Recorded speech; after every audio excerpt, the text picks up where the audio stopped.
Hey everyone, welcome to FanFic Canon. Thanks for hitting play. I'm thrilled to bring this fan-made story to life for you. If you enjoy the ride and want more narrated fanfics, smash, subscribe, and tap the bell so you never miss an episode. And if you want audiobook of a novel of your choice, join my Patreon. Request any title that's freely available online, and I'll produce a full narration just for you. Now, let's dive into today's adventure. The earth trembled beneath the deafening roars of the massive stone beasts. Towering at the dungeon's threshold, they loomed like ancient titans forged from the mountain itself. Inside the cave's entrance, over 300 adventurers had gathered, hauling supplies, weapons, and camping gear, only to freeze in awe at the sight ahead. Two colossal stone monsters, bound tightly by radiant golden chains, snarled and thrashed in vain. And at the forefront, standing like a war deity, was Prince Gilgamesh. Just moments earlier, many among the crowd had scoffed at his presence, branding him a burden. Bold, the unofficial leader of the unaffiliated adventurers, stormed over to Rodolfo, fury carved into every line of his face. "You bastard," he growled. "Why didn't the exploration team warn us? We're right at the dungeon entrance. Without Prince Gilgamesh, we'd be dead before we even knew what hit us. This was your job." Rodolfo glanced uneasily at the bound monsters. "Don't pin this on me," he snapped. "There was nothing in the reports. No contact from the scouts, and my Vanguard team found nothing either. How are we supposed to know something this dangerous was waiting at the gate?" "Spare me the excuses," Bolt barked. "You've been a walking disaster since the start of this incursion. Your arrogance is going to get us all killed." Before the tension could escalate further, Gilgamesh's commanding voice cut through the air. "Silence. These are Guardian-class monsters, protectors of the dungeon. They're not to be underestimated." The crowd hushed. Gilgamesh turned to Roxy, whose stunned expression betrayed her shock. "They're made almost entirely of enchanted stone. Do you have a spell that can pierce their cores?" Snapping out of her daze, Roxy nodded.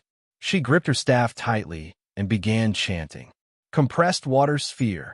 A massive orb of water surged into existence before her, spinning violently as it shrank into a compact, high-pressure projectile. With a flick of her staff, she launched it at the first golem's chest. Boom!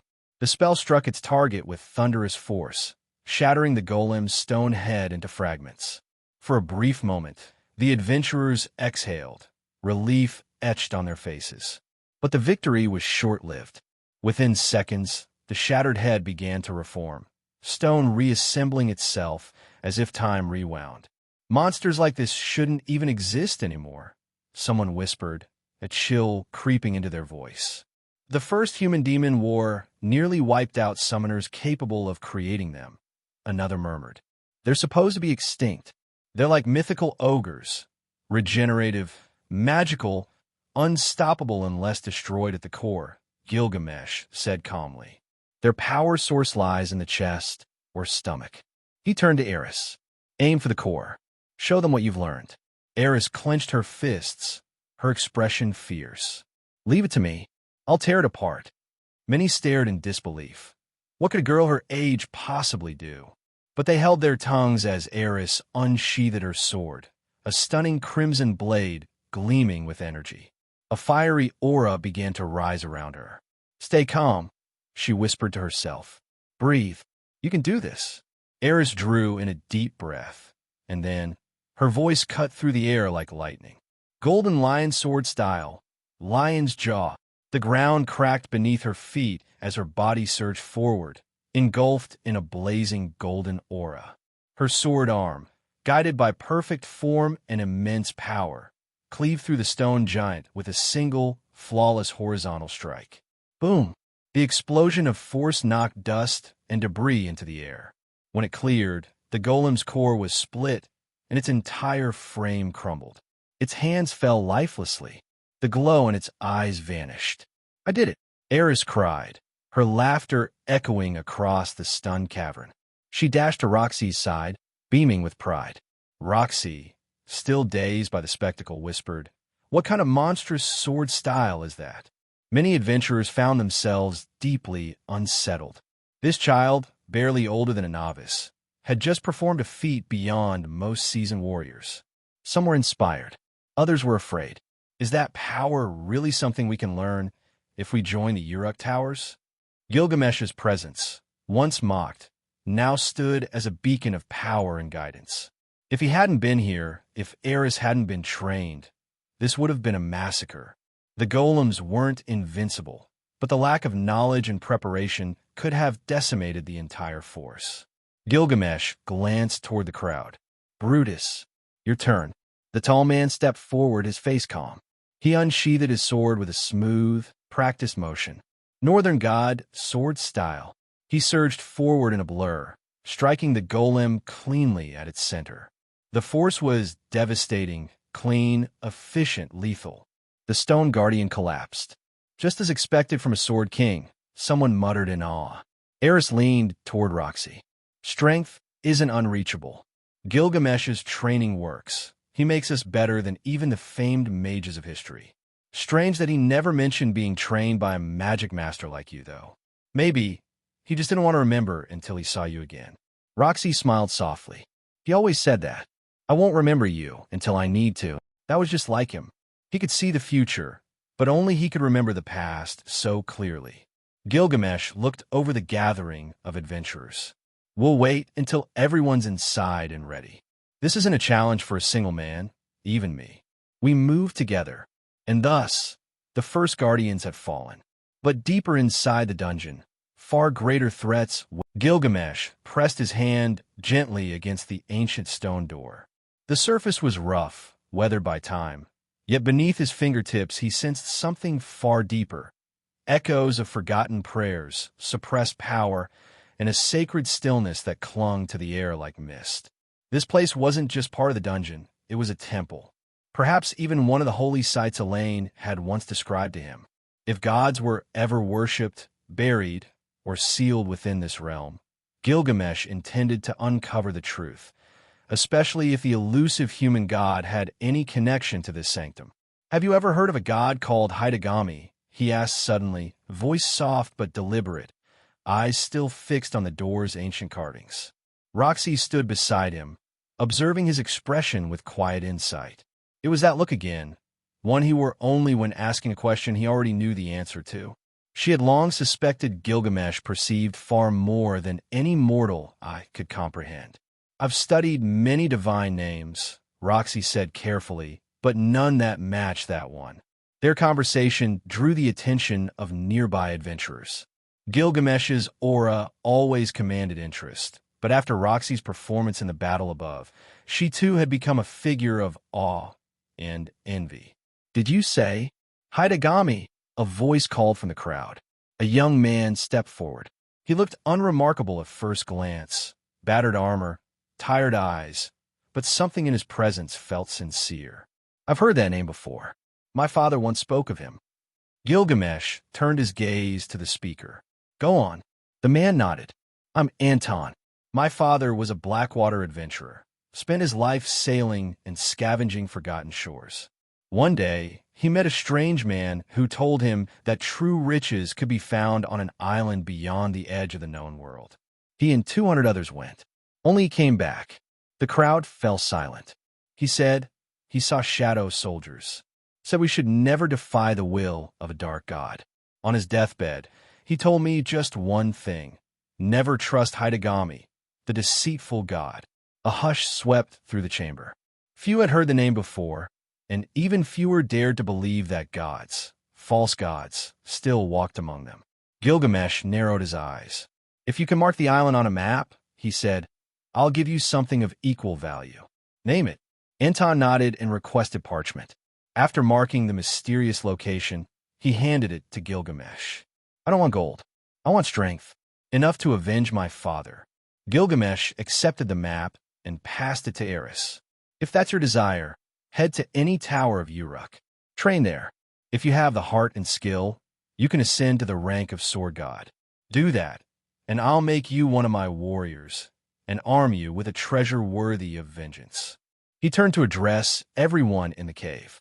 That offer stands for any of you. If you hunger for power, true power, then seek out the towers of Uruk.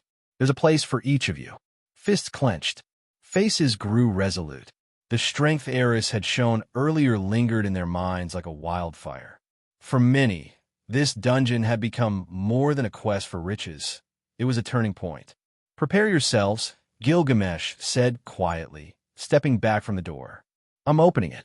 A golden aura surged around him, traced with faint crimson lines that shimmered across his limbs. With a single, thunderous punch, boom, the stone door shattered. Dust and debris flew back in a massive shockwave that rocked the cavern and stunned even the most hardened warriors. Gilgamesh, still just a child in form, had delivered a blow few gods could match. He exhaled and smiled slightly. "From here on out, your lives are your own. Enter at your own risk." He turned to Eris and Roxy. "Let's move." "Coming," Roxy said, her eyes glimmering as she took her first step forward. Whatever lay beyond that door, she wanted to see it with her own eyes. Boom! As Gilgamesh stepped through the threshold, the interior burst to life with glowing symbols and shifting light. Magical circuits formed in midair, weaving themselves into layered patterns as 3 passageways appeared before them, each leading deeper into the unknown. "Well," Gilgamesh said, examining the options, "looks like things just got a lot more interesting." "Choose the wrong path," Roxy warned, "and we might not come back." Eris folded her arms. "Then let's go through this one. In the end, they might all lead to the same place." But Gilgamesh didn't answer. His expression had grown grave. He had tried, and failed, to peer into the future beyond this door. That was rare. His foresight could rival divine vision itself. Whatever awaited inside was shrouded in a fog even he couldn't pierce. He drew a blade, long, white, feathered, and radiant.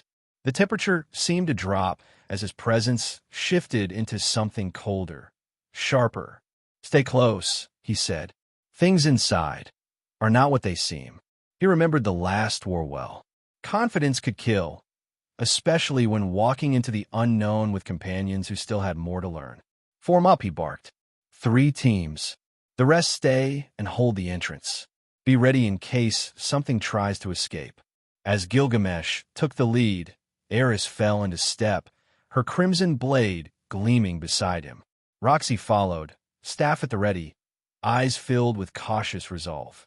"Don't worry," Gilgamesh added, voice low but certain. "As long as I'm here, neither of you will fall." And so, into the temple of forgotten gods, they descended, 3 hearts, bound by fate, moving towards secrets that could shake the heavens themselves. There were many hidden things Gilgamesh needed to be cautious about if he didn't want to be taken by surprise. He was undoubtedly strong, but that wasn't everything on the battlefield. Gilgamesh knew this from experience, as he had perfected all his capabilities to be invincible. Being strong was the first step. The second was to be ruthless against your enemies, and the third was never to underestimate an opponent. With these 3 characteristics, one would be an unbeatable force on the battlefield. Roxy walked alongside Gilgamesh, holding her magical weapon, and said, "Unexplored places like these often harbor deadly traps over the years. After all, nobody wants their home or tomb to be visited by outsiders once they're gone from this world. Then, will we encounter wild beasts?" Eris's eyes gleamed with excitement. This was the first time she would have the chance to fight formidable enemies in dungeons. She had heard stories told by Ghislaine from her adventurer days, and they were all incredible. After advancing what seemed like kilometers, they arrived at what looked like an underground world. The path they had taken had led them to a place entirely different from where they had started. At the end of the tunnel, a desolate scene unfolded before their eyes. What they saw was an underground world, with towering mountains teeming with life and long rivers stretching across the ground. Taking in the entire view, this environment was no different from an enormous island that was devoid of human life. In this place, jagged mountains interlocked from top to bottom like slumbering giants. Here, the vegetation was so lush that thick roots seemed to reach the sky, while gigantic trees provided comforting shade. Faint animal voices were everywhere one could see, Each of their roars, growls, and songs seemed to announce their presence. It was as though this place had been spared any human intrusion, a unique sanctuary where life's most exotic creatures found refuge, sending shivers down the spines of many. Everyone who arrived in this place could feel the rich energy of nature. The sense of freedom here surpassed any other place many had visited. All of nature in this place was very dense, as if something magical caused this kind of sensation. After the first group of adventurers entered, another group arrived from a completely different direction. They were all thrilled to have discovered this place and to see in the sky the kinds of creatures they had never encountered before. If they could live here, this place would be an incredible one to die in, a hollow world beneath the sea. As he set foot in this place, even Gilgamesh was struck by how beautiful it was. It inexplicably reminded him of his friend Enkidu. There were many legends about the hollow world, and everyone inevitably thought they had found the marvelous place from the legends. But this place might have been created by a powerful being to separate this world from the outside, suppressing space and creating its own ecosystem. Some said this was the place where a god resided, which was why even dragons flew through the sky. However, in this place, the feeling of death was something that could be perceived as much as its nature.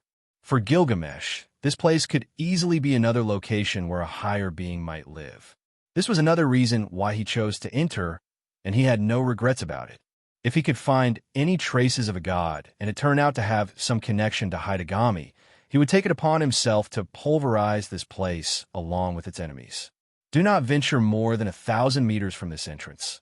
The beasts in the sky and on the ground would surely kill us if we go further, said an experienced adventurer after seeing this area. Smart people were aware of their own strengths. Although there were many treasures and medicinal plants that could close their eyes to, it was extremely dangerous. When venturing into an unknown territory, the deeper one went, the more dangerous the creatures they would encounter. Some of these creatures might be powerful enough to kill even mighty sword kings.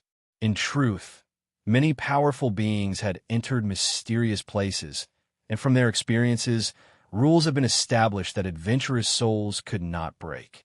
One of those rules was not to venture into an unknown place without first assessing the strength of the traps, beasts, and the nature of the area they were invading.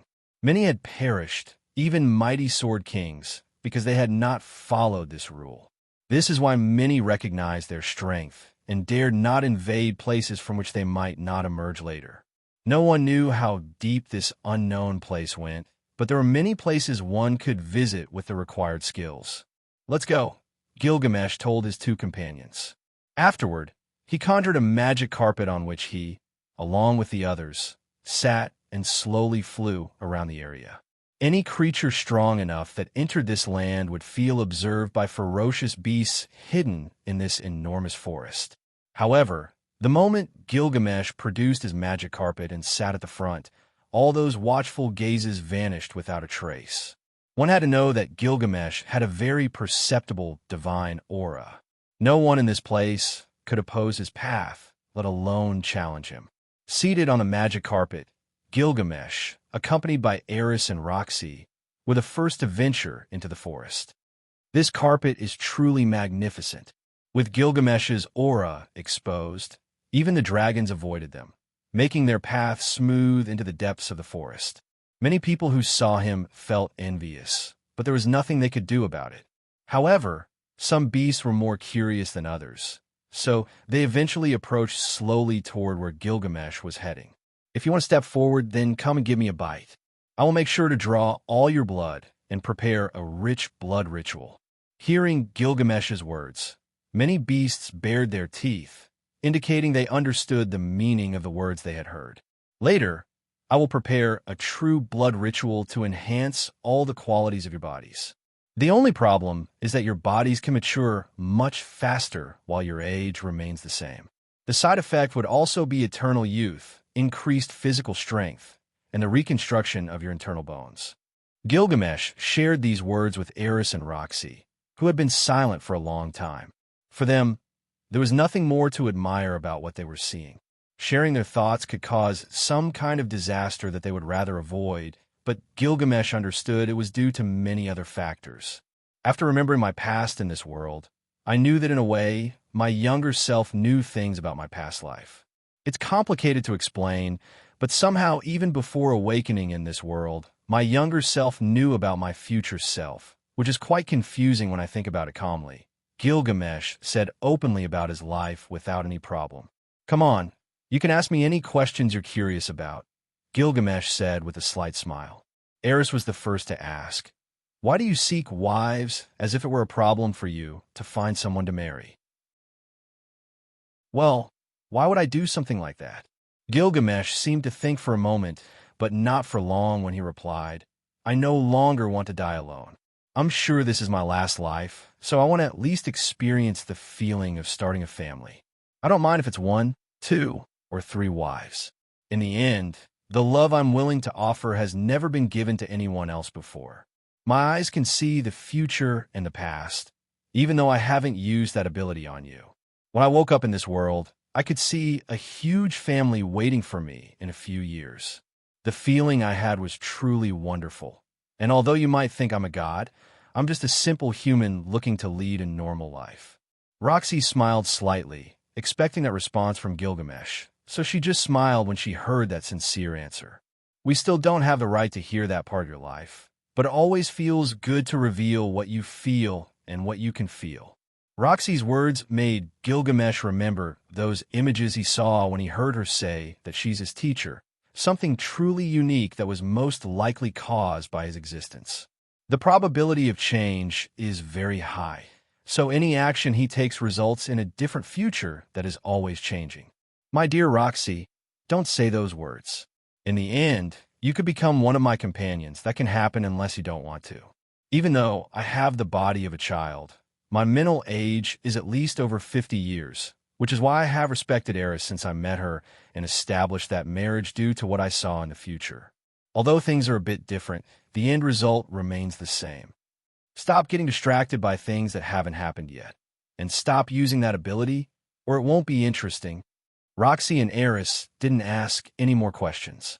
They had heard more than enough from Gilgamesh, so their curiosity had been satisfied. "Right, it may be a bit strange for you, but it's not for me."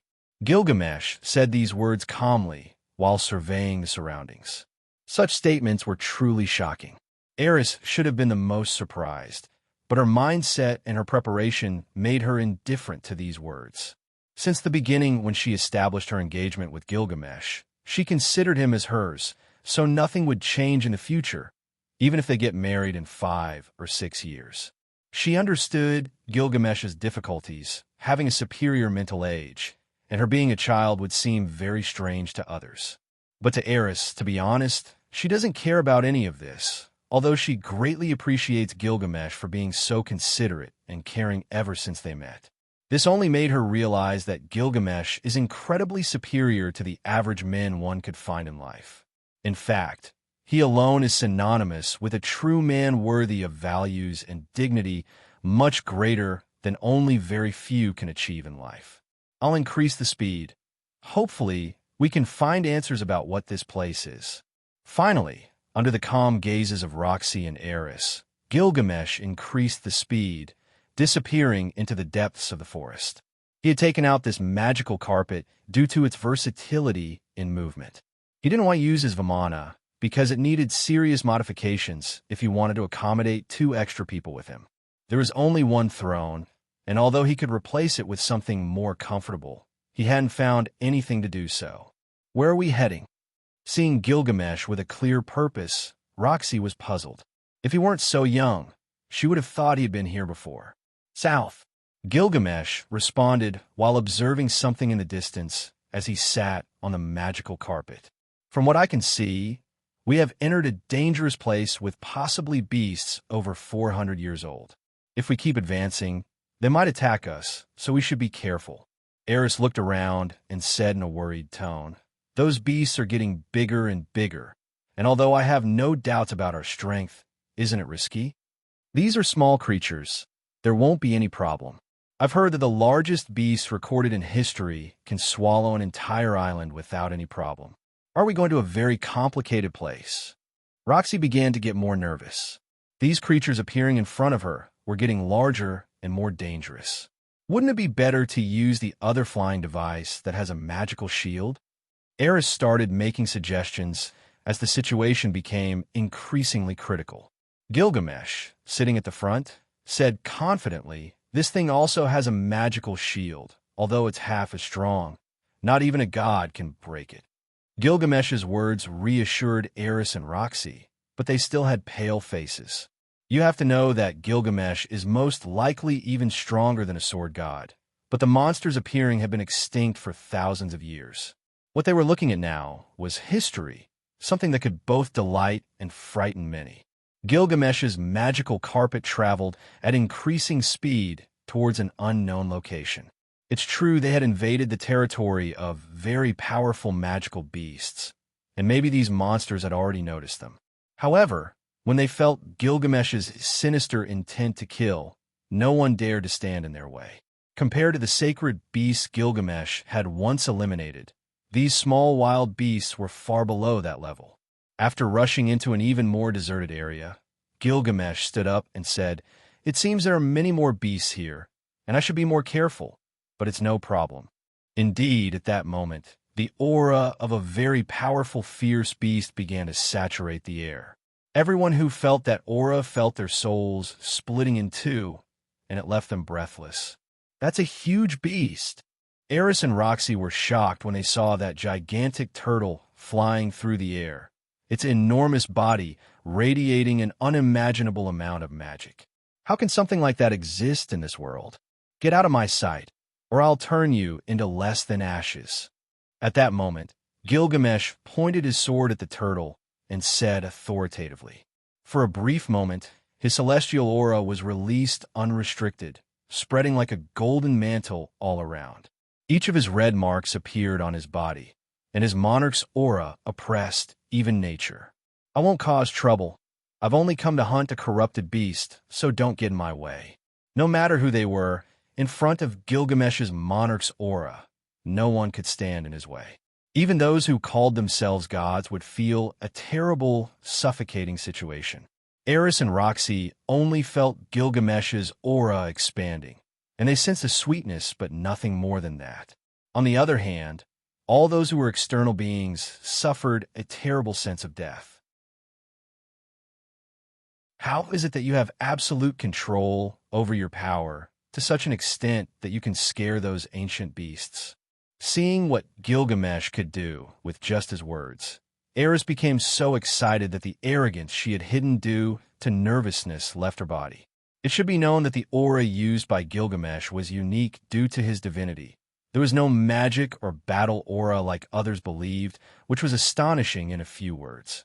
Although Eris and Roxy could avoid being affected by this aura, others might have felt their hearts stop beating and their souls crushed by a pressure they couldn't resist. The monarch's aura that Gilgamesh released was something even powerful kings would never have in their lifetime. What he had just unleashed was the will of millions of humans supporting his advancement into the enemy ranks. Their souls were with Gilgamesh, supporting their king. The beasts on the earth lowered their heads, feeling the blessing of nature in Gilgamesh's energy, thanks to a certain blessing that Enkidu had left in his wake. Everyone understood that the man standing before them was unique and could not be bothered under any circumstances. In fact, for Gilgamesh, this was not surprising at all. He was intimately familiar with life, and during a period of his life, he had traversed places as vast as a continent, encountering creatures as immense as the stars. Therefore, it was not difficult for Gilgamesh to release his aura and drive these creatures away. The magic carpet flew through the forest, heading towards the presence that Gilgamesh had detected earlier because he didn't want to cause disturbances in this place. So, to avoid causing any trouble, he proceeded as quickly as possible. Finally, they hadn't covered much more ground when they reached their destination, only to see a massive tree that blotted out the sky. This tree was unbelievably huge, beyond human imagination. Its base pierced all the ground of this place hidden beneath the sea, and its roots extended effortlessly in all directions. In the sky, this enormous tree was like a giant umbrella, towering over mountains thousands of kilometers away. This immense tree amazed everyone, even Gilgamesh, because even one root of that tree was as long as a river. What was more incredible was that there was a waterfall at the top of the tree. How is this still a tree? Measuring millions of meters in height, its height surpassed the sky. For anyone who could reach this place, that view would be the most beautiful they would ever see for the rest of their lives. When a magic carpet arrived at a crevice in the middle of the tree, they felt an immense relaxation. This sensation was as if all their worries had vanished, and their bodies yielded to this comfortable feeling. Earlier, Gilgamesh had passed through a very dangerous area, and even though those fierce beasts didn't approach, Eris and Roxy were still alert to any strange movements that could be from the enemy. However, at this moment, under the tree's canopy and its extensive shadow, everyone felt at peace, as if they had returned home. Everything seemed as if the most powerful beasts dared not approach this place. The nearest radius to this tree seemed to repel them. This place was nothing more than a sanctuary where one could live in peace. There was no distinction between beasts on the earth or creatures in the sky. Entering the tree's crevice, Gilgamesh significantly reduced the speed and silently began to move slowly. Here, the scene was even more serene than in the surroundings, providing even more peace to the people. This place was a safe haven. Even common animals came to this place to graze without a care, while green birds flew amid the leaves hanging from the surroundings. The surroundings outside the central area of the gigantic tree were highly dangerous. But the exterior and interior of this place were completely different. In one step, you were in hell, while in the next, you were in heaven. In a matter of minutes, they were all in the depths of the tree. There were beautiful meadows with vibrant medicinal plants, small trees laden with juicy fruits, and even clear pools of water that seemed endless. With birds singing peacefully, it was as if nothing from the outside world mattered. Is there a more beautiful place in the world? In a short period of time, Eris and Roxy didn't know what to say in the face of such breathtaking views. One must know that no one would dare set foot in this territory without encountering beasts that were centuries old. If a regular person tried to pass through that area, it would be tantamount to seeking death. However, here, in the deepest part, there was sacred ground. How did you know about this place?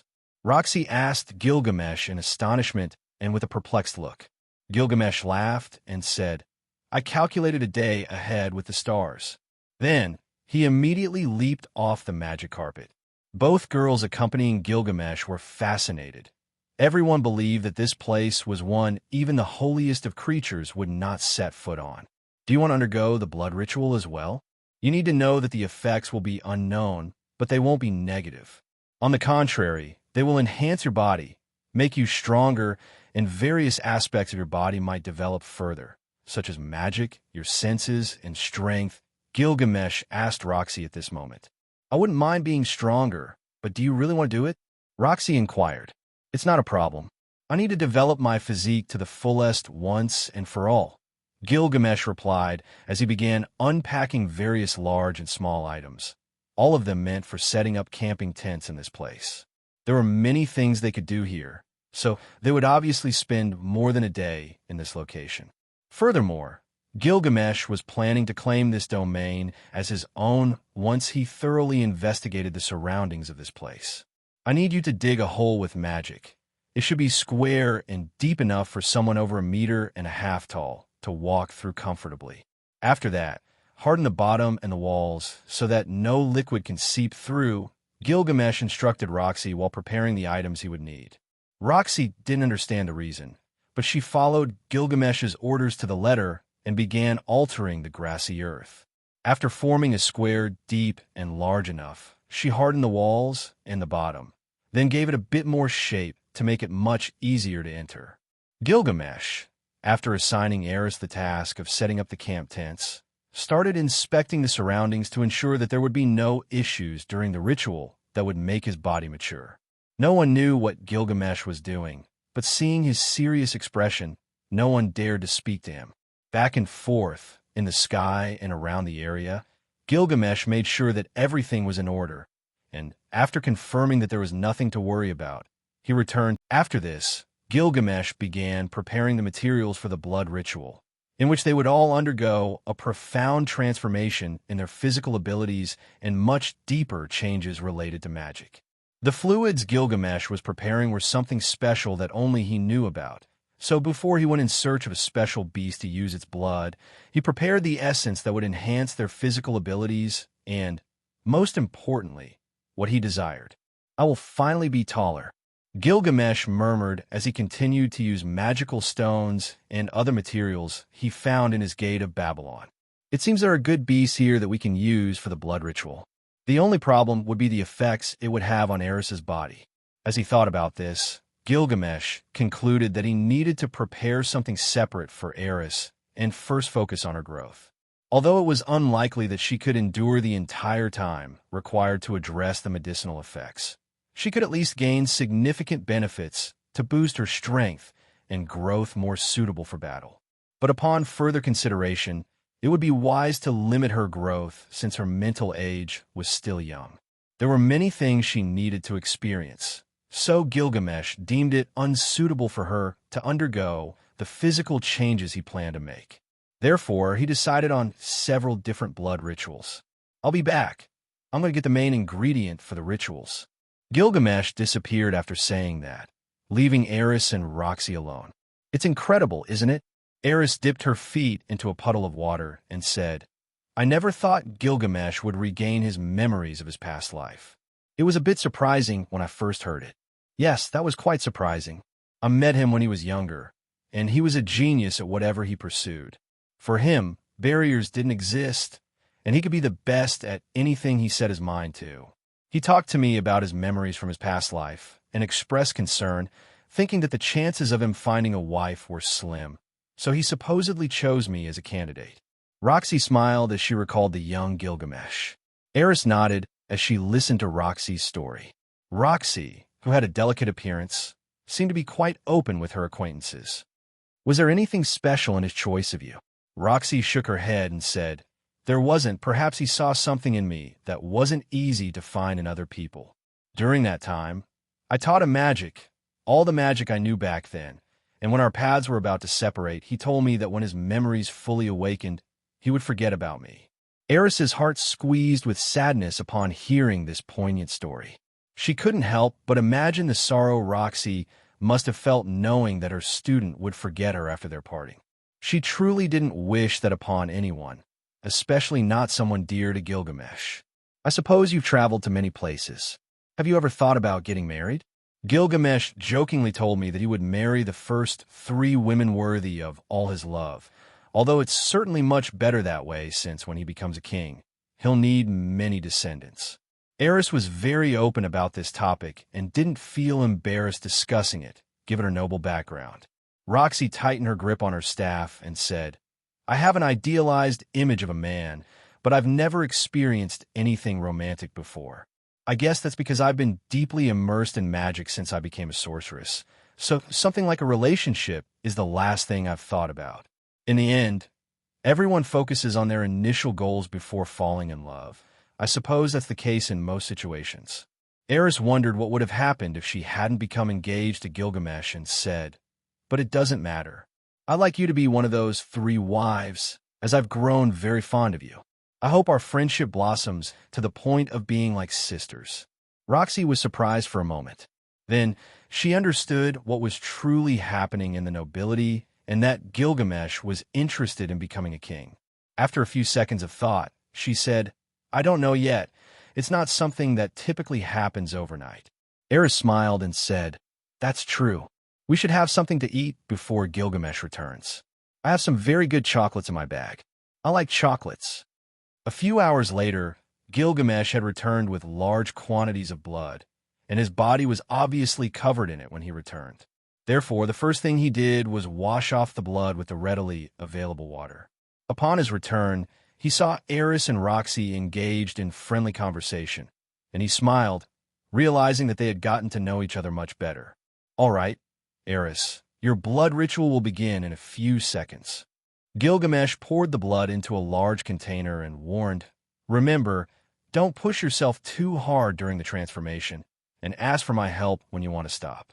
Eris showed a serious expression and said, "No problem."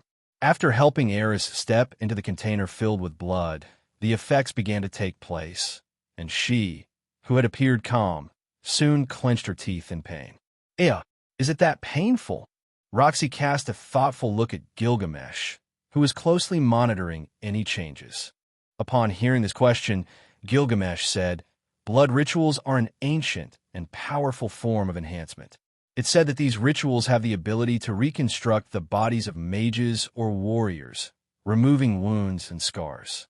Additionally, they can purify the soul, eliminating spiritual impurities that afflict practitioners. The rituals also provide an improvement in physical strength, dramatically increasing the capacity of those who undergo these procedures for enhancement. Not only that, but the senses of those participating in these rituals sharpen, allowing them to perceive the world at a deeper level. Finally, accelerated growth is one of the most astonishing rewards, as it allows the younger ones to develop their strength, battle senses, and, on some special occasions, their bodies, reaching their full potential in a short time. Eris, who was writhing in the liquid, soon experienced a series of bone cracks, and her head began to emit a kind of abnormal energy. She clenched her teeth and endured as long as necessary to harness the costly components used in these types of rituals. Gilgamesh shook his head as he pulled Eris, who had fallen asleep, out of the liquid and said, "She's so stubborn. She should have come out earlier if she felt so much pain." After taking Eris to the lake to clean her blood-covered body, Gilgamesh returned her to a quiet spot for her to rest. Upon his return, he saw Roxy looking at the hole in the ground and asked with some hesitation, "Are we going to do this together, without clothes?" Gilgamesh thought for a moment and said, "Nothing will happen. I'll be on the other side, and I promise to keep my eyes closed until the ritual is over. While we're apart, the effects will be the same, and we'll finish faster before the medicinal effects wear off." "Okay, well." Roxy watched as Gilgamesh undressed and, without looking at her, entered the red liquid right in front of her. "Don't worry, I won't look, and besides, the liquid completely covers our bodies." Roxy hesitated for a moment, but ultimately removed her clothes and entered the blood ritual. If Gilgamesh is telling the truth, this ritual would enhance all aspects of her body, and perhaps her complex of being small might end today. However, after a few minutes, Roxy started feeling very strange beyond the pain and the cracking of her bones. "What's happening to me?" Gilgamesh remained calm, almost in a daze due to the rapid growth of his body when he felt a soft hand caressing his chest. This strange sensation made him think he was in a dream, a type of common dream that could happen anywhere. In his previous life, there was a time when he was with women, experiencing all the pleasures life could offer, but it was never anything sentimental. This time, after so long without touching something so soft and delicate, he was excited. These are the side effects of body reconstruction. Gilgamesh, who was letting himself be carried away by this strange yet alluring sensation, heard a soft moan that sounded like a whisper of disdain.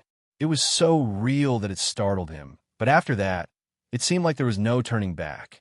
His hands, body, and sensations were carried away by the ecstasy of this distant feeling he was experiencing. Somehow, as the minutes passed, Gilgamesh's perception became increasingly vivid, and when he opened his eyes, he saw a startling scene. How did this happen? What went wrong in the blood ritual process? It should have been the same process as in any other blood ritual, but when Gilgamesh was looking for a clue to this, he immediately realized what was wrong. The blood he used was not the same as the blood in Eris's blood ritual. He had used less potent blood so that his body wouldn't grow exponentially, and she could return to her parents in a state similar to when she disappeared. When he performed the second ritual, the blood used in his and Roxy's blood ritual was from a different beast. There wasn't much information about blood rituals, but normally the blood used in rituals was preserved for a long time, so it wasn't fresh. But this time was different. Not only was the blood he used fresh, but he also used large amounts of magical materials. If, for some reason, the creature he used for this ritual was in its mating season, its blood effects transferred to his and Roxy's bodies, which explained what was happening now. This displeased Gilgamesh greatly, but it was a natural occurrence, so he didn't stop it. Somehow, he felt bitter. He wanted none of this in his life, and right now, things didn't go as expected. Since the time he saw his future with Eris, he decided not to use his ability to see the future and the past in women anymore. But things changed a bit when Roxy appeared in front of him, announcing that she was his magic teacher. The things he discovered were very beneficial, but he somehow didn't see much of the future. Although his way of choosing a wife wasn't anything special, he knew right now that this was a clear mistake. He had promised to change, to be calmer, and not to act harshly in front of others. Although that wasn't considered in the first days when he regained his memories, he knew that something like this was unacceptable, even though he liked it. Not only would it hurt Roxy's feelings if he were to say that this was a mistake, but it would also distance her and end something that had just begun. Moreover, now that he and Roxy had given themselves physically as a responsible and fair person, he would marry her. At least Eris was asleep. Considering Roxy's age, he knew that this issue could be resolved with maturity. However, that persistent barrier between him and Roxy bothered him a little for what was about to happen next. He wasn't romantic at all. He could sense things, but something like these ridiculous things wasn't his style that could happen in a relationship. This wasn't something I expected. Gilgamesh looked at Roxy's flushed face while things somehow kept flowing. Just don't talk. You make it more embarrassing. Roxy's sensual voice whispered in Gilgamesh's ear, arousing something that had been dormant within him. Then I'll be a bit more considerate. When the effects of the blood ritual faded away amidst passion and mixed feelings, Gilgamesh and Roxy gazed at the magical sky above their heads without saying a word. You've grown taller, Roxy. Gilgamesh had seen it all, and Roxy's height had changed, along with some parts of her body, in addition to her magic, developing a bit more. In the perfect combination of beauty and height, Roxy was an angel who had fully blossomed. She felt embarrassed. She had wanted to ask Gilgamesh for help when she felt her body growing hotter, but when she got close enough to him and saw his developed body, her hands moved on their own, and something happened that she had never thought of doing before. Obviously, this was a mistake, but she didn't want to say it out loud because she feared feeling bad when she heard what Gilgamesh would say about it. But when she saw him so calm and confident and giving her that trust to open up, she said with a soft voice, I thought you would grow, but now you're in your adult version. Are there any consequences besides the accelerated growth? Gilgamesh, who was now nearly 6 feet tall, with a highly developed body and not overly exaggerated muscles, responded calmly, Age is not affected. I needed this body to use my armor and have the best conditions to fight the human god I'm looking for. Roxy fell silent for a moment and then said in a hesitant tone, What just happened shouldn't be taken too seriously. I don't think it's a problem, so let's just consider this as we'll get married. Our ages aren't too far apart, so if you're willing, I have no problem marrying you. Gilgamesh stood up and walked confidently toward Roxy, giving her absolute assurance that he wasn't lying. That's very extreme. Things usually happen, and many don't end up getting married without knowing each other well. Roxy blushed upon hearing that Gilgamesh was willing to marry her. Although she was happy to hear those words, she didn't want to force Gilgamesh, who was committed to Eris. I may be different from my past self, but I know you perfectly. Gilgamesh reached where Roxy was and said, You're a very kind person who cares about the people around you. I also noticed that you're very loyal to your loved ones, and I have no doubt that you would do anything to protect them. Despite being a powerful mage, you demonstrate humility on every occasion, and I've never seen you boast about your abilities. Gilgamesh's words perfectly described Roxy, who seemed to be in a trance, looking at the man in front of her. Since we first met, you've always been willing to learn from a child, and improving your skills is something that motivates you. Gilgamesh bent down and lifted Roxy as he looked into her eyes. Wait a moment. I don't think it's necessary to do this. We're going to shower in that lake. Don't be shy, my dear Roxy. There's nothing we haven't seen before. Roxy wanted to slap Gilgamesh in the face for his lack of consideration, but after feeling his calm gaze conveying confidence, she stopped being shy and rested her head on his chest. What else could happen? It was a long night for both Gilgamesh and Roxy, and they both had new experiences in this world that made them feel in completely different ways. Should I worry about something so trivial? Gilgamesh wondered as he stood in front of the giant tree, wearing only half of his golden armor, bearing his chest. What had happened the night before wasn't very significant for him, but it was clear that for someone like Roxy, it would leave a lasting mark. In this regard, Gilgamesh, being a good man, would take full responsibility for the situation no matter what. I might have one of my children, and even if that doesn't happen, I won't be able to let you go with another man after I was the first in your life. That way, I'll take complete responsibility, and we'll get married in the future, said Gilgamesh, dispelling thoughts that shouldn't have bothered him so much. Why did I grow so much? Eris shouted from her tent, touching only her breasts, and then came running out, showing them to Gilgamesh, who had found his peace of mind. Your body should have developed to about 17 years old. It's not much considering I reached full maturity. Gilgamesh looked at Eris, who was acting strangely. Eris, with a red face, said, Then you can have my body whenever you want. You're still no more than 12 years old. Get out of my sight, and let's get ready to explore this place. Gilgamesh immediately put an end to Eris's intentions, giving her a more important task to do. Eris frowned as she looked for her clothes. Are you sure you're a man? You'll find out when we get married. By the way, your clothes probably won't fit you anymore, so let's see if I have something in my inventory that can work for you. Gilgamesh set aside Eris's behavior and searched for female clothing that would fit her new body. After a while, Gilgamesh found a set of female armor that suited Eris's body type and said, I found this, a good set of armor for your fighting style, so there should be no problem. This is amazing. Eris didn't seem to care that she had grown. She was just excited at the thought of being able to get married at any time. Roxy was the last to wake up, feeling her body different. However, when she remembered the events of the previous night, her face turned red, but she had made a decision. As she exited her tent, she looked at Gilgamesh in his beautiful golden armor and Eris, who couldn't stop swinging her sword. Seeing them so ordinary, she walked toward the water. I've prepared something to eat.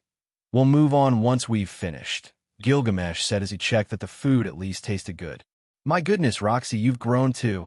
Eris ran over to Roxy without realizing her own speed and gave her a big hug. Yes, it seems like many things have grown, Roxy said awkwardly while being embraced by Eris. I can see that. They're bigger than the last time I looked at them, Eris murmured as she pressed her face against Roxy's chest. This woman, Gilgamesh muttered, watching Eris with zero embarrassment as she made those comments. Although the relationship between Eris and Roxy was still developing, they seemed to get along very well beyond the ordinary. Perhaps it was because Eris didn't mind how many wives Gilgamesh had. What was important was getting along with them and somehow harmonizing the relationship. Moreover, as Gilgamesh's first betrothed, she was in a prime position and had to take the initiative in finding wives for the future king of Asura. She had heard from Roxy that if things hadn't developed the way they did, Gilgamesh probably wouldn't have obtained a wife. Maybe deciding not to become king at first changed something in his future, but that was the best thing of all, according to Eris. As they ate, Gilgamesh took out a magical staff that was actually a noble phantasm of an offensive type. It had the ability to boost magical spells and even cast divine attacks. When Roxy received this beautiful magical staff, she also received a portion to increase the mana reserves in her body. This staff is incredible. Eris looked at Roxy's excitement and said, Gilgamesh only gives incredibly valuable and irreplaceable swords and items to his wives, subordinates who are gods of the sword and magic. No one else receives such powerful gifts.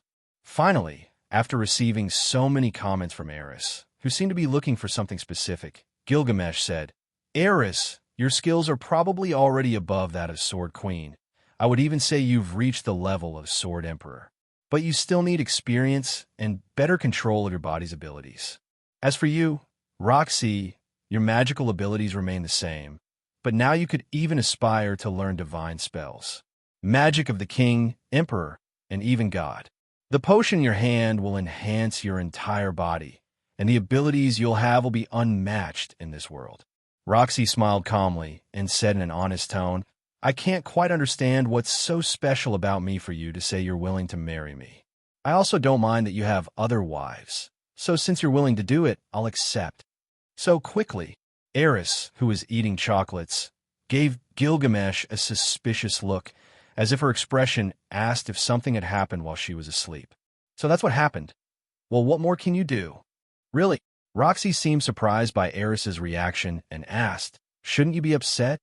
Eris shook her head and said, Gilgamesh said he wouldn't marry more than 3 women, and you and I are 2 of them, so the third one is probably that elf named Elaine. Should we be discussing that right now? Gilgamesh, who had been excluded from the conversation, was met with angry expressions from both women. He shook his head and summoned his Vimana. Will the king be tamed in this world? It cannot be. I must demonstrate my authority when I reach the required battlefields. Gilgamesh displayed a smile full of arrogance as he donned his full armor. Seated on his Vimana, Gilgamesh looked at Eris and Roxy, who were still chatting, and told them, Come on, we need to get out of here. Hey, Gilgamesh, I think I might be able to defeat you now, Eris said as she sat on one of Gilgamesh's legs, with Roxy on the other. Both of them had ignored Gilgamesh's serious expression. All right, I wouldn't mind for something like this, Gilgamesh said, secretly smiling at such hidden rewards. As long as these women continued to challenge his authority, his obsession would only grow stronger. Today, we're going to find out what's in this place. Eris was simply screaming with excitement as she marveled at the incredible sights while flying on the Vimana, feeling the gentle breeze seeping through the magical shield that surrounded her. Wouldn't it be incredible to live in this place? Eris exclaimed. Hearing Eris's words, Roxy commented, If we could use teleportation magic, maybe we could, but coming here by boat would be incredibly tiring. We could create matrices. I think my spirit servants might be able to help with that. If we manage to make this place ours, all we'd have to do is seal the entrances and isolate this place from the outside world. Gilgamesh said these words without knowing if they would work. Do you have that kind of forbidden magic? Roxy's question left Gilgamesh in silence, and after thinking about it, he said, I understand that for obvious reasons, magic is forbidden, but within my realm and the things that are mine, there is absolute individual creation of magic. No external law, even if it's created by a dragon god, will influence my decisions. That's not how the world works. Eris smiled as she watched the enormous birds fly by and said, Training and living here would be a great experience. The knights still in training should be trained here. We could also bring in some good people to take advantage of the abundant fertility of this place for food production. If you want to follow the path I tread in this place, you should know that palaces as beautiful as these are nothing to be surprised about. I have some very beautiful relics that this world has never seen. So as long as my reign can be established, you will enjoy better things by my side. For Gilgamesh, beautiful things were a part of him.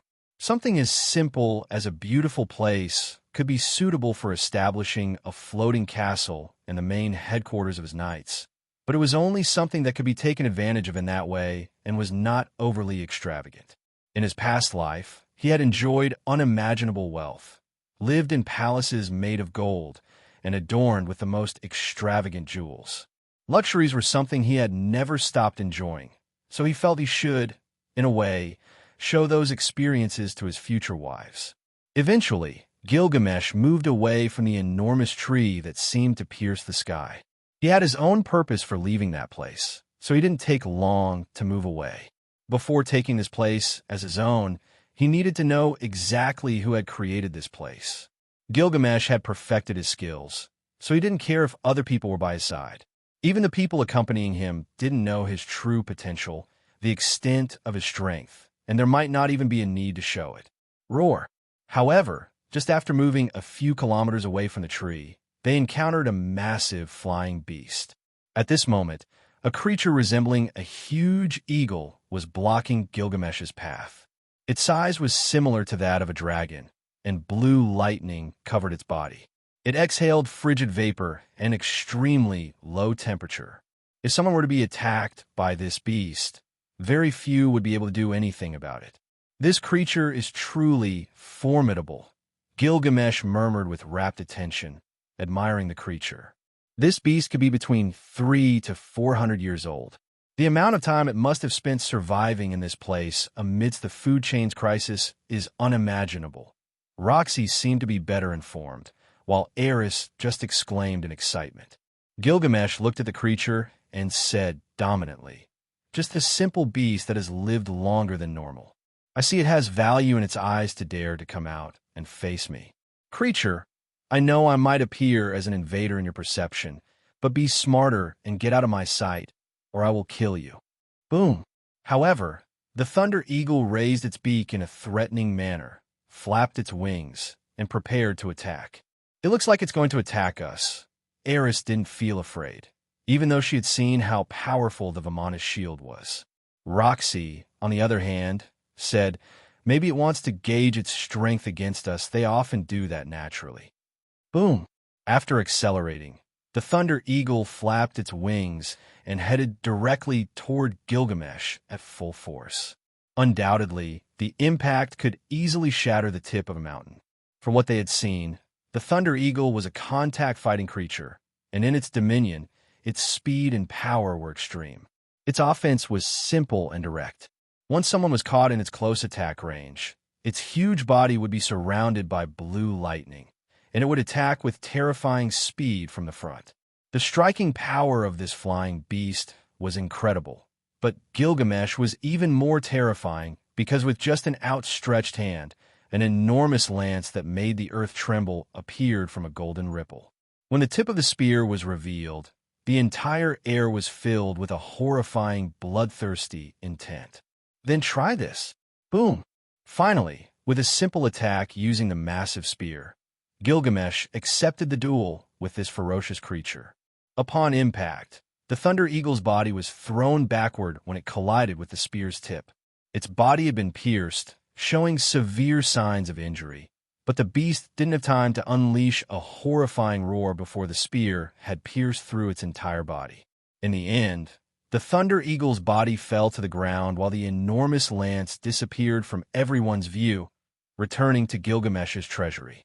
There were signs that it had died, which was normal considering the severe wound it had suffered. A massive beast wasn't something that could harm Gilgamesh, who had faced divine beasts specially created to eliminate him and had won without much effort. "Do you want to bargain your strength with me?" Gilgamesh approached the monster in his Vamana and said, "Don't feel sorry for the enemy. Look at its condition and think about how we would fare if we weren't strong enough. Shall we take its blood and meat? They usually sell for a good price." Roxy suddenly spoke, showing her adventure knowledge. "It's not necessary. Other beasts will eat this corpse when they find it. We have better things to do, so let's go." In the end, Gilgamesh, who had ceased to be so bloodthirsty, after continuing to advance at a moderate pace, various creatures of different appearances appeared in the air, trying to keep up with the Vamana. The roars of the monsters grew louder and louder, coming dangerously close to Gilgamesh's group. "These wretched creatures have no value. They're not even fit to feed my cat." Surrounded by flying beasts, Gilgamesh continued to advance without any issues. "Ruror."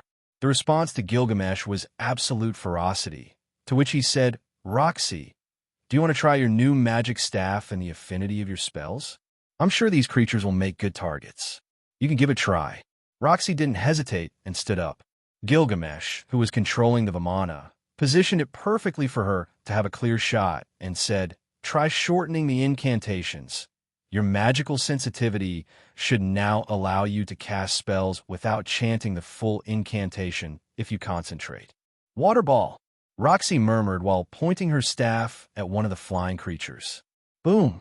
The initial impact was swift, significant, and highly destructive, even sending the other creatures flying backward from the shockwave. With an excited smile, Roxy used a more potent water spell, creating water spears. The magic focused its power, and without showing any mercy, each spear struck the flying creatures, killing them relatively easily. Not only did it not deplete her mana, but the spell was 10 times more powerful than she had intended. Roar! Smelling the fresh blood, a larger ant-like creature quickly emerged, heading toward Gilgamesh and the others. However, before it could get close, a powerful fireball detonated it. Faster and stronger, Roxy shouted as dozens of water attacks swept away the approaching creatures, eliminating them one by one with relative ease. Brilliant thunder. Boom, boom, boom. The impacts were devastating, all manipulated perfectly by Roxy, who now seemed capable of anything as long as it involved magic. Some fireballs struck down monsters that only sought to kill them, while her earth spells manipulated the ground to deal with terrestrial enemies. However, no matter how destructive her attacks were, she still needed to learn and improve old spells now that she had the power to do so. Talent was needed, but a high mana density, not to mention sensitivity, was also crucial. Boom! As the last nearby enemy was eliminated, Roxy, breathing heavily, surveyed the destruction she had caused and felt a certain fear. Did she do all that by herself? In just a few days, her strength had increased so much that she could no longer be compared to ordinary people. However, as the smell of blood permeated the surroundings even faster, more creatures rushed to arrive, as if seeking an opportunity to enjoy something delicious. Well done, Roxy. We should land and train as a group, Gilgamesh said as he descended on his Vimana, seeing that Eris also wanted to test her new strength. As they separated into 3 different locations, but covering each other's backs, Gilgamesh drew 2 swords from the Gate of Babylon. With a sweeping motion of his sword, he unleashed a series of incredibly lethal attacks, clearing everything in front of them. Let me show off this time. With those words, Gilgamesh wielded his swords, and the shadow of the blades, slicing through the sky, cut a massive creature that was heading their way in half. A sudden rain of blood bathed the 3 of them, fighting with smiles on their faces. Gilgamesh, Eris, and Roxy fought like mad, brandishing their swords and eliminating the aggressive beasts that came towards them. Not long after, there were piles of corpses, and the stench of blood filled the air, making Gilgamesh frown. As more groups of creatures headed their way, Gilgamesh opened over 50 golden ripples from which dozens of swords shot out like arrows, aimed at the incoming enemies. Boom, boom, boom. Deafening explosions rocked the earth and raised dust clouds. Gilgamesh's attacks were truly brutal, mass-killing all formidable creatures that approached them like rabid hounds. Even though the beast's skin was incredibly tough, it was no match for Gilgamesh's powerful attacks. In a short period, their group had killed so many formidable creatures that they lost count. Roar! Finally, a monarch leading this area revealed its formidable body. It was like a giant, covered in a thick fur of beasts, and its body was entirely made of stone. That one is bigger, Gilgamesh said, who looked fierce, as if she were a blood-stained war goddess. Roxy, on the other hand, had a divine look, with blue marks on her body due to blood mutation, appearing like a water goddess. Both formidable-looking women stood on either side of Gilgamesh, ready to attack at any moment. I've got this. Gilgamesh stepped forward, and his hair fluttered as his power condensed around him. Though this was a genuine giant of stone, thousands of meters tall, it could only be destroyed under Gilgamesh's ferocious attacks. There was no mercy in his actions. Boom! With a powerful, swift strike, the giant's head fell to the ground.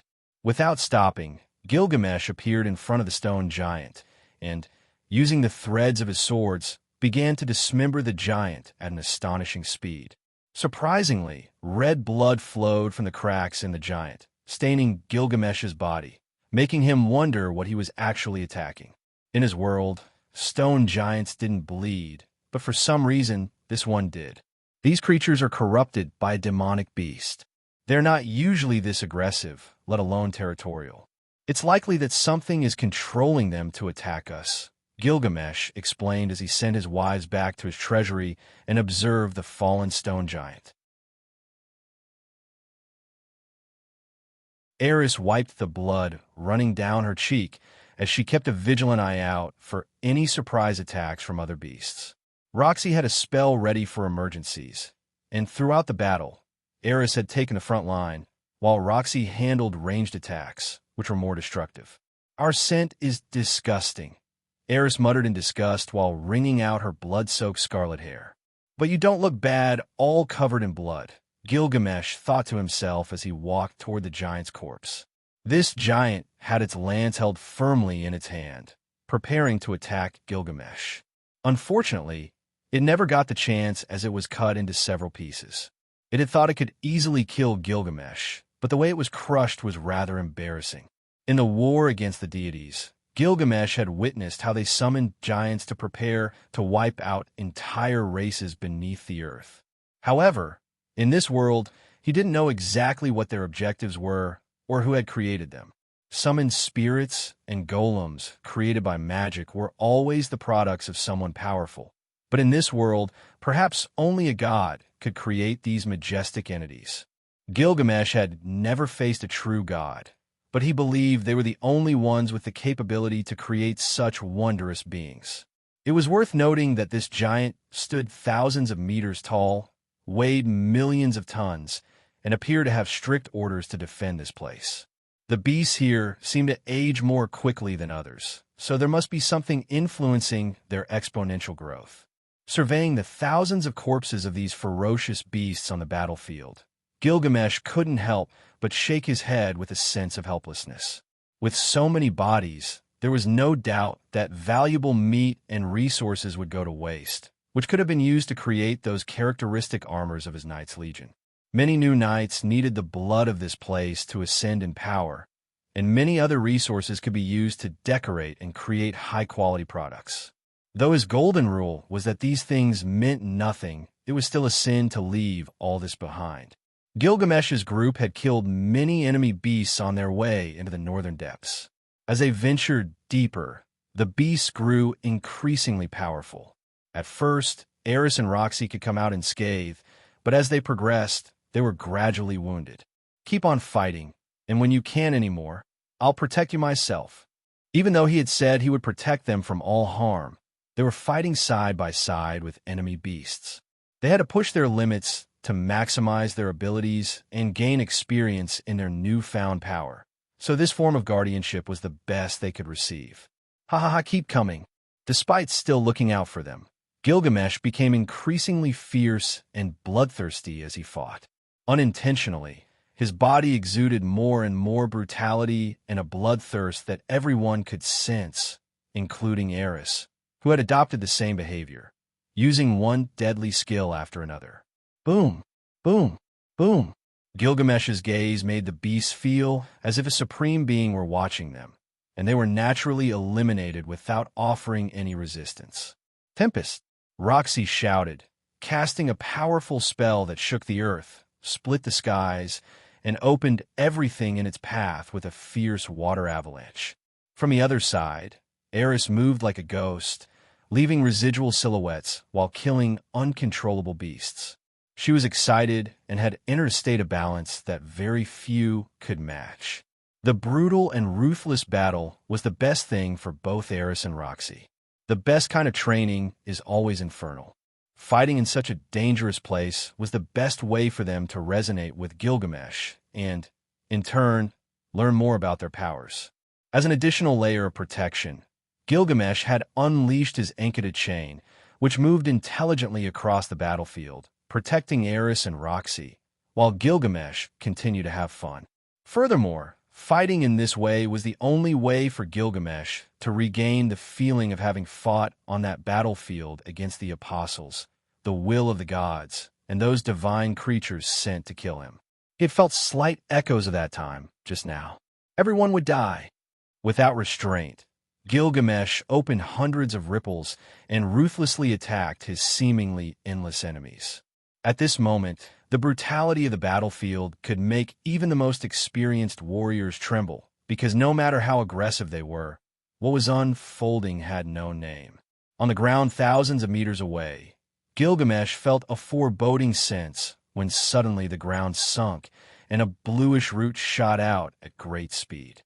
This time, he unleashed half of his power, and with a single sword strike, tens of thousands of beasts that continued to advance toward his direction were forcibly crushed. These ancient things emerging from the confines of this place were truly terrifying, a fact that Gilgamesh had noticed, so he attacked with even greater force. Eris, Roxy, both of you returned to the Vimana. Gilgamesh's command was like a whisper, but they, who were immersed in battle, heard it. They quickly boarded the Vimana, and under Roxy's control, it soared high into the air. At that moment, Gilgamesh's golden-shaded shadow flickered, and his body reappeared high above the ground. When his shadow reappeared, he was no longer thousands of meters away, but now stood on the ground. "Who are you?" Gilgamesh's voice penetrated the depths of the darkness, displaying his authority as a monarch, causing the roots to suddenly cease their advance. An incredibly sinister aura was unleashed as a dark figure with chains crawled out from the distance. "You are in my palace. There's no need for such a dominant tone in your questions." A whispered voice emanated from the darkness as Gilgamesh remained aloft, his expression unchanged. "It's not that I require those kinds of answers from you. I'll get the answers I seek when I want them," Gilgamesh stated, locking eyes with the adversary. After a few seconds, he continued, "The world is very small. I never thought that purely by coincidence I'd encounter an error made by the god I'm searching for." This time, Gilgamesh drew one of his most destructive swords, the Sword of Desolation. This sword harnessed sheer brute force with gravity augmented according to the weight of the impacts. With a simple wave of the sword, it destroyed several kilometers around, annihilating everything in its path without hesitation. Gilgamesh appeared right in front of the figure, and with a single strike, it seemed as if the sky tortured the earth, shattering everything in its path. The dark figure with chains struggled to defend itself to no avail. Taking control of the battle, Gilgamesh moved his Enkidu chains, which ensnared his target. Trapped in a prison that seemed to bind even gods, the figure desperately attempted to escape Gilgamesh's clutches. "It's too late, wretched thing. If you wish to attain immortality, at least do a decent job and do not bring suffering to the world that is forced to witness your death," Gilgamesh declared. He pointed his left hand, which held a golden sword, and a powerful beam ravaged his enemy. Boom! With a single motion of his hand, Gilgamesh's armor gleamed impressively. The black figure, who had lived for thousands of years, began to scream unpleasantly as it struggled to resist the attack. For anyone who dared oppose Gilgamesh, only a painful death filled with brutality awaited them. "No!" the black spirit roared, desperately wishing to escape and never to have crossed paths with such a powerful being as Gilgamesh. But it had no chance. As a human who had once achieved enviable heights in magic, life had pushed it to commit inhumane acts to extend its existence by hundreds of years, but this had taken away its humanity. Under the attack and judgment of Gilgamesh, how could a mere human who sought to emulate the gods through dark means withstand the onslaught? With a muffled explosion, the black spirit's body slowly disappeared. Under Gilgamesh's attack, his enemy turned into nothing more than dust. The sword Gilgamesh had used was incredibly powerful, capable of even piercing the heart of a powerful god with formidable defensive techniques. Regardless of any magical shield or defensive object, this sword would always target the heart of the enemy, seeking a swift death. Gilgamesh's swords were obtained from messengers of the gods who had come to take his life. This is one of the reasons he possessed such formidable swords and enviable magical items. All the treasures of his slain enemies and allies ended up in his gate of Babylon, including the giant's lance that he had eliminated moments ago. I would have never thought that people from other worlds could be summoned. Believing that it's logical makes me think that somehow there are methods to travel between worlds. But even to consider that means one must have greater authority than a god. something I don't wish to possess right now. Gilgamesh looked at Eris and Roxy approaching in their vimana and said, "It seems that everything is over." This creature was about to do something truly horrific. Eris, who was looking at Gilgamesh without the upper part of her armor, asked, "What kind of aberration was that?" "A corrupted spirit. They are the humans who summon themselves as spirits and somehow manage to live longer than their race allows," Roxy said, wiping the blood from her face. "I read something related to this in the School of Magic. Some people even summon beings from other worlds to take over their bodies." "That's exactly what this thing was attempting." Gilgamesh smiled and pointed. "Its signature for living longer involved a sacrificial ritual. It killed hundreds of people and used that to extend its life. Certainly disgusting, but it's what kept it alive until now. Let's clean up, then we'll investigate what's left of this place." Gilgamesh surveyed the surroundings before heading to a deep water well. Covered in blood, their scent was far from pleasant. Although they had unlocked their hidden abilities, Roxy and Eris had been inexperienced at first, but ultimately became formidable. When they reached a seemingly calm place, they all entered the water. Feeling its chilling temperature, Gilgamesh found it helpful in clearing his mind. He believed that the battle from a moment ago had been too intense, but he could see in the eyes of Eris and Roxy a brutality that would mold their personalities, enabling them to protect themselves. Roxy's staff wasn't just for magic. It also had a sword hovering on its side, serving as a secondary weapon for her, given that her physical strength was now well above average. She had become faster, stronger, and her magic was incredibly powerful. As for Eris, her flexible and lightweight full-body armor, with the exception of her right hand and some exposed areas, was the perfect protection for her. It was only through combat that they would truly understand the brutality of war, something that could only be learned by fighting and was incredibly precious. The essence of nature in this place was exceedingly dense. In a short period of time, the fatigue of Gilgamesh's group and all the expended energy was rapidly recovering. After they left, Gilgamesh decided to continue moving forward while he listened to the excited Eris, who claimed to be possibly the most powerful woman when it came to swordplay. If we put aside experience, her words might be true, and if not, she wouldn't be an easy rival for anyone to face. At that moment, Gilgamesh told them about the mutations in Roxy's body and explained that the blood ritual was something he only performed on humans.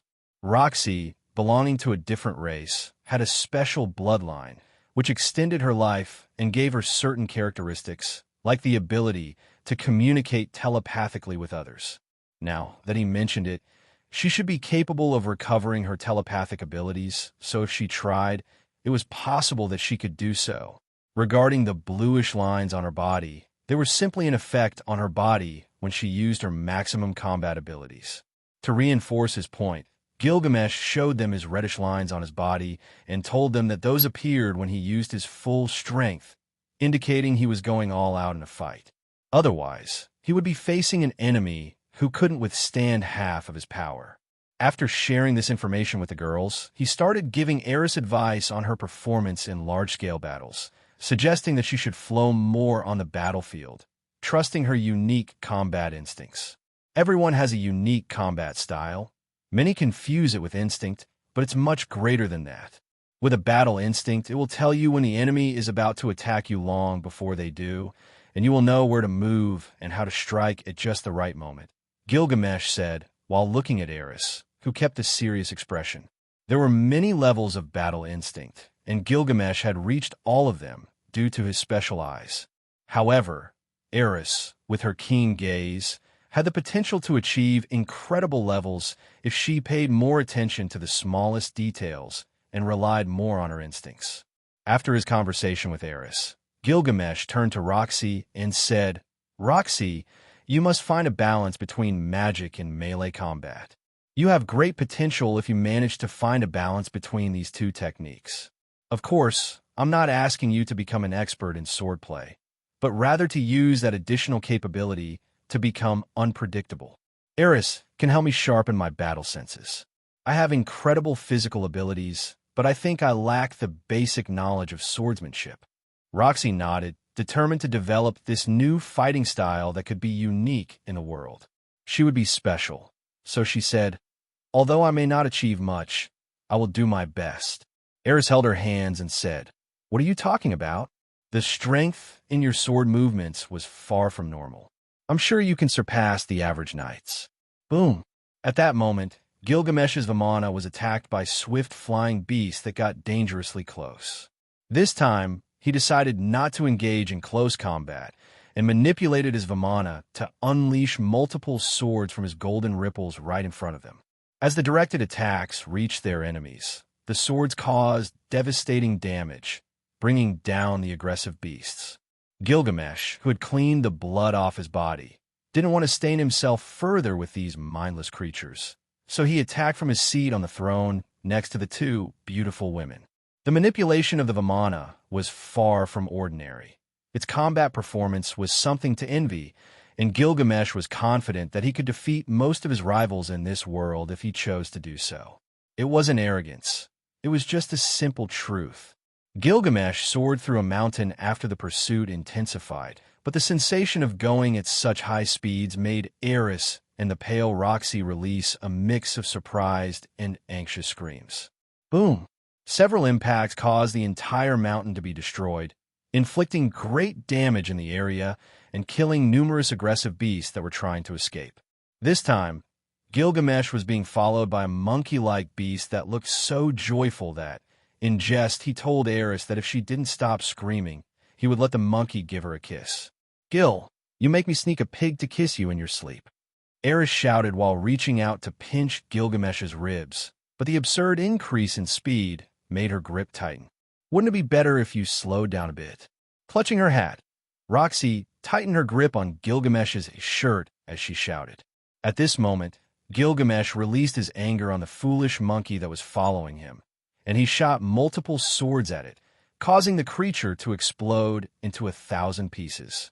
Clearly, the paradise in this hidden place beneath the deep sea was obscured by very dark shadows because of the incredibly aggressive beasts. Where are all these beasts coming from? Gilgamesh's scream seemed to pierce the earth, expressing his frustration over an unjust situation. They were the invaders, so it was normal for them to be attacked, but this was something they would not accept under any circumstances. For creatures like these, they acted based on territories, and the entire hidden area under the sea was a well-managed region by the beasts because their territories were quite clear. Before Gilgamesh arrived, they had avoided contact, but now that many invaders had come, it led to the destruction of several territories and chaos due to the struggle for control of this place. Boom! At that moment, Gilgamesh began a large-scale extermination, as the beasts wouldn't leave him alone. He used his precious swords, which, after fulfilling their duty, returned to his treasury. With a jolt, Gilgamesh's Vimana collided with a fierce beast that was torn apart completely, and thanks to the sturdy construction of the Vimana, nothing was damaged. Blood and beast parts were sent flying in all directions, so this time, Gilgamesh took advantage of the confusion to disappear from the area, moving to a much quieter zone. "Are we alone?"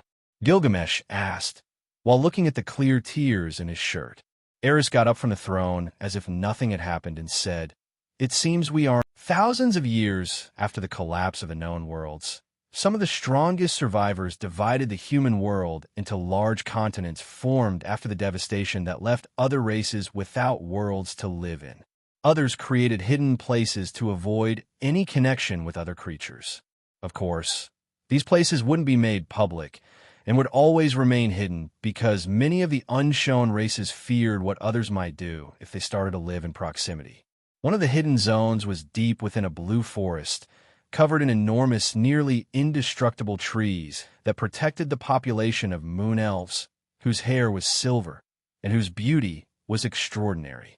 Although these elves had never had direct contact with other races, they maintained a close relationship with other elves who received their help whenever they were in danger.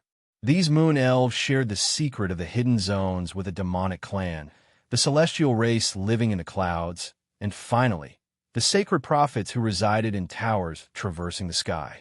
The area they entered was a new one, created by pure humans who had lived here for an indeterminate amount of time, as it was impossible to determine for how long. Their deaths were a mystery, but upon Gilgamesh's inspection, he discovered a few things. This area was suitable for training, surviving, and facing nearly impossible challenges in the outside world. If humans lived here, it meant they were preparing for something specific that was unknown. Furthermore, the dangers were not fatal in this place, as there were special areas where the intensity of the beast's offensive was lower, such as the Divine Tree. Within a radius of 15,000 miles lay the actual training area. Only the most powerful would dare to enter, those confident in their own abilities. Thus, for powerful organizations, this place would be perfect for training their armies. It seemed that warriors below the Sword Saint rank or mages capable of casting king rank magic at least could survive in this place, but anything below that would be highly unlikely. This area served as a sacred battleground since the challenges one could find here were extremely challenging, preparing warriors to face specific enemies, those enemies that are similar to mindless beasts and ruthless killers, such as demons. So, 15,000 miles from the 30,000-mile safe area was the battlefield. Only armies of 20,000 men would dare to enter that place because of how intensive it could become. How dangerous it would be depended on luck. If one had bad luck, they would encounter tens of thousands of beasts. If they had good luck, it would only be a few hundred beasts. Naturally, these areas were subject to valuable rewards, along with extremely rare medicinal plants. The corpses of the beasts were also of great value. After the last race of humans living here was exterminated by a particular enemy, no one who had ever found this place would dare to enter, and for those who did, they never returned. Among the adventurers who entered alongside Gilgamesh's group, there were some who considered this place a no-man's land. There was a possibility of encountering millions of beasts in this area. From the perspective of any expert warrior, entering this place meant seeking death. Even sword saints bled easily in this place, and entire armies were consumed in clashes with the beasts. As for how large this land was, very few were sure, if any. Even Gilgamesh had explored only a tenth of what this place hides. There were some who even claimed that this place harbored an extremely dangerous beast. Others said that it was a battlefield lost by the human race, so if you ventured beyond what your eyes could see, you would die. Another rumor among adventurers indicated that this place had a malevolent demon lurking within, a demonic being superior to any demon the world had ever faced. No matter what, none of those who arrived dared to venture deeper into the forest, let alone into the deeper area where the real trials lay. The groups of adventurers immediately took measures, and no one wanted to retreat, so they set up their camps in strategic locations where they could defend against the attacks of any beasts. In a short period, these groups of adventurers had established themselves in this desolate area, making it more lively. Mercenary groups that knew they were beneath the powerful adventurer groups stayed in quieter areas and worked within a smaller radius, seeking medicinal plants. The stronger adventurer groups entered the forest where the harvesting area was, according to their own ambitions. All of these adventure groups had elite squads that ventured kilometers into the forest without much trouble. They began battling the beasts as soon as they entered the forest, eliminating most of them with relative ease. Regarding the challenge zone, only Gilgamesh's group was present in the area, or so they thought, until a new opening appeared at the far end of the zone, from which several moon elves emerged. It appears that the assumptions of the ancient elves were correct. The pure humans have lost the battle against the enemy. I find it astonishing that, being considered the sole guardians of the ancient tree, they perished in battle. In this hidden area, a large group of moon elves gazed at the place with cold expressions, all of them feeling especially sorrowful. "How difficult was it to keep the gate sealed?" asked a young elf who appeared to be a few hundred years old, as he looked at the condition of the area. "At the very least, they did seal the gate. We couldn't have kept it sealed, even with the help of the affiliated races that serve our purpose. Despite their death, they've shown that their existence goes beyond merely being alive. Worthy forebears of humans, So it is our task to find the gate and return to the blue forest before the time of the first opening. An elderly elf, his body enveloped in a powerful aura and clad in silver armor, mounted his powerful reindeer and began to advance through the green forest. It seems we weren't the only ones to find the entrance. Non-ordinary humans have entered this place. A silver-haired elven woman with blindfolded eyes murmured these words, but everyone could hear her perfectly. I'm not so sure about that. They can do as they please in this place, because to enter the central area, they need to be much stronger. Then let's go. Millennia ago, in an ancient forest, a magical tree of astonishing proportions was born.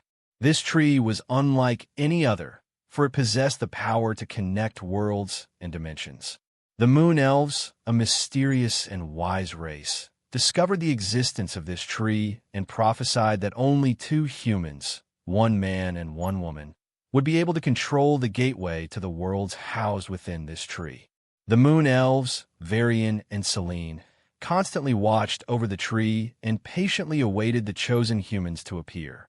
Over time, a human couple, Ethan and Amelia, stumbled upon the tree while exploring a different world from their own. The magic of the tree selected them as the guardians of the world's door. Varian and Selene appeared before them and revealed their destiny, which seemed like something out of a fairy tale. Over the years, both humans and moon elves lived in harmony and learned to harness the tree's power. The populations of both groups grew, and together they built a prosperous society around the tree. However, peace would not last forever.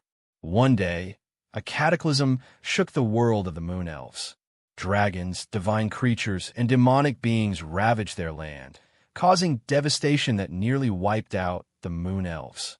As the moon elves were on the verge of launching a direct war against the invaders, their world also began to crumble without explanation.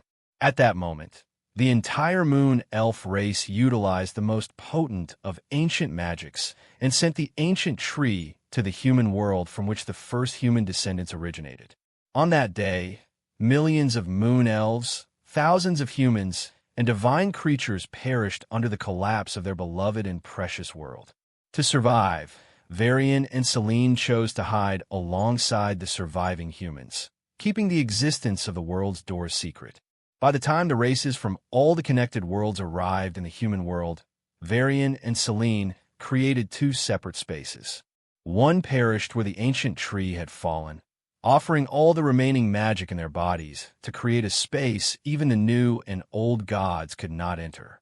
The other place was where the moon elves would regain their magic. Selene chose to die in the moon forest, where the nutrients of her body and the ancient magic within gave birth to the silver trees. To prevent both races from being exterminated in one place, the humans separated from the moon elves and became the first protectors of the door. Meanwhile, the moon elves sought a way to expand their power and accompany the humans to the door. However, why was this door important? After the creation of all the known worlds by that declining god, this tree was born alongside them and offered those who had the opportunity to connect with it godlike power, the ability to travel between dimensions, and even the ease to enter other worlds. But its utility diminished significantly with the destruction of the worlds connected to the ancient tree. When the elves were about to abandon the idea of protecting it, this tree connected to a unique special world, one larger and darker than the night itself. Now the door was connected to a portal leading to the dark world, a place 10 times larger than the known world, inhabited by creatures of darkness that fed on the light of other worlds. The moon elves and humans had fought a long and ruthless war against these creatures when the door first opened. The first war was won, but 100 years later, a sudden opening occurred, and this time the humans were on their own. Communication with the blue forest was delayed, and due to the outbreak of corrupted energy, the space was sealed, preventing the moon elves from coming to the aid of the humans. This war was inevitable, so even children wielded swords and launched a fierce counteroffensive that sent the dark beasts back to their world. Hundreds of thousands of humans ventured into the dark world to reinforce the door, allowing the moon elves, who had the longest lifespan, to complete the task. What happened next? The door was sealed from the inside, giving the Moon Elves time to prepare for the war that was about to break out when the door reopened. During the 100 years after the first opening, contact was established with a demon clan, the last surviving clan of the celestial race, and a clan hidden in the Central Sea. Therefore, when humans launched that fierce counteroffensive, they expected that by then the entire world would unite to fight the dark beings and defeat them completely. If the world does not unite, no one will survive. This place is extremely dangerous. We're just an exploration group, but if we're not careful, we might not make it back, said an elderly elf to all those following him. Yes, Elder. A group of 200 mercenaries died while facing a ferocious beast. As humans were killing the beasts in this place, they all considered it was time to enjoy the humans as well and have a great meal. Many powerful beings moved through this place to kill the invaders, something even the best and most experienced adventurers did not know. The Black Bull Adventurer Group has been completely annihilated in the southern part of the forest. Their weapons were the only things left, according to reports from the information line. However, the dangers of this mysterious place were not limited to just the beasts. There were hazardous places that could kill anyone if they were not careful. After the first day of rest, this space, separated from the real world, turned into a zone of blood and battle. Whether adventurers or beasts, both sides began killing each other with similar goals. The stench and the blood permeated every corner of this land. Despite many successful raids and rich rewards, horrifying stories began to spread. However, the most powerful adventurer groups emerged victorious from all their battles within this place. Nothing could stop them as they moved in the outer areas of the forest. Their rich rewards encouraged fearful adventurers to dare to undertake highly dangerous raids to obtain valuable resources. The Sword King Brutus killed a huge bear. In a single afternoon, there was huge news after seeing the real size of the bear that Brutus's group had eliminated. Do you know that 40% of the people who came to this place have died? That's more than 900 people. The survival rate here is much lower than on a real battlefield. If you're scared, you can leave. Rewards are not for cowards now. We, as adventurers, are willing to die, and we keep that in mind when exploring places completely unknown to the world. At least we will go down in history when we send the news. After escaping the hellish battlefield, Gilgamesh breathed in clean, blood-free air for a while. He had discovered that this place was infested with beasts, and finding a safe resting spot was a challenge in itself. Unfortunately for anyone who crossed paths with Gilgamesh, not even their bodies would remain intact as he continued to explore the mysterious, ever-revealing expanse. Following that, Gilgamesh aimed to avoid unnecessary fights, not wanting to be stained with blood once again. This was one of the reasons he contemplated tearing this place apart into 1,000 pieces. The beasts here were possibly influenced to fight relentlessly, even if it meant dying on the battlefield. However, based on the suggestions of both Eris and Roxy, they told Gilgamesh that it would be an excellent idea to use this battlefield for training his knights. Roar! A pitiful cry rang out after an animal hidden within a water pond met its end with a single blow. Suddenly, chains descended into the water, pulling out the beast, mutilated by one of Gilgamesh's swords. Enkidu's chains, one of his most powerful weapons with consciousness and the ability to move able to neutralize enemies, were among his most prized possessions, followed by Ye. Not only was it incredibly powerful, capable of sealing gods, but its ultimate attack could destroy more than a continent if used at full power. Water spirits, cursed nuisances. Gilgamesh, who was merely trying to cool off in the water, was attacked by a water spirit that had been hiding like a toad in this place. Their appearance is quite repulsive. Is it edible? Eris poked the corpse, which looked like a slimy substance, and asked Roxy, who was standing nearby. I've never seen anything like this, not even in the demon continent. This is a new discovery, so I can't answer that. Roxy crouched next to Eris, examining the substance from the water spirit's corpse. They remained troublesome. How could they even think of attacking me? Gilgamesh fixed his gaze on the water pond, as if trying to determine if there were more of these annoying creatures. To deal with this water spirit, Gilgamesh was initially about to be dragged in, but his chains immediately neutralized the threat. However, before the creature's demise, it managed to splash Gilgamesh with water. After calming his anger, Gilgamesh surveyed the area and discovered that there had been a civilization living here before its arrival.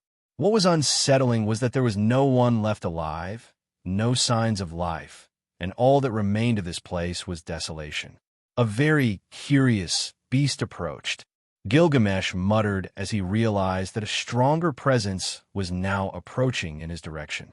Eris turned her head as if trying to see something and said, "What are we going to do about that? It would be best to move away.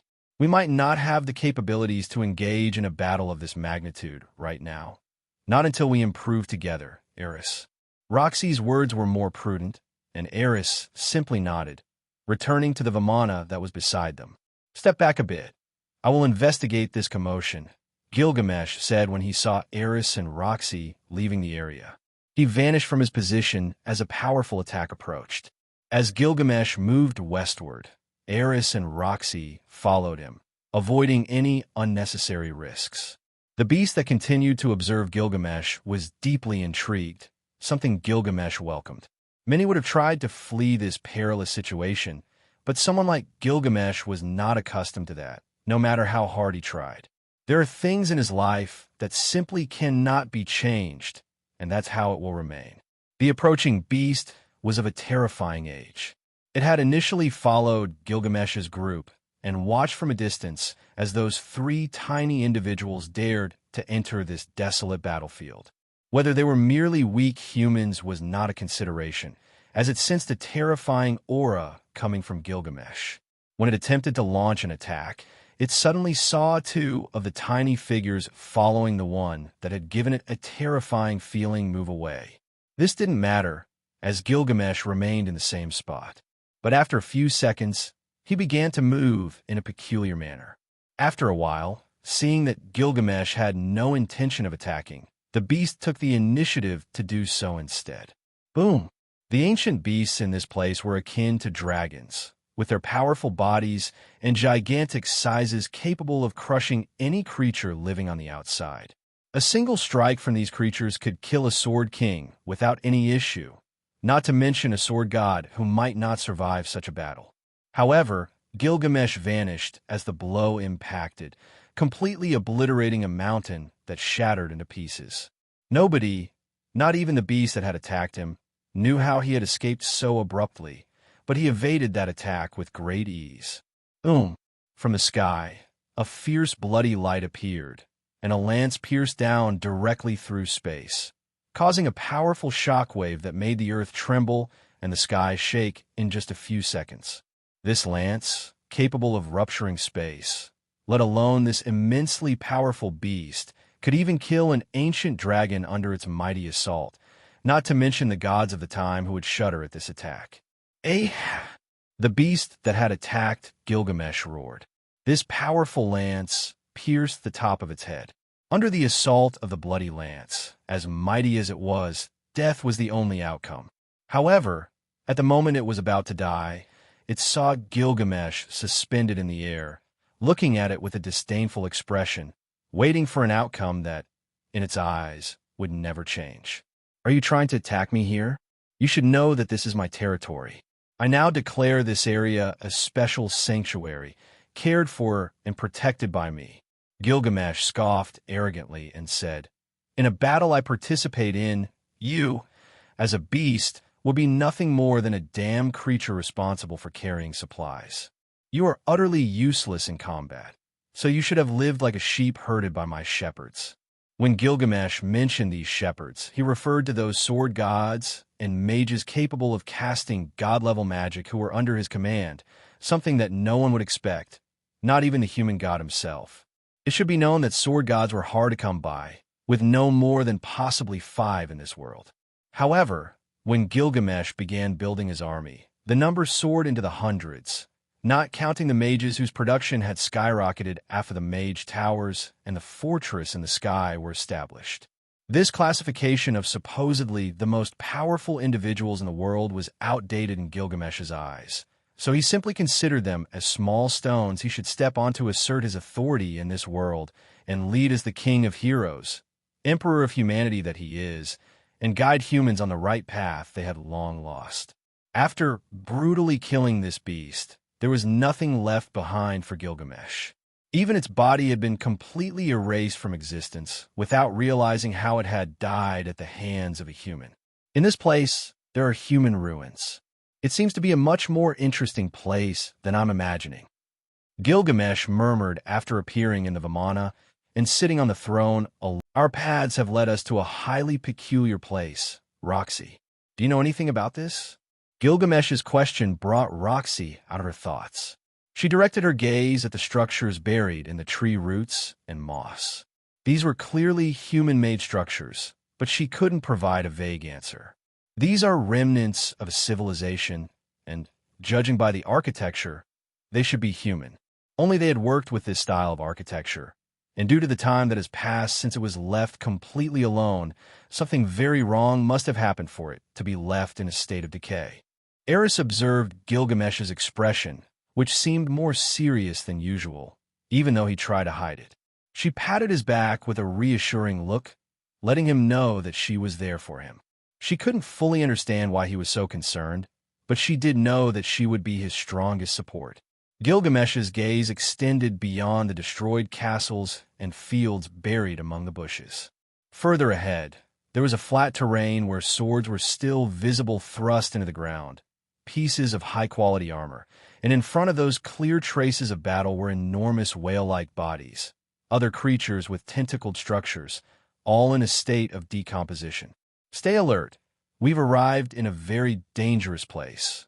Gilgamesh's expression turned serious when he saw this battlefield. So when he advanced to that location, he slowly flew, manipulating his Vimana to capture all the details of this place. Eris was surprised. She didn't expect Gilgamesh to say these words after having fought together on a battlefield and faced powerful creatures that even sword kings couldn't handle. She was puzzled by why he mentioned it now.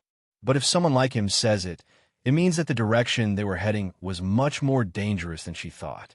Immediately upon getting closer, Gilgamesh saw these creatures, and after observing them for a while, he couldn't see anything truly odd. What he could sense, though, was darkness in the corpses of these creatures, which piqued his curiosity. What exactly happened in this place? I'll have to look into the past to find out what happened here. Gilgamesh began to use his ability and started to rewind the years. While the ruins were reversing, just after more than 100 years had passed, he saw something truly remarkable. A war had taken place here. What had occurred was a brutal war that exterminated the human inhabitants of this domain. They had referred to these creatures on the surface as night beasts, ancient beings that sought this world for their own benefit and with the intention of stealing its light. When Gilgamesh saw that massive portal, his head turned between the battlefield, and then he spotted the huge structure where the open gateway was, an arch made of wood crafted from the roots of an ancient tree. He wasn't mistaken. They were just a few meters away from that so-called portal connecting this dimension to another world. After that, Gilgamesh's group swiftly moved to the south, where they encountered many more night beasts. Gilgamesh's Vimana subtly stopped in front of the door, where there were intense traces of dark energy, something stifling that Roxy noticed due to her sensitivity to magic, and Eris sensed due to her heightened senses. Looking around, apart from this ancient wooden arch formed from the roots of the ancient tree, the entire terrain was unusually flat, with thousands of these night beasts. At least 200 years ago, these creatures brought devastation to this place, which should have originally been the site where the ancient tree was protected, still connected to dimensions that had long been abandoned by all races. Eris observed this battlefield and said, compared to the stories of the human-demon war, this place is several times more significant. These humans weren't fighting for a piece of land, but for the authority to control the world. It doesn't make sense. How did others not realize that a war was happening here? While all the races fought for trivial objectives, people here died to stop these creatures. Roxy felt a shiver run down her spine when she saw this place. She wasn't prepared to witness this brutal battlefield where possibly thousands of warriors had died without recognition for their feats. In this place, there was a portal. The humans here were tasked with protecting the seal and managed to expel the creatures you see on the ground from this dimension. I fear that where these creatures come from is not a friendly place. They're all here to eliminate humans, but they were stopped before they could do so. Just at that moment, in the distance, several elven soldiers moved with the help of their mounts, enormous reindeer, and their speed was extremely fast. However, they all stopped when they saw Gilgamesh and decided to proceed slowly due to the unfamiliar situation they were in. At that moment, Gilgamesh looked at these silver-haired elves and descended from his vimana, taking a few steps forward while locking eyes with the eldest elf who was at the forefront. My old eyes, which have seen everything a god has experienced, are surprised to see two humans and a miggered woman. May I know what you seek in this place? The old elf posed this question as if it were natural for them to answer, but when his eyes fixed on Gilgamesh, he was taken aback by what lay behind that gaze. Gilgamesh looked at these elves and said, "For an elder at the doorstep of the grave, you never learned to speak properly. I can tell that after all, elves remain nothing but simple beings with very long lives to level all their flaws.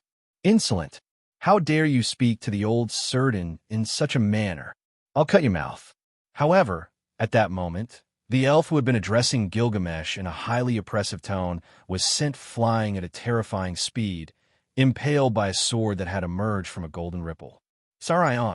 A female elf cried out and immediately ran to where her comrade had fallen. "It seems I'm right. You should be superior in wisdom compared to humans, but it appears that we are not understanding each other correctly. Isn't that so?" Gilgamesh asked as he looked at the elder elf who stood before him. Extremely brutal, arrogant, and bloodthirsty. These are the first words that appeared in the mind of the elderly elf named Certain, who raised his hand to stop the other elves who were about to take action to kill Gilgamesh. "I apologize for my misbehavior. It's been a long time since I've had a conversation with someone who isn't my disciple." Certain dismounted and walked toward Gilgamesh. After getting close enough to have a pleasant conversation, he said, "My name is Certain. I am an ancient elder of the Moon Elf clan in the Silver Forest. I am here to take the portal to the Blue Forest for its future protection." Roxy immediately informed Gilgamesh, "I've heard that the Moon Elves have disappeared for hundreds of years. Many claim to have seen them, but not everyone is sure about these reports and view them more as legends." Upon hearing that, Gilgamesh nodded in acknowledgement of the information while pondering the reason. Still, he decided that it was irrelevant to him and said, "If you take this portal, you will cause the destruction of an entire continent before the most powerful beings in this world act to contain the threat. For some reason, this portal to the dark world has been maintained, and it will continue to be that way." "How do you know about that?" Certain lost his composure upon hearing these claims that shouldn't be known beyond his elf clan and the last humans in this place. "Don't tell me." Gilgamesh shook his head upon understanding what Certain was referring to, walked toward the portal, and said, "There aren't many things in that world that can challenge me, so I will rule this place while repopulating this area with a portion of my army. That should keep the hearts of the Moon Elves at ease. Isn't that enough?" Certain shook his head and said stubbornly, "I'm afraid that won't be possible. A rule has been established that only the Moon Elves would protect this place alongside the humans who received the blessing of the ancient tree. I still don't understand your insistence, but you should leave this task to us. Then why don't you live here and pledge your loyalty to the Asura kingdom, which will be ruled by my fiancé in the future?" Eris looked coldly at the old man who seemed to know who was before him. "My name is Gilgamesh. I can see that your race's righteousness in keeping the door sealed is so great that I fully respect your sacrifices over the years. That being said, your reward will be that from now on, I will take it upon myself to completely destroy all dark existence on the other side when this door is opened. What do you say about that?" Gilgamesh's words this time didn't need to be contradictory, so when he looked beyond the lives of these people, his eyes settled on a very beautiful woman. But beyond that, it was her relationship with someone very important to him. So upon noticing this, he approached. "May I know your name?" The elven woman tightened her grip on her sword and said in a cold tone, "My name is Sarah. Do you have something to say?" Gilgamesh pretended not to remember and said, "You bear a certain resemblance to Elaine. Do you still remember your sister?" "What did you say?" Sarah yelled, suddenly losing her composure. She immediately drew a dagger from her belt and attempted to stab Gilgamesh. But his armor was so strong that the dagger's blade was completely shattered. "Sarah, stop right now." Surdin roared, furious about the attack that could lead to a battle between the two sides. "You damn bitch, I'm going to cut your throat." Eris immediately vanished from her position and, in an instant, struck Sarah's stomach, sending her flying dozens of meters before she could stop herself. Eris, with her crimson hair fluttering, was about to draw her sword when Gilgamesh's hand held her waist, and he said, "Calm down, my little fiancée." Her anger seems to be justified, although I don't quite understand it. "Isn't Elaine your sister? You should love her, unless—" Eris seemed to understand something, so she stopped, furrowing her brow while glaring at these arrogant elves, and said, "If she doesn't give us a satisfactory answer, I'll personally kill her." Gilgamesh nodded and said, "If that's the case, I won't stop you. Do you think we'll stand idly by?" The Moon Elves, defying all authority from Surdin, unsheathed their swords, causing Roxy to grip her sword with her right hand and aim her shining staff of magic at the Moon Elves. Gilgamesh was anything but nervous. His women were terribly temperamental, and right now, they were ready to kill if things didn't calm down. Seeing this, he felt inexplicably pleased, but knowing that it was unnecessary for these elves to die, he said, "Tell us, Sarah, what's going on?" Sarah spat blood as she held her ribs, which had been crushed by a kick from a teenager no older than 18. She said, "My sister died years ago. The moonflower that represented her life faded long ago, so you don't have the right to name her so easily in my presence." Years ago, would that be it? Gilgamesh recalled that years ago, he released the seal on Elaine's body, and this might have triggered this special effect. Normally, curses are lifted when the one who bears them dies. You're mistaken. Elaine is fine, and we might end up engaged in the future. She would be my last wife if she wishes, of course. Years ago, I removed a curse from her body that had kept her sealed for 100 years. Can you imagine that? Gilgamesh asked Sarah, who, after realizing he wasn't lying, started to cry slightly. She told me that she had left her clan to travel the world. That was her dream. But for unknown reasons, she ended up in a temple where she stayed for over 100 years. I suppose she didn't want to return because she wanted to suffer in silence. Sarah was the only one who knew the reason why Elaine had left her clan. So after hearing the story from the man in front of her, she began to cry uncontrollably, and all she could say was, "Thank you for saving her, and forgive me for attacking you." Surdin, who was breaking out in a cold sweat, said, "What are you doing? Sheathe your swords. Have you forgotten who Prince Gilgamesh is?" Many elf tribes consider him a noble human, someone who has already liberated thousands of elves from the hands of slavers and returned them to the forest without asking for anything in return. When everyone who had been furious about Gilgamesh's attack on one of their own lowered their weapons, feeling regret for taking a hostile stance. "Well, I guess we were too aggressive as well." Gilgamesh walked over to the elf who was in agony. "I'm sorry. I must say, I never thought you were Gilgamesh. The rumors say you're just a child, but now you look like an adult," said the elf who was receiving healing from a young elven mage. Gilgamesh smiled and said, "I suppose I'm very famous. Seeing the sincerity in your eyes, I'll heal you." This decision was not impulsive. He knew very well where the elves' hatred toward humans was directed. It was due to slavery, kidnapping, and the destruction that many humans caused in elven tribes. For them, humans were all the same, and Gilgamesh was fine with accepting that, so he wasn't too harsh. The world needs a serious change to move forward, because if slavery continues in this world divided by races, what will happen later is a war. Perhaps in his world, slavery was necessary, but here, it's an evil that's unnecessary because this world is composed of races, species, and customs. Humans are not the only ones living here, so whether it's eradicating all races and leaving only humans, nothing will be achieved other than abolishing slavery to make further progress in the future. Gilgamesh retrieved a healing potion from his gate of Babylon for the elf who was on the brink of death. After a drop of the potion touched the moon elf's body, his deathly pale face quickly regained a rosy hue, and in just a few seconds, he made a full recovery. What kind of potion is that? One made by a goddess. Gilgamesh didn't lie when he returned to Eris, who had a cold expression and murmured, "I'm not going to apologize." "Why should you?" Gilgamesh asked while caressing her crimson hair, to which she smiled faintly.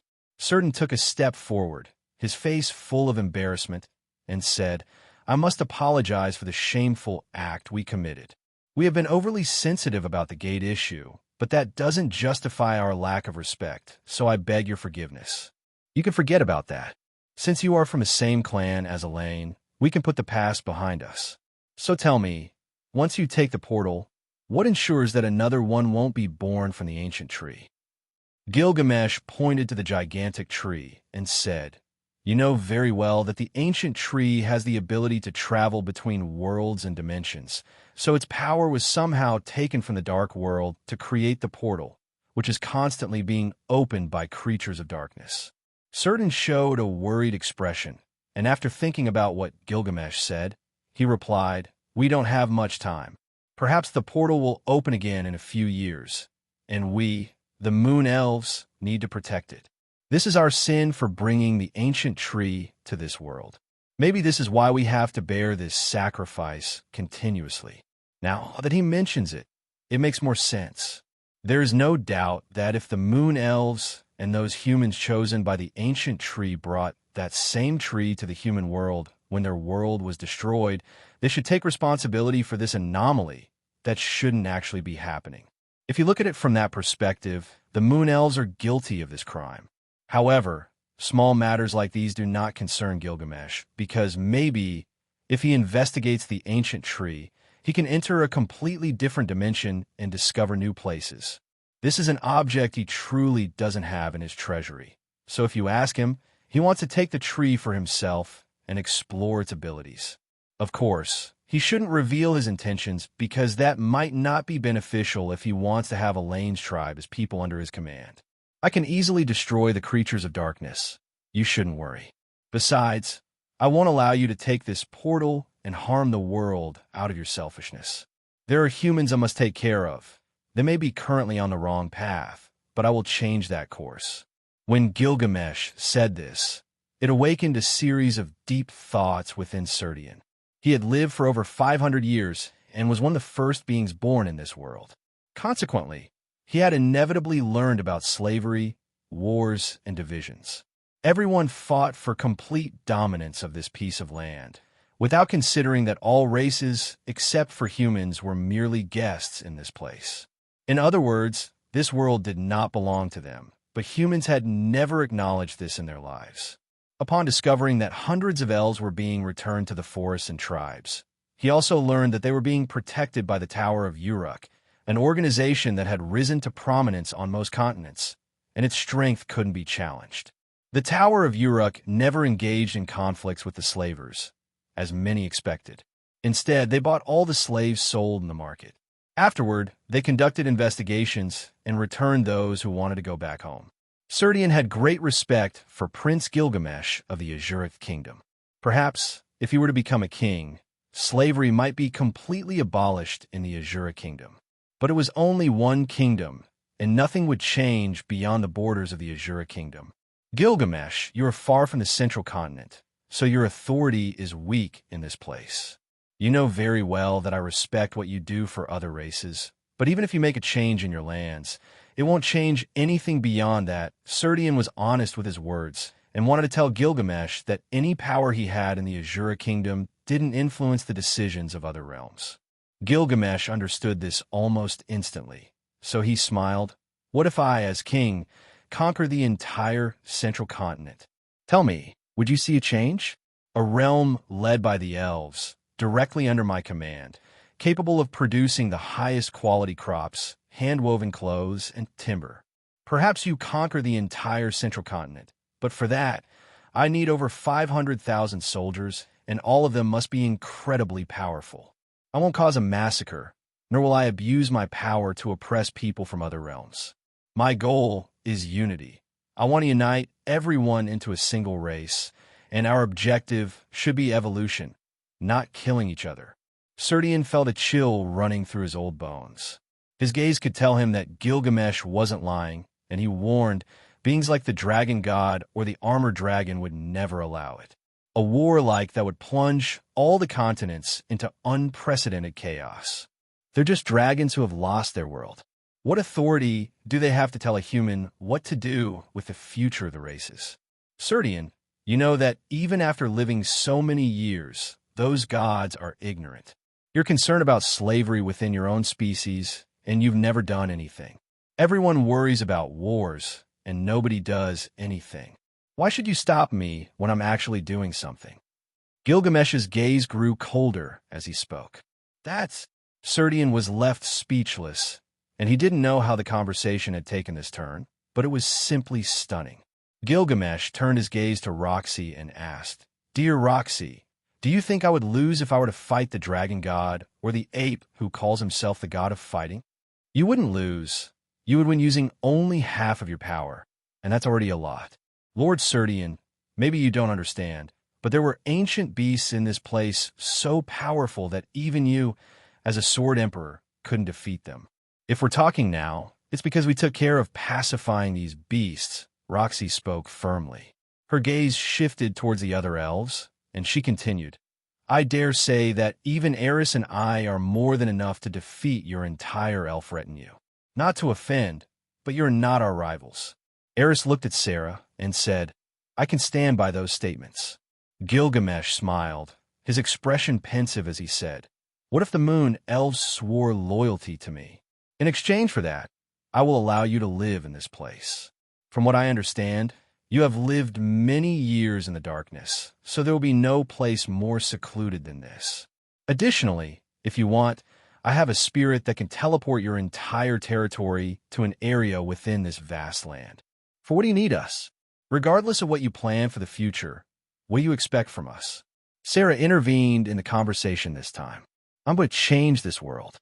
For that, I need the support of more than half of all living beings in this world. If the moon elves join me, all those elf tribes, dwarves, and beast folk could have a peaceful life in this place.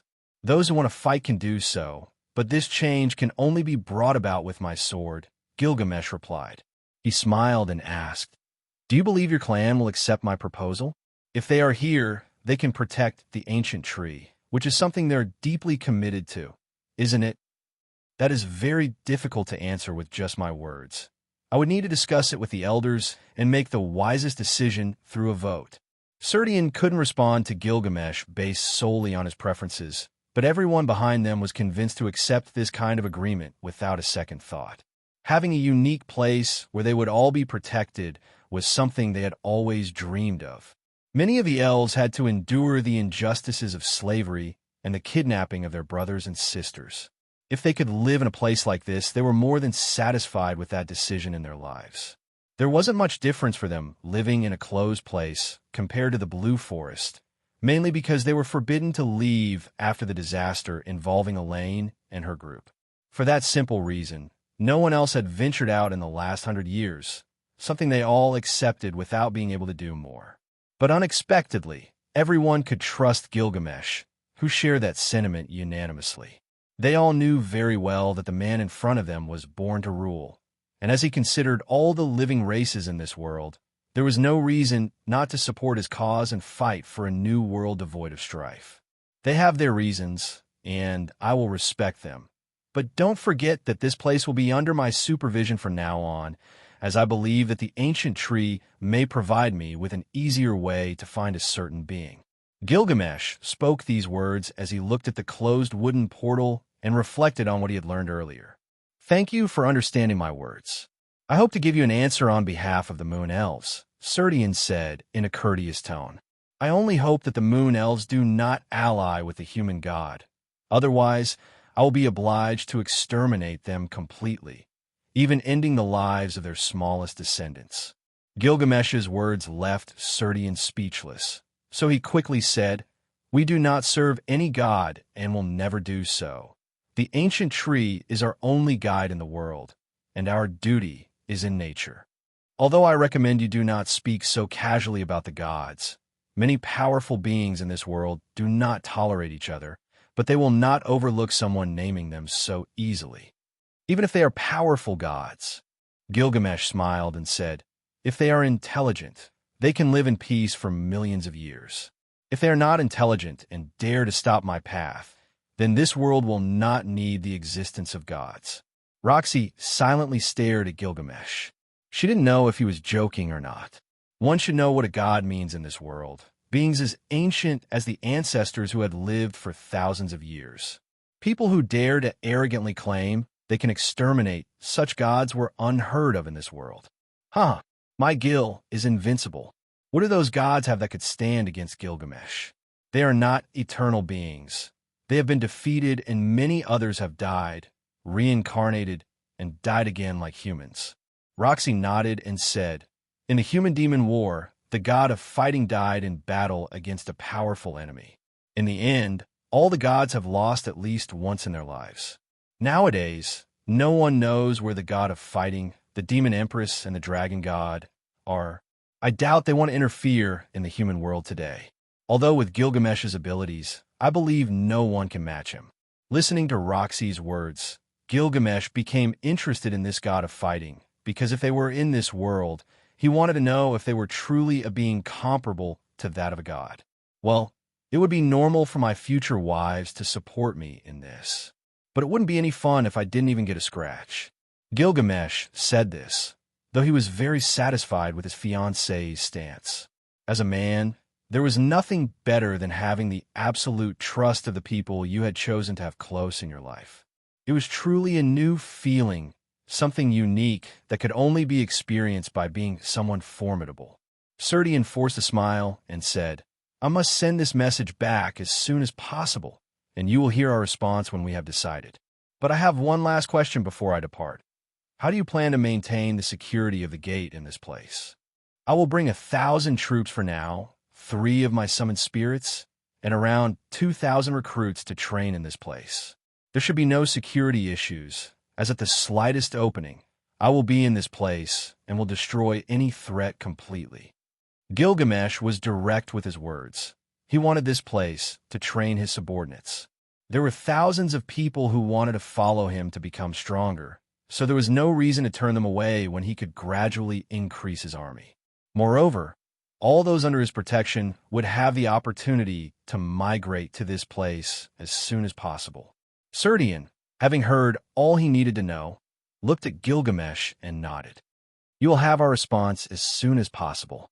I hope that by then you can enlighten us with your grand ideas for this place." Gilgamesh nodded, and after watching the Moon Elves depart, he said, "At least they are intelligent. Would you have killed them if they didn't acknowledge your strength?" Roxy asked with more calmness. Gilgamesh thought and said, "They are elves, after all. Their hatred of humans is justified by the slavers. Over the past few years, my people have bought all kinds of slaves, and some have been returned to the forests and villages from which they were taken. Nevertheless, I would have killed them if they had attacked us instead of acknowledging me." Eris said in a cold tone, "I had killed that elf bitch who attacked you. Wouldn't it have been better to have killed her? If they were truly useful, I would understand why you need them. But they are just elves. Do they hold more value than Elaine knowing them? Having control over all the elves on the continents, were those your intentions when you freed them from slavery?" Roxy couldn't think of anything else. "That's correct." Gilgamesh smiled and said, "Gaining the people's support is necessary for ruling securely. I don't want to sweep away any enemies that stand in my way afterward, especially when they are so weak. Establishing control over them is more important than starting meaningless wars that will lead me to nothing but massacres. Consider one thing. What will happen if you control the entire central continent and life within those lands is much freer and safer than in other continents? When Eris and Roxy heard this question, they immediately understood what would happen in the other corners of the world. Roxy smiled upon recognizing this astute approach to managing things. But just as she was about to say something, Gilgamesh asked her, "By the way, Roxy, what do you think?" "That would be complicated," Roxy murmured with a hint of uncertainty on her face. It's not that she didn't love her family, but she couldn't communicate with anyone other than her parents. But after Gilgamesh granted her the ability to communicate telepathically with others, when she had never been able to before, it made her feel much more at ease about returning to her village. She was sure Gilgamesh's suggestion was appealing, but she wasn't sure if her parents and the village would accept it. Eris lifted her chin and said, "If they don't want to, then it should be enough for your parents to come to the Asura kingdom. If you were to marry Gilgamesh, I'm sure he wants what's best for you and your family. I don't think they'll agree. They're very set in their ways, and everyone is deeply rooted in the village where they were born and have lived for hundreds of years." Roxy's response was sincere. It would be fantastic if her village could live in such a beautiful place, but she didn't want to force them. She was very happy that Gilgamesh, despite not being very romantic or showing his emotions easily, was an observant man who liked to pay attention to details and protect those around him. His concern for her family was something that proved Roxy right, so she didn't refuse, but she also didn't give a positive answer. "Why don't we go to the demon continent, then?" Gilgamesh asked with a mischievous smile. He then pointed and said, "Sooner or later, I'll have to meet my in-laws. They should know that their daughter's future husband is someone extraordinary. Are you so determined to marry me with Eris around?" Roxy asked without any shame. "Of course, both of you have become important to me, and I have no intention of letting you go no matter what. But I always seek your opinion. I wouldn't be so cruel as to force you into something you disagree with." Gilgamesh was honest with his words. He didn't want forced love, but he also lied a little because he couldn't let go of what he had come to love. Eris smiled, but at that moment, she saw something falling from the sky. "What's that?" Gilgamesh, who raised his gaze, furrowed his eyebrows slightly and said, "Beasts and more beasts." Above their heads, Gilgamesh could perceive a massive figure falling rapidly in their direction, as if trying to crush them in one fell swoop. Roar! Boom! In a matter of seconds, a massive noise erupted, and an unparalleled aura filled the skies. In an instant, a gigantic figure emerged from what seemed to be a spatial rift. A massive, dark-looking beast appeared before them. This beast had the appearance of a gigantic whale with large tentacles protruding from its body. These tentacles were sucking the life out of nature and emitting an eternal darkness that seemed to be increasingly enveloping the surroundings. There was a person atop the whale. The moment it appeared, Gilgamesh grinned triumphantly as he watched the creatures piling up one after another only to be slaughtered. At this point, Roxy and Eris, who were accustomed to this type of scene, immediately boarded the Vimana and distanced themselves from the area, while Gilgamesh slowly ascended into the sky. The pressure being released was so intense that it was suffocating to remain within a 1-kilometer radius. Under this torrential pressure, all creatures were paralyzed in place. The moon elves who were far away were stunned when they saw that figure in the sky, and one of them murmured, "A dark creature." Another terrified elf said, "It looks like someone is riding on that dark creature." Even the adventurers in the distance started running when they felt that sense of death, and many others, due to the paralysis, were gripped by fear. Run! Suddenly, all living beings within this space began to flee. At this point, many wished they had the gift of flight to escape from this place more quickly. "What do we do, Serdian?" Sarah exclaimed with a pale expression. "We must stop it, but we don't have the strength to do so. Only the Guardian could stand against it, but he's been asleep for over 200 years. We can't wake him just for this," Serdian replied. Roar! The dark creature let out a loud roar, as if trying to cleave the sky and intimidate its enemies. A red liquid began to seep from its body, and the entire verdant place was filled with a crimson hue. In the distance, someone suddenly halted the advance of the dark whale, a man who shone like the sun, but whose presence was indifferent to the events happening around him, as if his purpose was simply to observe what that thing was doing. I never thought the seal would open after 200 years. I had to hide like a miserable being during that time, but no more. I won't die of old age in this filthy world. I will bring forth the legions of the abyss to destroy these lands and turn them into a realm of the dark god. When that hollow voice spoke, it seemed as if his existence was a gift from life. At this moment, this beautiful place turned into a hell. Countless creatures were slaughtered, and only those with pure hearts were protected by the ancient tree, giving shelter to hundreds of thousands of beautiful animals that sought refuge in its roots and shadows. Whether they were beasts of 100, 200, or 500 years, whether they were strong or weak adventurers, many were killed without exactly knowing how this feat had been achieved.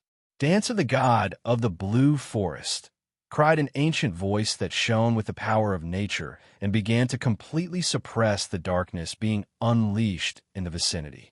A single guardian protecting the gate? The Moon Elves clan is supposed to still be intact, but none of you came to this place when humans were waging a worthy war. None can compare to those humans who decimated the dark forces and even reached the heart of our world before they died. That was exhilarating, but all of them died shortly after. When Serdian harnessed the pure energy of the ancient tree, half of the open space was shielded by a blazing source of vitality, but that was all it could do. The man covered in black armor looked toward the old moon elf and said, "You're at your limit. When I got trapped in this space after the gate was sealed from the inside, I vented my fury on the remaining humans, but never managed to escape from this place. Cursed being corrupted by darkness, you and your unholy filth will surely be cleansed from this world." Serdian, who seemed like a nature god, cared for nothing except fulfilling his duty. However, the man who appeared to have merged with the darkness said, "My name is Alamon, commander of the 1st Battalion of the Eternals, or what you call dark creatures. You will be the first to die after my awakening." Gilgamesh, who had been observing the existence infused with darkness, smiled when he saw enough. This is the biggest joke I've seen in all my lifetimes. It turns out you're not formidable at all. You're just dark elves who were lucky not to be wiped out by something you don't even know. I wonder if you serve the cowardly god."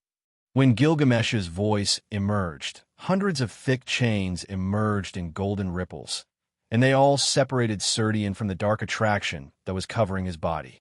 Alamon, who had noticed Gilgamesh a while ago, furrowed his brows and asked, "You're a human, much more arrogant than I thought. I suppose killing you quickly would be a mistake to be avoided." "Yes, you come from the dark world where any creatures, be they humans, elves, dragons, dwarves, or even sea creatures corrupted by darkness, were banished to that place. But with the death of the other worlds and the loss of existing connections with the ancient tree, you somehow managed to connect your world to this place with the help of the ancient tree." As Gilgamesh spoke these words, his smile was so arrogant that he looked at the dark elf in front of him with utter contempt. There was absolutely no respect in his gaze, as if that insignificant being suddenly meant nothing to him. "You cursed creature, I will slaughter all of your kingdom and crush the homes of your families." Alamon shouted with fury coursing through his veins. Gilgamesh wasn't angered by such a low insult. Instead, he revealed a faint smile. With dignity and indifference, he said, "Even if all those at your level want to beg for mercy, I won't grant it when I visit your world. I will completely destroy your star and bury you in the cold void. That's what worthless swine like you and those you live with deserve."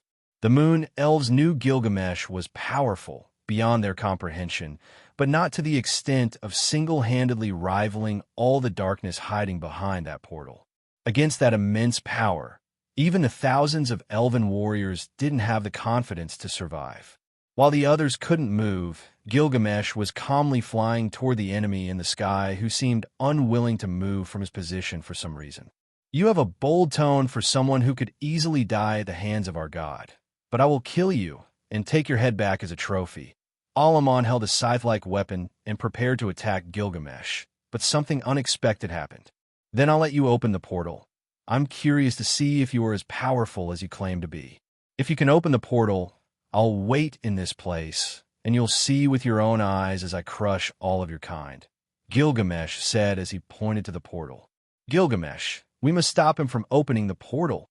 Serdian, who was holding back the darkness, shouted in panic upon hearing Gilgamesh's reckless intentions. "You can't always escape destiny.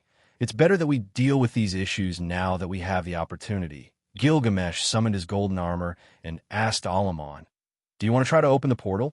Alamon, who saw no deceit in Gilgamesh's gaze, nodded. He said nothing more and suddenly appeared over the wooden portal. Serdian, who was about to rush to stop him, sweated so much that he immediately wanted to run and prevent it, but a soft voice said, "Don't interfere with Gilgamesh's plans. You will die if you do." Eris, who was standing in front of the throne on the Vimana, looked at Serdian and reminded him, "If there's something on Gilgamesh's mind, there's no one who can pull him out of those thoughts. Not even us would be useful. Now, you will witness something incredible. You are so arrogant that there are no levels to compare you with other humans. I hope you don't regret it once the dark creatures arrive." Alamon cut his hand, and the blood filled the wooden portal, and suddenly, a massive concentration of mana made the earth tremble. Alamon had been studying forbidden ancient texts for years and had learned the dark secrets necessary to carry out his plan. Before him, on an ancient tree wood, he had drawn a runic circle with sacrificial blood, surrounded by a horrifying aura. At each of the cardinal points, he had placed cursed artifacts that would serve as anchors for the portal. Alamon began to recite words in an ancient and forgotten language, words that resonated with ancestral malevolence. His voice was deep and guttural, and his hands shook as he channeled his dark power into the runic circle. As his incantations progressed, the air in the chamber became dense and cold, as if the abyss itself were lurking, eager to enter our world. Gilgamesh, who had been waiting calmly, murmured, "Medusa and Mordred, present yourselves before me." As Gilgamesh's words ended, two figures with an aura that dwarfed the heavens appeared at his side and bowed respectfully. "What are your orders, my lord?" Medusa asked with a calm look, as if the commotion around them didn't concern her. Gilgamesh smiled and said, "I want you to summon Amy to reinforce the surroundings. In a few minutes, a portal will open, and when I'm in battle, I won't pay attention to anything else but that. So, while you do that, Mordred can take care of Eris and Roxy, who are on my Vimana. Do you not need assistance with that?" Mordred wanted to go to the battlefield. "No, just observe." Gilgamesh smiled as he looked at the huge portal taking shape, and as things had come to this point, he unsheathed his weapon without any restraint. Alamon, who was working on the portal, began to feel a powerful presence behind him, and his body began to sweat with concern, wondering if he could open the portal in time. The runic circle began to glow with a red and ominous light, and Alamon felt a dark, magical force beginning to flow through it. The ground beneath his feet shook as the portal slowly opened, and the sound of inhuman moans and whispers filled the surroundings. Dark creatures from the abyss began to emerge from the portal, at first as indistinct shadows that writhed and contorted before taking shape. They were nightmare monsters with twisted bodies and malicious, glowing eyes. They crawled out of the portal, filling the place with their malevolent presence. "Ha! 200 years waiting in a lucid and painful dream, but at last I will ravage this place and crush what I once swore to do." Octopus-like creatures crawled through the sand, emitting ferocious roars, and the huge whales flying through the air did the same. Behind them, beings similar to Alamon appeared, and after emerging from the portal, they saw Gilgamesh, who maintained a smile on his face. "Alamon, it took you 200 years to reopen the gate," shouted a beast man shrouded in darkness. Boom! But at that moment, hundreds of monsters died in a single strike from Gilgamesh's EA, unleashing powerful attacks like lightning that shattered their bodies and ended their lives. Roar! A bloody rain began to pour for the enormous sky whales. They died as easily as if an adult were fighting a baby. No, the outcome of this battle was even less favorable than that. The initial clashes were like an ant facing a giant kilometers tall. Everyone who appeared turned into dark meat paste, torn apart so easily it was terrifying. Roar! The dark creatures themselves roared furiously and rushed at Gilgamesh, who with a single swing of his sword mowed down thousands of enemies. Red marks on Gilgamesh's body began to appear, and as the enemies increased, the brutality of this confrontation intensified. Who is this being? The beings of the society were scared. Many gathered their courage and charged toward Gilgamesh with their most powerful weapons before them. Boom! But at this moment, Gilgamesh was like a warlord in a total frenzy. He didn't use any techniques. He only used his sword and brute force to shred his rivals. On the top of his head, hundreds of golden ripples began to form. Hundreds, and eventually thousands shone in a brilliant tone, pointing toward that dark space where thousands of creatures of darkness emerged every 10 seconds like a swarm. Boom! Split in two the enemies, hundreds of thousands of swords began to shoot out like an arrow, infused with a divine power that began to shatter hundreds of thousands of enemies who hadn't fully emerged from the portal yet. It can't be possible. Watching this situation as if it were the end of all existence, Alamon knew he had made a grave mistake by opening the portal to this powerful being. In just a few seconds, Gilgamesh had killed 1,000,000 dark creatures, and his body shone as he appeared near Amolon, staring at him with a look of contempt, and said, "Pathetic beings." Boom! With a swing of Gilgamesh's sword, Alamon was sent hurtling back into the portal, followed by Gilgamesh, who was suddenly stopped by annoying creatures that kept coming out in search of their death. Millions of corpses lay dead, even unable to approach the portal, all of them weaker than ants in Gilgamesh's eyes as he flew halfway through the portal, launching attack after attack with his most powerful treasures, and this continued for several minutes. Moments ago, just the body of a huge whale had been shattered by a sweep of the sword in Gilgamesh's hand. If his blows were more powerful, this place would collapse entirely, so he limited his strength to 30% at all times to avoid destroying this precious place. Boom! Rivers of blood formed, emitting a strong smell of decay, and the creatures that had been torn apart on the ground tried to move unsuccessfully. Fatal wounds had left their bodies completely weak, unable to move, let alone emit a sound. Gilgamesh moved at a brutal speed, preventing any creature that wanted to move more than 100 meters from the portal from succeeding. This couldn't be called an invasion. It was a massacre on an unprecedented scale. Serdian, who was witnessing this change, was shocked by the result. He had believed that Gilgamesh was strong, but not as much as he was showing. He had only killed millions of creatures. His speed, strength, and combat performance defied all logic. It can't be. Serdian, seeing how Gilgamesh taunted and didn't let anyone escape, shattered all objectivity in his life. Medusa, who was standing on a flying carriage, looked at the old elf and said, "You must be very confused. Even with your age, you've never before seen true battles between people who can rival gods." In his past history, Gilgamesh was a king of heroes. Even someone like me couldn't get close to the greatness of that man's past. I can honestly say that there is no one who can match him on the battlefield, even when facing the most powerful in this world. In the Demon-Human War, there were battles of this kind, but I had never been in the presence of such brutal and bloody ones as these. Serdian felt weak from witnessing such scenes. Medusa, on the other hand, said, "They are our enemies. They want to invade us, so it's normal to kill them all." Boom, boom, boom. Powerful enemy attacks were aimed at Gilgamesh's body, but no matter how many hit him, none could penetrate the defenses of his golden armor.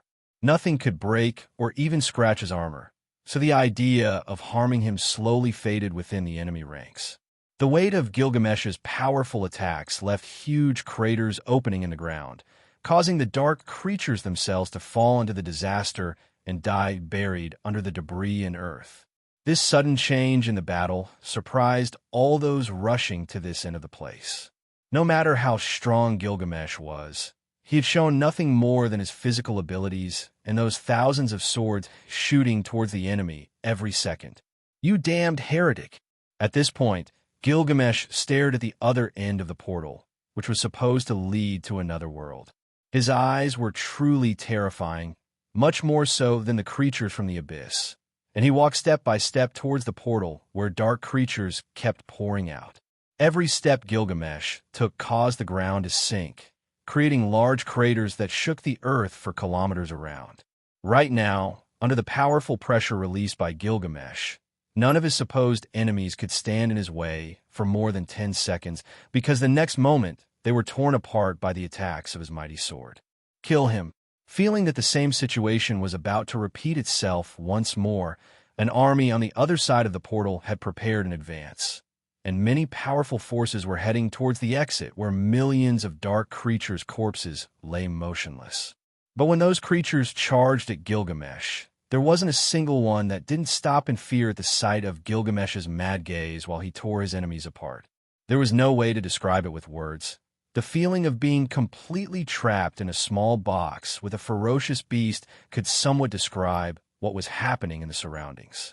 Two beings, each 3 meters in size, also felt as if an invincible predator was watching them. Only someone who had killed hundreds of thousands of living beings could emit such terrifying pressure and intent to kill. "You're just a human." A furious voice echoed from deep within the portal, and the two figures observed by Gilgamesh attacked with their fierce weapons. Gilgamesh roared thunderously, "Come all, or die like dogs." This time, Gilgamesh rushed towards the portal and passed through it, raising his EA weapon as a powerful concentration of magical energy crashed directly into both enemies. Boom! Boom! This time, space showed signs of breaking. Right now, Gilgamesh was reliving the moments when he faced true rivals much stronger than he was and defeated them all. At this moment, his gaze had lost any semblance of humanity. Only the desire to kill and destroy remained. The two weapons of the 3-meter-tall beings could not withstand Gilgamesh's onslaught. However, these weapons that clashed with EA could not match its greatness, so they shattered after the first impact. At this moment, Gilgamesh, with his armor, was an invincible being, while his Enkidu chains restrained his enemies before they were killed by sword attacks at an unmatched speed. Under the shock of the clash between the EA sword and those two weapons, the hands of those beings who could easily be sword gods were shattered by the first impact.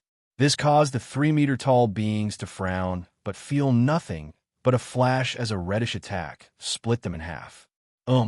At that very moment, a wave of attack came from the depths of the world and headed towards Gilgamesh, who, with just a swing of his sword and the release of energy, split that attack in half. Boom! Gigantic stone giants headed towards Gilgamesh, but with a single swing of the Enkidu chain, these two enormous creatures couldn't move and halted their steps. The golden ripples that began to appear crushed hundreds of thousands of creatures per minute. The swords launched like meteors pierced dozens of enemies before coming to a stop. "How dare you invade my world?" A dignified voice shook the darkness, and Gilgamesh, who was in the midst of killing, stopped, although his ripples kept attacking. "Come and face me. I heard that the people of this world want to invade mine, so I'm just doing the same to you. To me, you're only ants I don't want to deal with in the future, so I'm just taking out the trash." Gilgamesh's voice echoed throughout the world submerged in darkness, causing all the beings of this world to hear him. "You're just like us, a conqueror. We shouldn't feel pity or fear in making an enemy of our level. This is our nature. So seeing that we're both the monarchs of our worlds, let's fight, and the victor will swear not to invade the other's world for 1,000,000 years. The voice speaking stopped at the level where Gilgamesh was flying and revealed its form. "You have a human appearance, but have been consumed by the strange energy of this dimension. It's no wonder others don't kill each other having a superior existence like you. Although you're still an ant," Gilgamesh smiled coldly and said, "So let's fight. Let's see who's stronger, and prepare yourself because I'm going all out. My name is Elias, monarch of shadows and governor of the world within the darkness," Elias said as he wielded a sword weighing hundreds of tons. This time, Gilgamesh would fight at full strength. Ever since he could remember, he had stopped underestimating his opponents with considerable strength. He used to do so, which caused significant injuries to his body that affected him in subsequent battles. Let's go. You may be worthy, but I'm still not convinced that you deserve to know my name.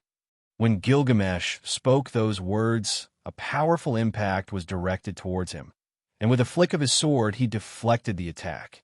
Alanus, seeing how Gilgamesh had approached so closely, turned his 2-meter-tall body into a black mist that crashed directly into his enemy. Boom! The moment that black mist touched Gilgamesh, a massive explosion occurred. The black mist was dispersed in just a few seconds, and Gilgamesh continued his attack with his sword, causing shockwaves to split the earth in two and create several craters. Alanus's expression darkened significantly. He turned his hand to grasp another weapon, attempting to halt the attack from Gilgamesh's sword. This was a priceless treasure that even his defensive treasures couldn't withstand more than 5 times. So he had to be very careful. Boom! 1, 2, 3 clashes, and the superior sword in Alanus's hands was completely rendered useless. There was no way to stop Gilgamesh with his EA sword in hand and going all out, making him an enemy that shouldn't exist in this kind of reality. When Gilgamesh prepared a powerful attack, the concentrated brute force completely obliterated Alanus's black armor, which he had done everything he could to use as a defense. In an instant, the sound of bones breaking echoed through the air, causing the dark creatures to shudder. If Alanus's armor hadn't protected his body from Gilgamesh's attack, he very likely would have died. "My lord, leave this place." 100 figures appeared in the air, blocking Gilgamesh's path, and they all held a kind of mirror that protected them and their lord behind them.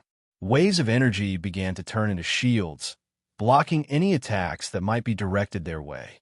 At that moment, the creatures also resumed their attacks, launching themselves at Gilgamesh, who had only one thought in his mind, and that was to kill. Unfortunately for them, with a single strike from Gilgamesh, hundreds of thousands of creatures were massacred, and the mirrors that formed to stop him suffered large cracks. Glorious sounds appeared as Gilgamesh simply stood in place, looking down upon these people who supposedly wanted to take the world into their hands. If they couldn't even give him a worthy battle, there was no need to pay so much attention to these dark beings. Gilgamesh, who directed his gaze towards his main enemy, only muttered, "The desperate attempt of a defeated race." But at that moment, a powerful aura collided with Gilgamesh, sending him flying, but only a few seconds later, he crashed headlong into the attacks being launched in combination by many forces. Boom! With just Gilgamesh's impact, the defensive mirrors shattered, and the earth and sky trembled, mountains crumbled, and everyone felt as if a supreme deity had been enraged. Seeing this, not only Alanus, but also Medusa, Eris, and the others who were outside the portal displayed signs of concern in their expressions. What kind of battle was unfolding within the dark world? With just some of his physical attacks, he could make both dimensions tremble, destroying everything in his path, as if an earthquake wouldn't stop shaking for more than 5 minutes. As for Alanus, who witnessed this scene, he felt fear for the first time in thousands of years and wanted to run toward a rune where dark-colored gemstones were shining. "We will stop you." The dark beings that stood in front of Gilgamesh felt fear and roared deafeningly. Their energy forces formed a single, powerful attack in the shape of a spear that could kill any enemy. But Gilgamesh, who was flying in the sky, only smiled arrogantly. Boom! In that moment, powerful flames erupted from one of Gilgamesh's swords, as if they wanted to consume the entire world.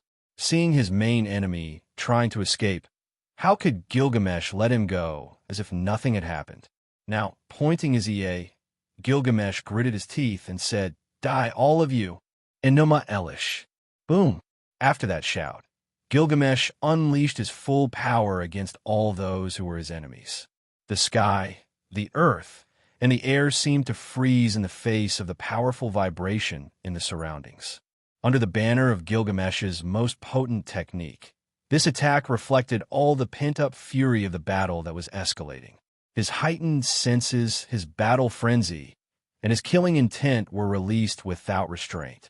In the blink of an eye, a crimson aura blanketed the entire dark world, making even those fighting instinctively think they might have gone a bit overboard.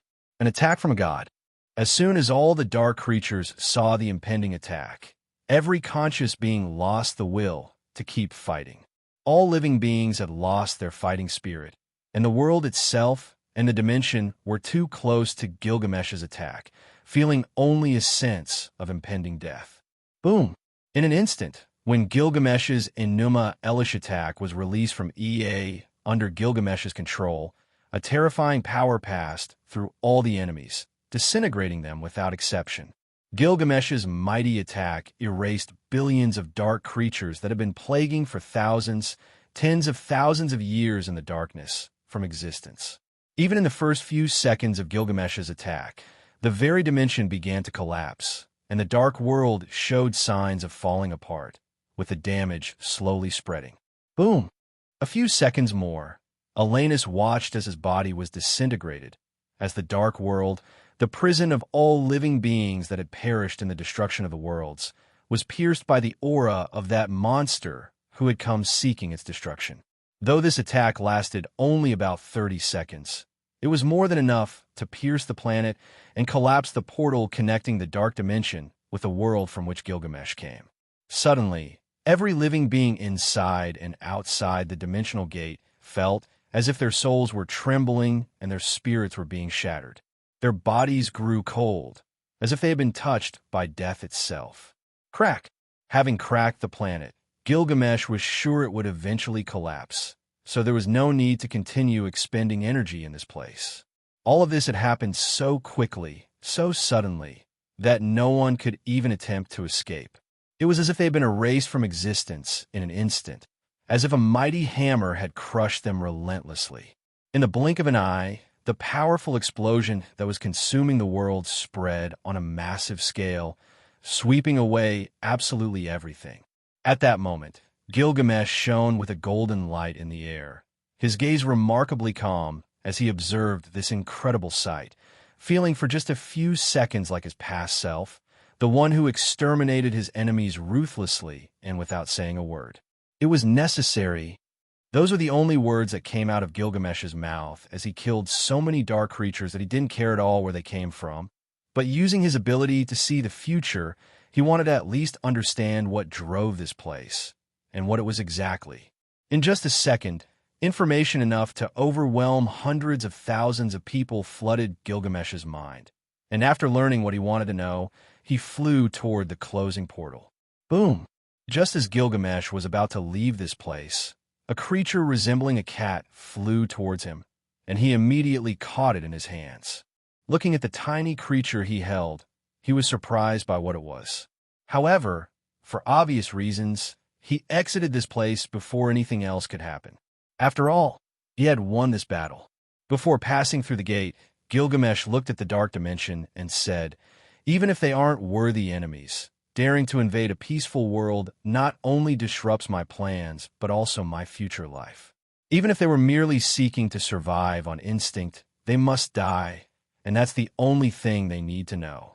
After these words, Gilgamesh took a step forward and disappeared from the place, passing through for a few seconds before it closed completely, leaving that dimension entirely forgotten. When Gilgamesh emerged from the portal, everyone, including Medusa, trembled upon feeling that thick murderous intent that not even an entire army of death could possess. That uncontrollable fury filled his body, making him aware that once he starts fighting with the intent to exterminate, nothing could stop him.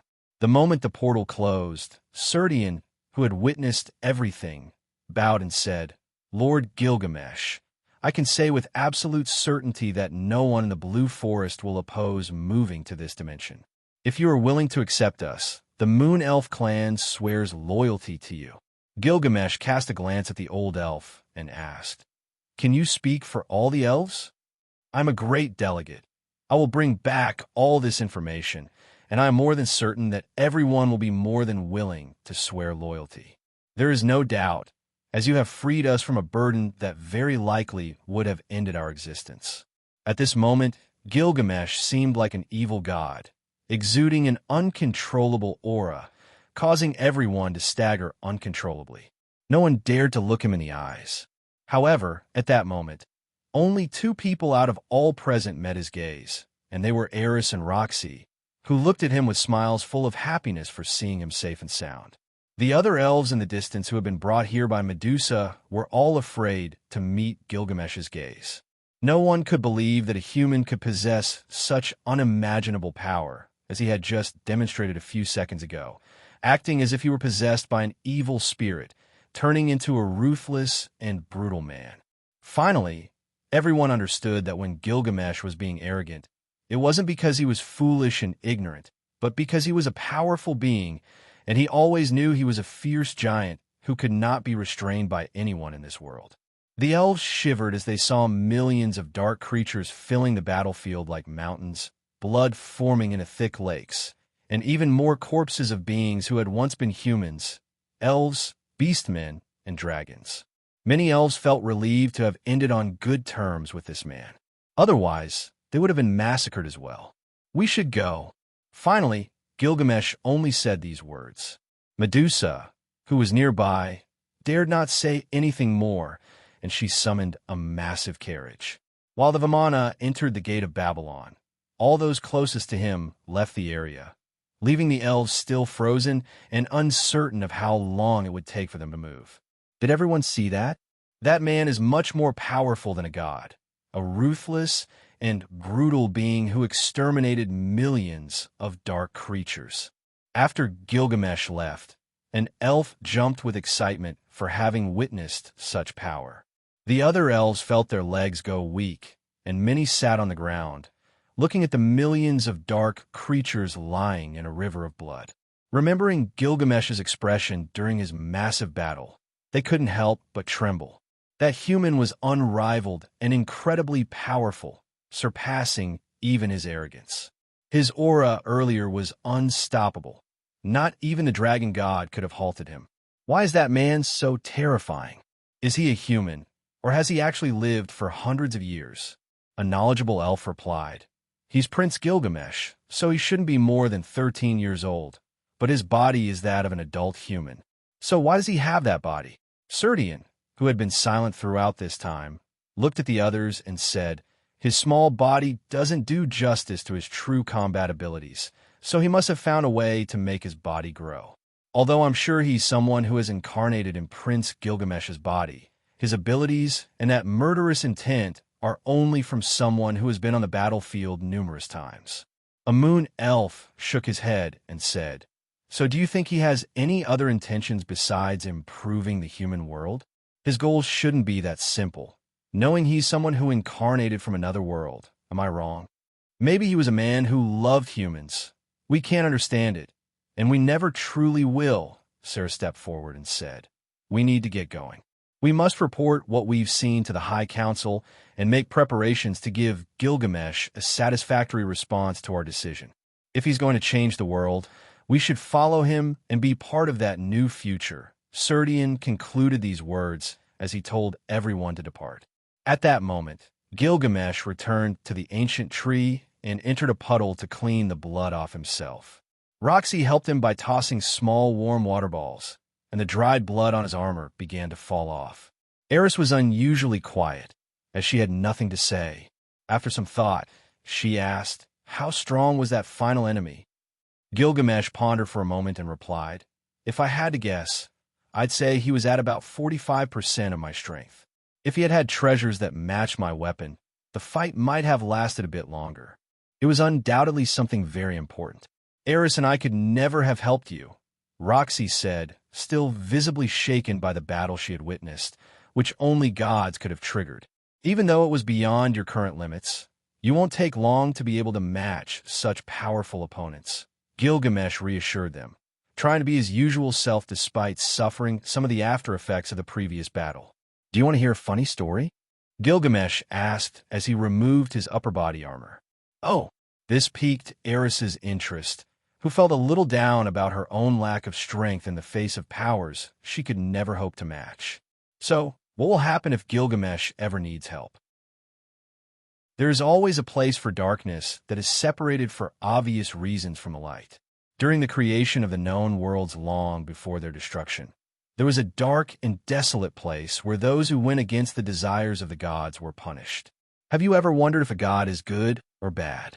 He has the power to remove evil from the world, to punish those who only cause destruction and misfortune. But he doesn't. Does that make him a bad god? Many say it's something caused by free will, but before the worlds were destroyed, a special world was created to punish the dead who committed unforgivable sins. It was then that in the dawn of time, when the worlds were still young and the stars stretched in the firmament like glimmers of hope, there existed a place feared by all beings with special abilities, a place that was only whispered in the deepest shadows of the divine realms, the primordial abyss. According to ancient legends, the primordial abyss was not always a dark and terrifying place. In time immemorial, it was a paradise for lost souls, a neutral realm where the dead could find solace and redemption. The gods, in their wisdom, had created this place as a corner where wandering souls could purify themselves and, ultimately, be reunited with the gods or reincarnated into new living beings. However, greed and envy seeped even into the divine hearts. Some gods were tempted by the power emanating from the primordial abyss. They began to experiment with the souls residing there, imposing cruel and dark punishments on the dead who had committed impure acts in life. The authority of the gods over the abyss became tyrannical, and their thirst for punishment became insatiable. In their arrogance, these gods created monstrous creatures from the tortured souls, giving life to abominations that tormented both the living and the dead. The darkness emanating from the primordial abyss spread like a plague, shrouding the world in a cloak of despair. The benevolent gods, horrified by the corruption of their peers, united to curb this growing darkness. However, their efforts were in vain, as the dark beings had woven an intricate web of dark magic around the abyss, and not even the gods could undo it.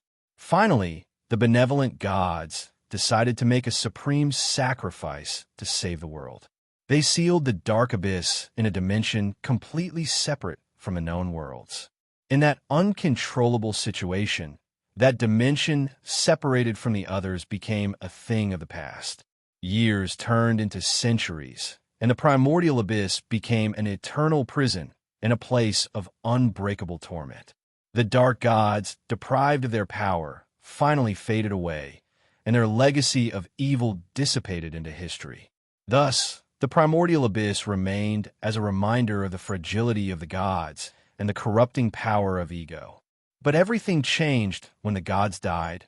All worlds except for the human one were destroyed, and the ancient tree was designated to the human world by the moon elves and the human guardians at that time.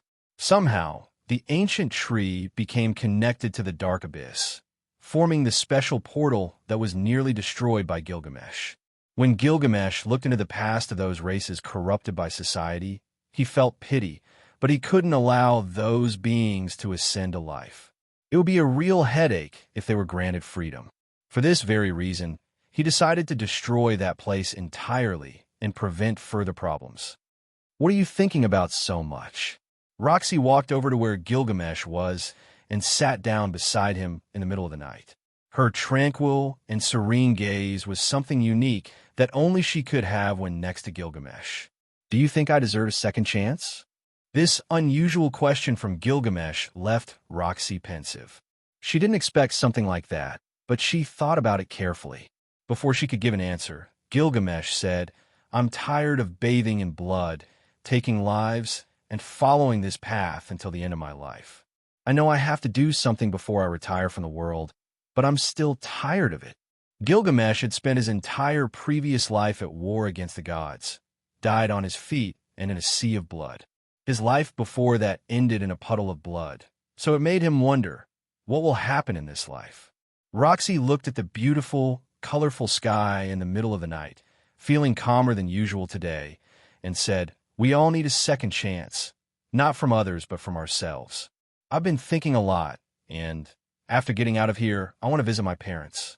Everything I suffered in the past no longer exists, and now that I think about it, it was always something small. Gilgamesh smiled and asked, "Do you really want to be my wife? I know it might be hasty, sudden, and strange for you, but I'd like to know what you think." "I'm not thinking of anything special. I'd simply resigned myself to having a man by my side for the rest of my life. I had planned to find a new disciple and retreat to the Magic Academy. So right now those plans are becoming increasingly smaller. Is that a good or bad thing?"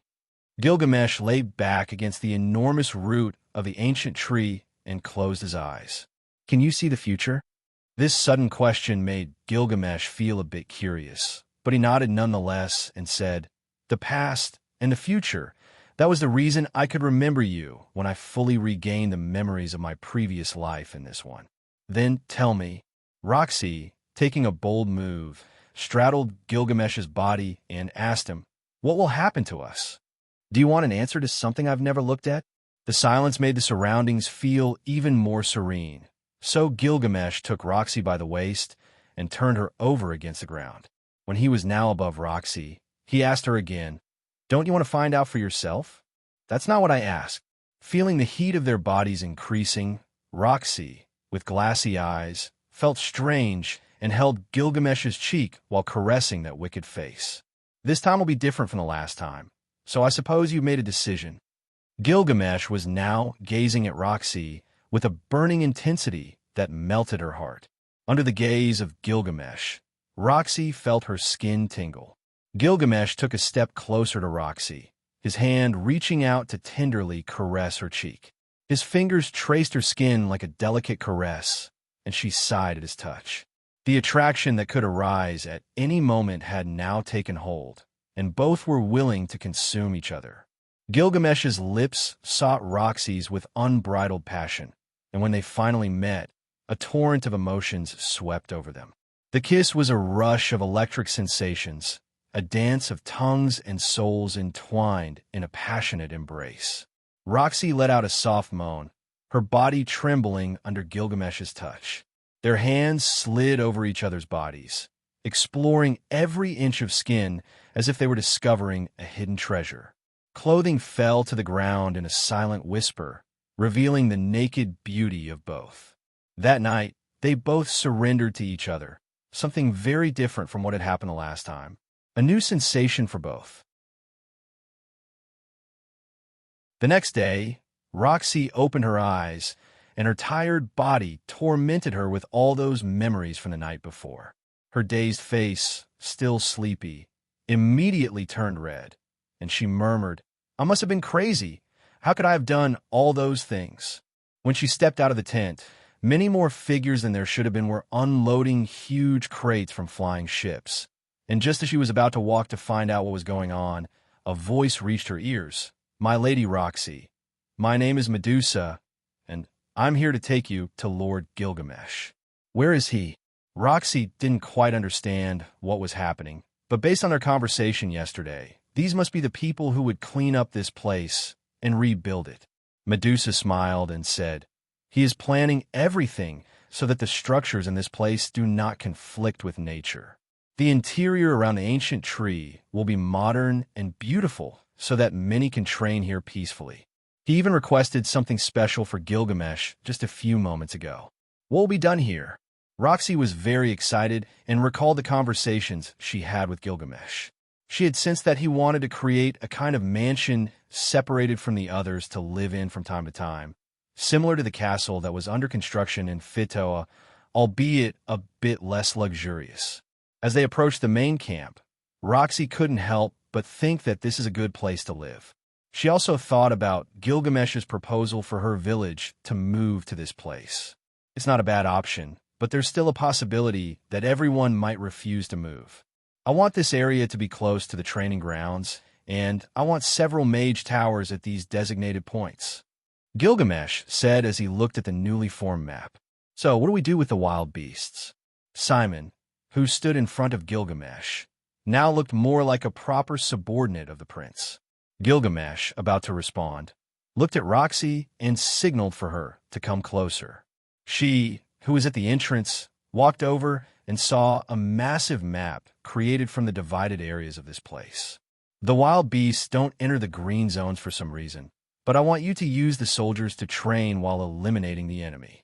Everything they kill must be brought back for consumption.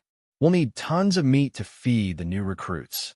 Gilgamesh, who had made a decision, was sure that this was the best option. So what about food? A man beside Simon said, "We can plant fruit trees and large food crops. This place is very fertile, so there should be no problem with food. We'll use a system to create comfortable bathrooms with automatic drainage, fertile areas for planting, and special areas where buildings for resting will be constructed." So that's settled. How is the situation in Phidos? Gilgamesh was somewhat curious, as he had been in this place for over a week without leaving, so he wanted to hear at least some good news. The place is under reconstruction as planned, following the mass civilian evacuation. Due to the well-executed plans and your intervention that halted half of the destruction that would have occurred, only a few 100,000 people were teleported out. Search plans were initiated, and all the realms we contacted said they would do their best, but made no promises. Simon formulated a good response in just a few moments. Simon smiled a little and said, "The doves have discovered that none of the realms are actually doing anything to help the affected. Many slavers are capturing the innocent, and all we can do is buy those people and bring them back to Phidos." Eris, who had been listening to all of this, had received a letter from her parents, and after reading it, she said with a cold expression, "Then those realms must pay with blood for the actions of their leaders. Is anyone so inhumane as not to help in a situation where everyone could be victims?" Simon looked at Eris, who had grown more than normal, just like Gilgamesh, and said, "It's not that simple, my lady.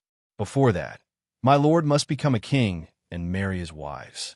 By then, we will have control over the Asura kingdom regions, and we will have rebuilt the city defenses.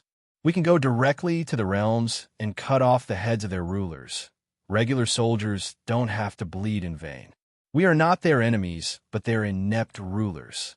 Eris had much more knowledge of nobility than many others, so her words were born from her own knowledge. Gilgamesh thought that would be much better than starting wars and said, "Indeed, by exterminating the royalty, we could rule the realms, but we still need the help of many captains to take new regions and dislodge the capital of the realm we conquer." Roxy, who hadn't participated in the conversation, walked and sat beside Eris. Her gaze turned to the map, and she said, "Isn't it too hasty? Taking the realms is easy for someone like us. The first thing to do is stabilize the Asura kingdom and start an invasion to liberate the other realms. In ancient times, the central continent belonged only to humans, so there should be no problem with them reuniting under the leadership of an emperor." "That's correct. We must wait until the right time. For now, we must tarnish the reputations of those realms and make their people furious about their lack of goodness." Eris nodded as she embraced Roxy and said, "You smell like flowers." Gilgamesh, who was discussing some other matters, finally said, "For now, we will evacuate dwarf and elf villages to this land, assist in the reconstruction, and make this place a secret trading point. The distribution of items that leave this place will be sent to Asura for sale and distribution." "Understood, sir." "Then, let's get to work. Eris, what's your decision then?" Gilgamesh asked if she wanted to leave this place and go back home, or if she wanted to stay and return when he did. She seemed to think for a moment and said, "How long would you be gone?" "Maybe a year or a bit more." Gilgamesh didn't have a set time frame for when he would return, so he gave a somewhat vague response. Eris smiled and said directly, "I'd like to accompany you. After all, Phidos is still under reconstruction, so my parents asked me to have fun." Roxy, next to her, said, "I need to check something at the Phidos border when we leave this place, so before heading to the Demon Continent, I'd like to visit that place." Eris nodded without much interest and then said, "We should also set up sword training. You should learn a few moves for that sword and your magical staff." Roxy looked at the sword floating around her staff, held by a delicate loop. This sword was extremely powerful and gave her the ability to excel in both swordplay and magic. Two disciplines in one would be something quite interesting to see. But this would be in Roxy's hands, and how she found her fighting style would ultimately matter. Are you looking for something specific at the Fido's border? Gilgamesh asked as he took out delicious fruits from his gate of Babylon and started cutting them to share. With a weak smile in response to that question, Roxy nodded. After traveling for some time after leaving ours, I was hired by a family who wanted me to teach magic to their 3-year-old son. His talent was good, so I was able to finish his studies before he turned 6, and after that, I traveled the world before arriving. Eris and Gilgamesh knew that Roxy was an adventurer who had resumed her work on some good missions after leaving the Asura kingdom, so it was normal for her to have traveled the world. So, you're looking for your disciple. Although I could have evacuated everyone in ours, there were many more things involved than just saving them all. Gilgamesh pushed a plate of exotic-colored fruits towards Eris and Roxy. After that, he sighed and began to explain. The explosion that teleported people was an inevitable anomaly, but it could have been prevented with my calculations and good labor. If I suddenly forcibly took everyone to the shelter, what would they think? In that case, they might see you as a hero or as someone crazy who's forcing them to do something they don't want to do. Roxy took a bite of the exotic fruit and savored its flavor. There was no possibility of saving them all, and you did your best in that situation, so no one can fault you for it. Eris, with her mouth full of fruit, said, "If you think about it, you saved many from certain death, so hundreds of thousands owe their lives to you. Everyone else might think it was a coincidence they were on the boat, but those from Fido's will know perfectly well that you did it to save them. They'll be grateful enough not to think strange things." Gilgamesh agreed with their words, but he still knew that he had manipulated this explosion to create a highly secure capital according to his preferences where he would rule the central continent. This realm would be equipped with futuristic defense and distribution, ready for trade alongside its powerful defense. He had slowly enjoyed the rural sites of Fitoa, so he decided to take that place to form the new capital of the kingdom. Things with his reign must change the laws and the way of seeing life. Everyone will learn to see life with new eyes, and finally the slavery that had been present also in their past life would be forgotten in this place. So, when are we going to sleep together? Eris's very regretful question made even the serene Gilgamesh almost choke on the fruit. Then he grunted a little and said, "How old were you? Even though you have the body of a 17-year-old woman, there is no reason to rush things." Roxy stood aside like fruit in silence while her face turned red, and she said, "I don't care about age. Have you heard it?" She asked Eris with a sly smile, then pointed out, "My mother told me about sex. I'm sure she would be good at it." Gilgamesh closed his eyes as if no comment affected him and said, "I don't care either, but I respect the mental age is greater and we can leave those things for the future." Eris stood up from the chair and said, "Then let's train. You should know that I will defeat you somehow, in bed or in a sword duel." "Are you sure she's 3? Roxy walked out behind Eris as she asked that question. "I don't know, but she's been getting more direct these past few months." Gilgamesh muttered as he walked out after his 2 future wives. He no longer had anything to hide from the 2 of them, so if they remain by his side voluntarily, it is because their charms are still sitting in order. Although deep in his conscience, Gilgamesh knew that he could not let go of those 2 extraordinary wives. They are both his equal, and it was something he had seen since he met them. Upon leaving the cabin, Gilgamesh supervised the sword training between Eris and Roxy. From what he saw in that hour of confrontation, both had adapted to offer the most with which the other would improve. Although Roxy can't do that with Eris, at least she was serving a lot for Eris to improve her combat style.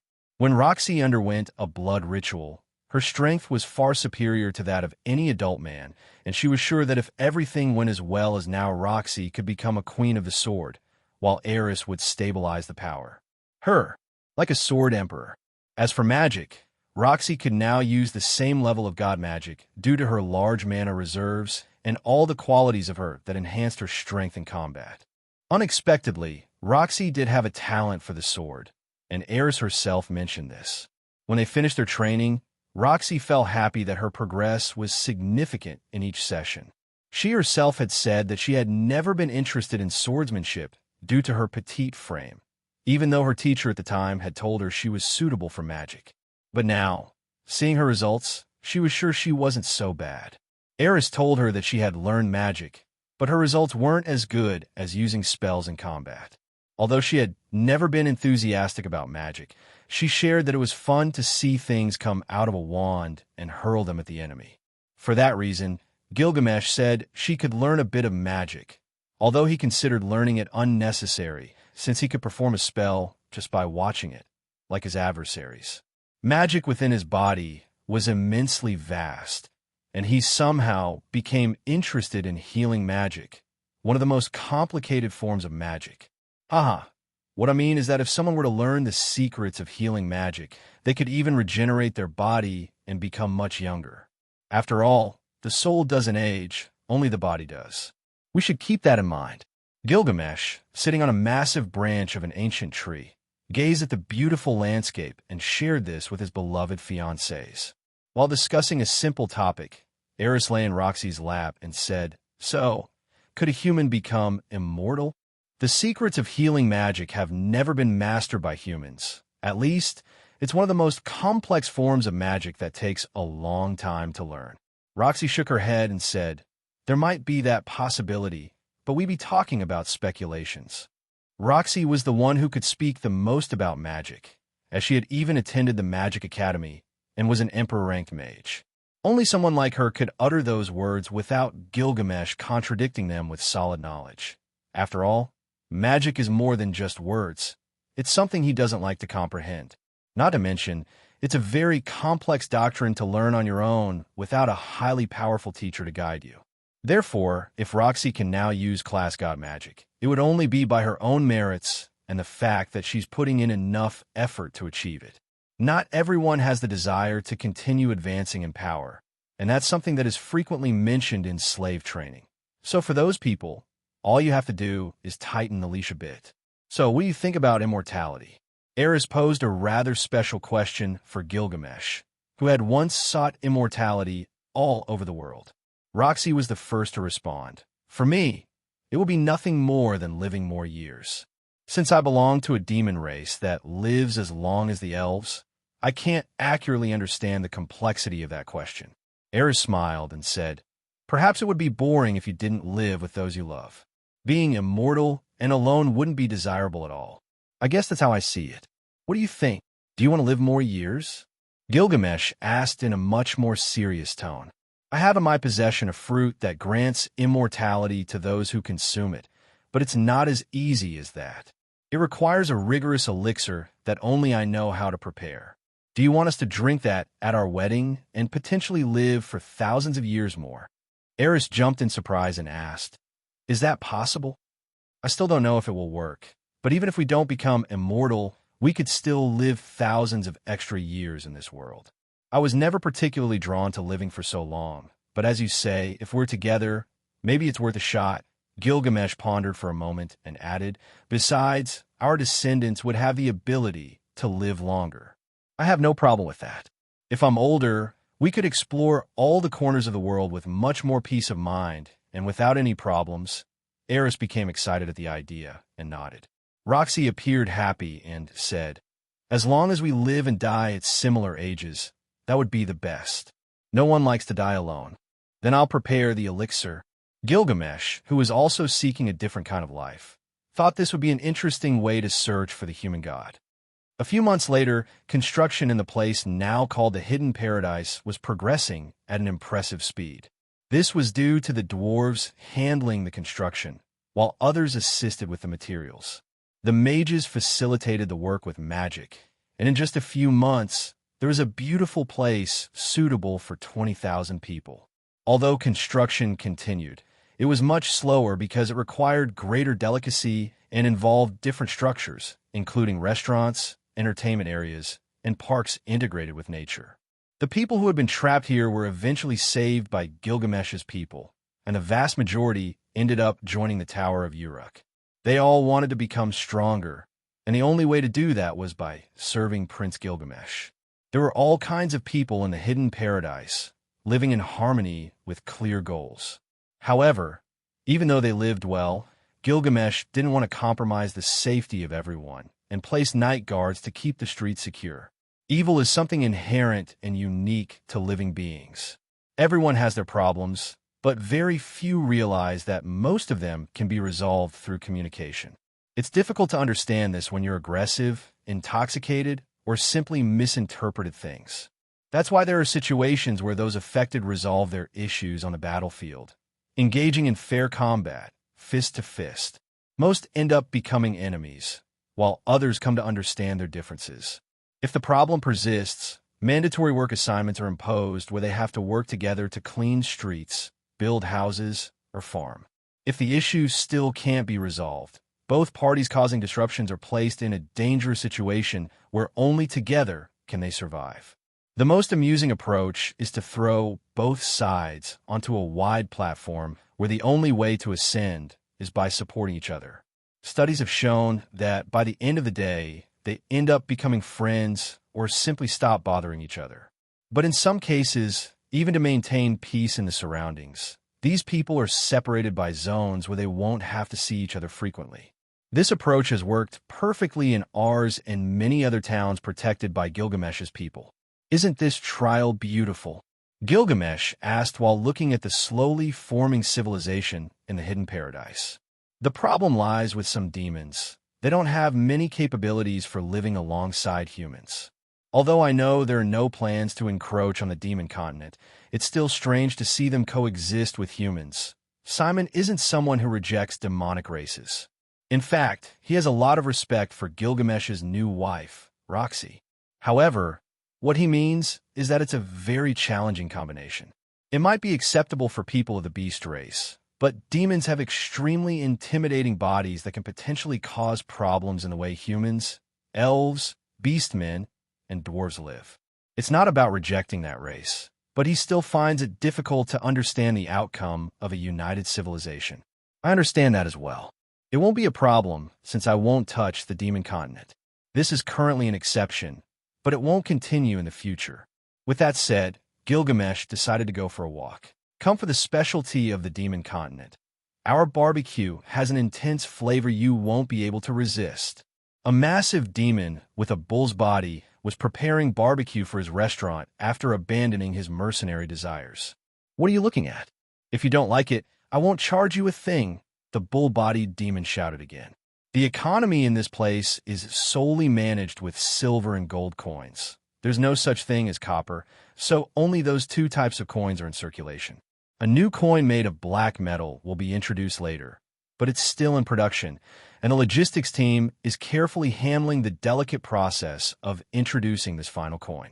These gold coins bear the face of Gilgamesh and were the same coins that circulated in his former kingdom.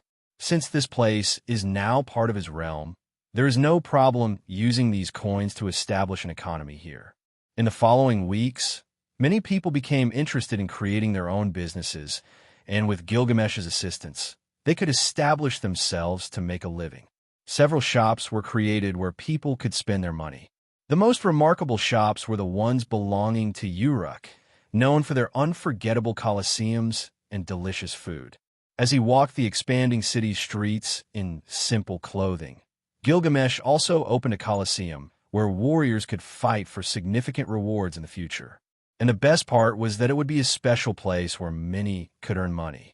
In his past life, the Colosseum was one of his favorite places due to the fierce clashes that could occur, and in this place, it was no exception. Wherever he ruled, there had to be an active Colosseum where interesting events could take place. In addition to these trivial matters, a spatial boundary was established where people couldn't venture further if their goal was to avoid being killed by a wild beast. While precautions were taken by sending armies to confront and eliminate wild beasts, it remained an extremely safe place. "Have you decided what to play?" One of the children gathered in the park asked the others, who were watching a caterpillar munch on a green leaf. "Isn't that incredible? That caterpillar, of course, is aware of our presence, but it's just doing what it wants, following its instincts."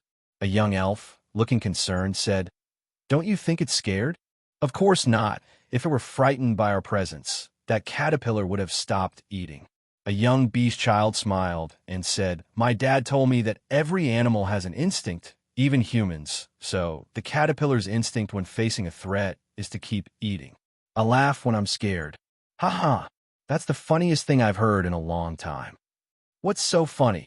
At that moment, a calm voice was heard behind the children, and when they all saw who it was, they shouted in amazement, Gilgamesh, what are you doing here? Well, I decided to go for a walk and found you all looking a bit mysterious. Gilgamesh raised an eyebrow and said, You can tell me. I'm a big man who keeps secrets. It's not very interesting, Your Highness. Gilgamesh wondered if these children were afraid of him. To lighten the situation in the little heads of these children, Gilgamesh said, Well, I'll perform a magic trick. Oh, the children lined up and watched Gilgamesh, who seemed to be moving his hands in front of them. He appeared very serious, so they all remained silent. My mom says powerful mages are old, a young elf girl whispered while squinting at Gilgamesh. Is His Highness Gilgamesh old? A clumsy boy asked openly, but his friends covered his mouth before he could finish the sentence. Gilgamesh, still smiling, furrowed his brow a bit. These kids these days were sharper than expected. So, after a bit more hand movement, a box of chocolates appeared in front of all the children. Oh, are those sweets? My mom says they're very expensive. My father likes bitter chocolate, I don't. Come on, take a chocolate. This is my gift. Gilgamesh opened the delicate box containing his precious chocolates. He had only about 5,000 boxes of these delicacies, and these brats who called him old would have one. A frightened-looking boy said, Can we really have one? My mom told me not to accept things from strangers. Gilgamesh was on the verge of collapsing when a soft hand waved his head. He was about to get angry when suddenly Eris entered his field of vision, and further back was Roxy, both wearing combat outfits with bloodstains on their clothes. Are you coming from training? Gilgamesh asked as he looked at both women. Roxy nodded and said, I thought you didn't like children, but it seems they are afraid of you. Haha, have they seen you angry? No, not at all. Gilgamesh muttered, recalling how he had once arrived in the village with his body covered in blood. The children had seen him like that, so that might be the reason. Do you want children? How many? Eris asked as she took a chocolate and ate it. Oh, the beautiful lady will eat them all. Take yours and run. One boy stepped forward and took a chocolate before running off. His action triggered all the children to take their chocolates and run. Is that a compliment or an insult? Eris asked, equally bewildered as Gilgamesh. A compliment. Eating is a good thing. Roxy, who was suppressing her laughter, looked at Eris and Gilgamesh, who had lost their patience with the children. Well, don't you want to take a bath together? Gilgamesh asked with a mischievous look. No problem. Eris responded immediately, but Roxy intervened and said, Of course, but you'll wear a bathing suit. That wouldn't be a bath, Gilgamesh argued as he walked back to his mansion atop the ancient tree. That's not up for discussion. Roxy had to protect Eris from Gilgamesh's advances. That man in a state of drunkenness spared absolutely nothing. Lift your waist a bit more, grip your sword tighter, and focus on using teleportation magic more effectively, combining your long-range magic with close combat. Gilgamesh was observing the battle between Eris and Roxy, who were absolutely brutal in their every move. At this rate, they would become as powerful as the named gods of this world, something truly worthy of admiration for him.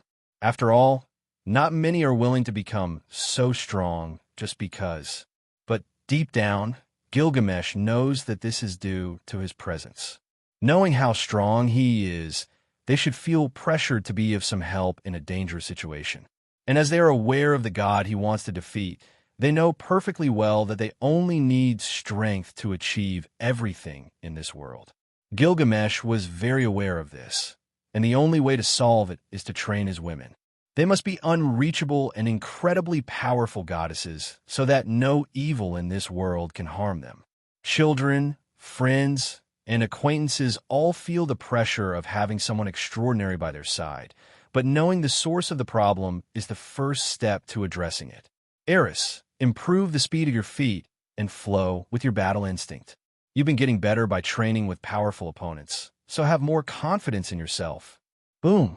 Eris, who used a special sword movement, appeared near Roxy, wearing armor that covered most of her body. Along with her sword, she was as dazzling as a valkyrie.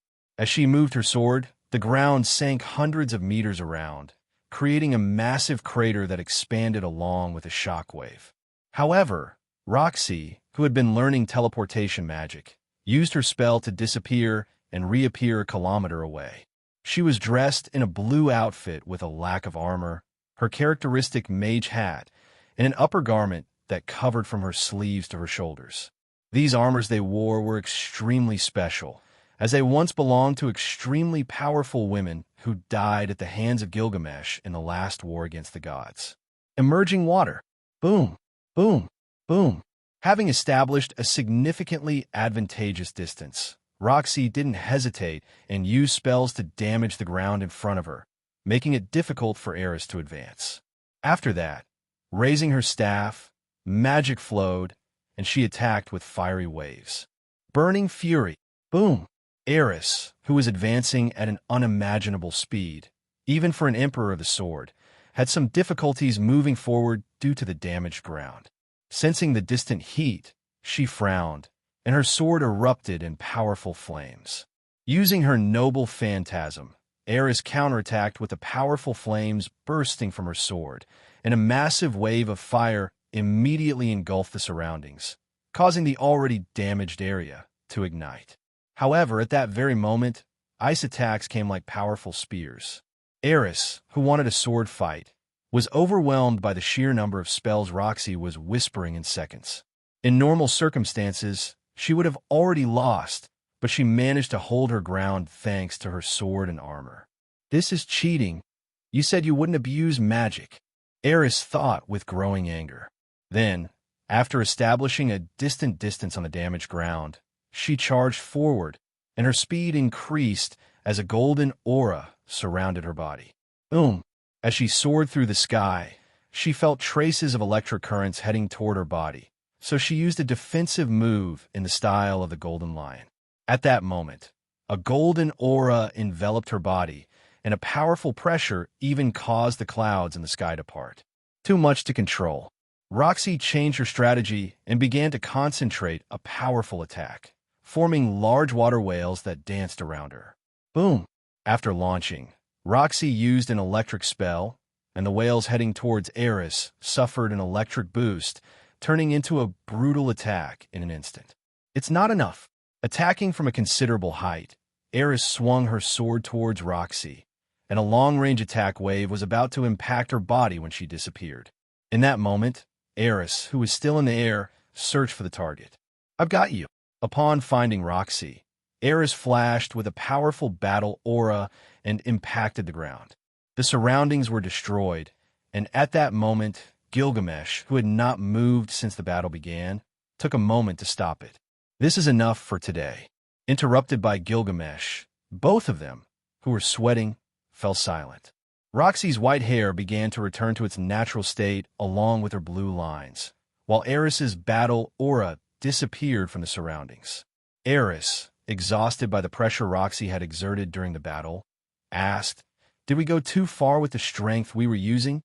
Roxy looked around and said in a somewhat flat tone, "I think we did, but our clashes are becoming more impressive and intense." Gilgamesh smiled as he handed each of them a water bottle and said in the meantime, "Eris, you need to calculate the battle minutes after making a move. You focus too much on the moment and not on what will happen afterward. If you improve in that aspect, you'll never feel overwhelmed in battle." "I will do that," Eris exclaimed, filled with excitement, knowing that her strength was still increasing to the point where even Gilgamesh could only mention a few small aspects for her to improve. After talking to Eris, Gilgamesh turned to Roxy and said, "You need to apply more feints and set up a unique battle spell system in tiers. This means classifying combinations of spells from weaker to stronger to gauge your opponent before going all out with more powerful combinations." Roxy had adapted to both melee combat and magic, two completely different styles combined into one. It still felt strange for her to engage in melee combat against Eris, knowing that Eris excelled in swordplay.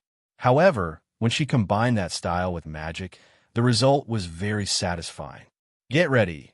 We will go to the Fitoa border today before heading to the Demon Continent," Gilgamesh said as he allowed them to rest and left to attend to something important. "Have you heard any rumors in the neighboring realms?" Gilgamesh asked as he took a seat in a large room. Simon, seated in front of him, replied, "It's still strange, but for some reason, I feel that attention is being directed towards the Uruk kingdom, and I can't understand why. Do you think there's a possibility that this human god might try to manipulate the monarchs to make me appear as a public enemy? I've thought about that for a long time, but I don't see the point." Gilgamesh calmly sipped a glass of wine and shared some of his thoughts. Simon nodded in understanding and said, "It won't matter much as long as we don't strike first. We'll have the support of the civilians, and with that, we'll win the war." "What about the apostles? We're looking for the god of combat, the demon queen, but we haven't found any leads yet. It would be much easier to locate the dragon god, who has recently been seen with a girl." Simon shared this information, which had not yet been fully processed. "A human girl?" Gilgamesh this time felt curious. "Yes, they seem to be traveling, but like pigeons, they have a strange sensation of terror when they get near the dragon god. Only sword emperors can stand firm in front of him. Perhaps it's some kind of curse. Perhaps it is far and near the same time. Do you still not know who Gilgamesh really is? It may not be relevant to some people, but even in your world, he was a king who ruled at some point. Should I know who Gilgamesh is in my world?" A voice asked in response to that tired voice that kept appearing in his dreams. "You should know him." Gilgamesh was a historical figure who sought immortality for a long time and ended up dying like any other human who couldn't adapt to life. He's known in your world as the King of Uruk. Do you remember now? Why should I care about him, Hidegami? Without understanding the reason, that voice continued to question the annoying presence of that being in his dreams. "Have you forgotten what I told you the first time we met? Gilgamesh is taking everything that originally belongs to you. You know perfectly well that if it weren't for his presence, you could have had a different destiny with the girl Greyrat. Now, I'll tell you a secret, and that same boy your teacher Roxy was talking about is none other than Gilgamesh, who is her first disciple and with whom she may end up marrying." How is that possible? Gilgamesh is supposed to not know magic. How could he be a student of my teacher Roxy? Ridius, Gilgamesh is a huge danger to the world, and his existence is a threat to both you and the world. That man is a time bomb that will trigger one of the most infernal wars that humanity has ever known in its lifetime. Hidegami looked at Ridius, who was in front of him, and warned, "He knows you come from another world. He has seen your past and your future." Ridius frowned and asked, "So, shouldn't he know that I'll contact you, and if I'll ever be his enemy in the future?" "No, he can't see that, because until before this conversation, you wouldn't have had the intention to kill him. What I mean is that as long as he's your ally, there are many things that this man named Gilgamesh won't be able to do to you." Hidegami seemed much more serious than usual when he said those words, giving Ridius a sense of urgency. Is that how the future works? Ridius couldn't immediately understand what was happening, but to be honest, he had no intention of killing Gilgamesh. Hidegami seemed to notice that, so with a much colder voice, he said, "Will you let Gilgamesh do as he pleases after causing that mana disaster that sent you to this deadly place?" "He caused it?" Ridius asked, genuinely surprised. He couldn't imagine that for a second, and he couldn't believe it. He could have prevented it from happening, but instead, he used that disaster to benefit himself and build his own empire. Isn't that selfish enough? Hundreds of thousands could die, even your family. Aren't you angry? Gilgamesh stole your friend Sylphie because he knew perfectly well that she could be a nuisance, so he's using her to hurt you. Aren't you angry yet? He did all of that. Stunned, Ridius thought about a logical way to avoid any confrontation with Gilgamesh, but he couldn't find one. Now that he thought about it, that person had been interfering in a new life over and over again without rest. How dare he use Sylphie when I swore not to touch Eris? That damn evil being. How can he play with people's lives like that? Everything he had discovered was ridiculous, but there was nothing more he could do to prevent someone like Gilgamesh from causing problems that would affect the entire world. Yes, perhaps that's why he came to this place in the first place. I won't be able to defeat him unless I become stronger. Do you have a plan for that? Rudius asked with a cold look. Of course, I will help you forge a good armor, and even better, you'll have very powerful allies. Hidegami seemed delighted to know that Rudius would focus on Gilgamesh, as it would allow him to kill 2 birds with 1 stone when the time came. Boreas Mansion and ours. Do you know who killed my father and the other elders of the family? Luke Nodo's Grerat looked at his uncle sitting in the family leader's main room and asked with a somber expression, "Shouldn't you be with the princess?" Philip gave his nephew a calm look after setting aside the documents in his hands. How can I protect the family if I don't know who killed my father and slaughtered our family members? Luke asked again, furious about the situation. Philip took off his glasses and said in a cold tone, they only massacred the older members, and that was due to the internal struggles of the prince's factions. Our Nodo's family has supported Prince Hayabel and the Grerat Princess Ariel for a long time, but now we have decided to support Prince Gilgamesh, who will be my daughter's future husband. Considering that, I would say you shouldn't support Ariel anymore, but since Gilgamesh values her like a sister, you should be by her side and support her. Are you saying that my father's death is related to royal battles? Luke calmed down after hearing those words, but he still maintained his composure and asked in a calm tone. Darius Silva Ganius subordinates, the deceased prime minister of the kingdom. You may not have known this, but the Nodo's family and the prime minister supported Prince Hayabel, while the Grerat family supported Princess Ariel. When the prime minister died, his loyal subordinates thought that the Nodos had betrayed Jebel's allied faction to support Ariel, and that's why they launched a direct attack on our family. Philip answered Luke with a shrewd look as Luke remained silent. Were they captured? Luke asked this in a cold tone. Some are in prison. You can go and kill them if that makes you feel better. Recover and take care of your brothers. Your mother is still alive. Philip stood up and hugged his foolish nephew. Thank you, Uncle. Luke, who left the room, seemed much better knowing that the culprits behind his family's death were dead or in prison. Do you think you have control, my lord? A voice was heard in the darkness, and a figure knelt before Philip. Philip nodded and said, That boy is an idiot who only thinks about women. He's not as perceptive as you think. My lord, what do you think of this number of named knights? 10,000 sword kings, 40,000 sword saints. The numbers are terrifying, but there's nothing better than your personal army. Alastor, who had now achieved his dream of being a sword god, looked with pride as these thousands of people trained in an orderly fashion. Gilgamesh looked at this army and nodded with some satisfaction. It's a good job. I'm surprised that there are so many sword kings.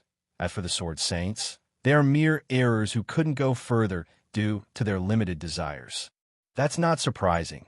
They were wanderers when we took them into our forces.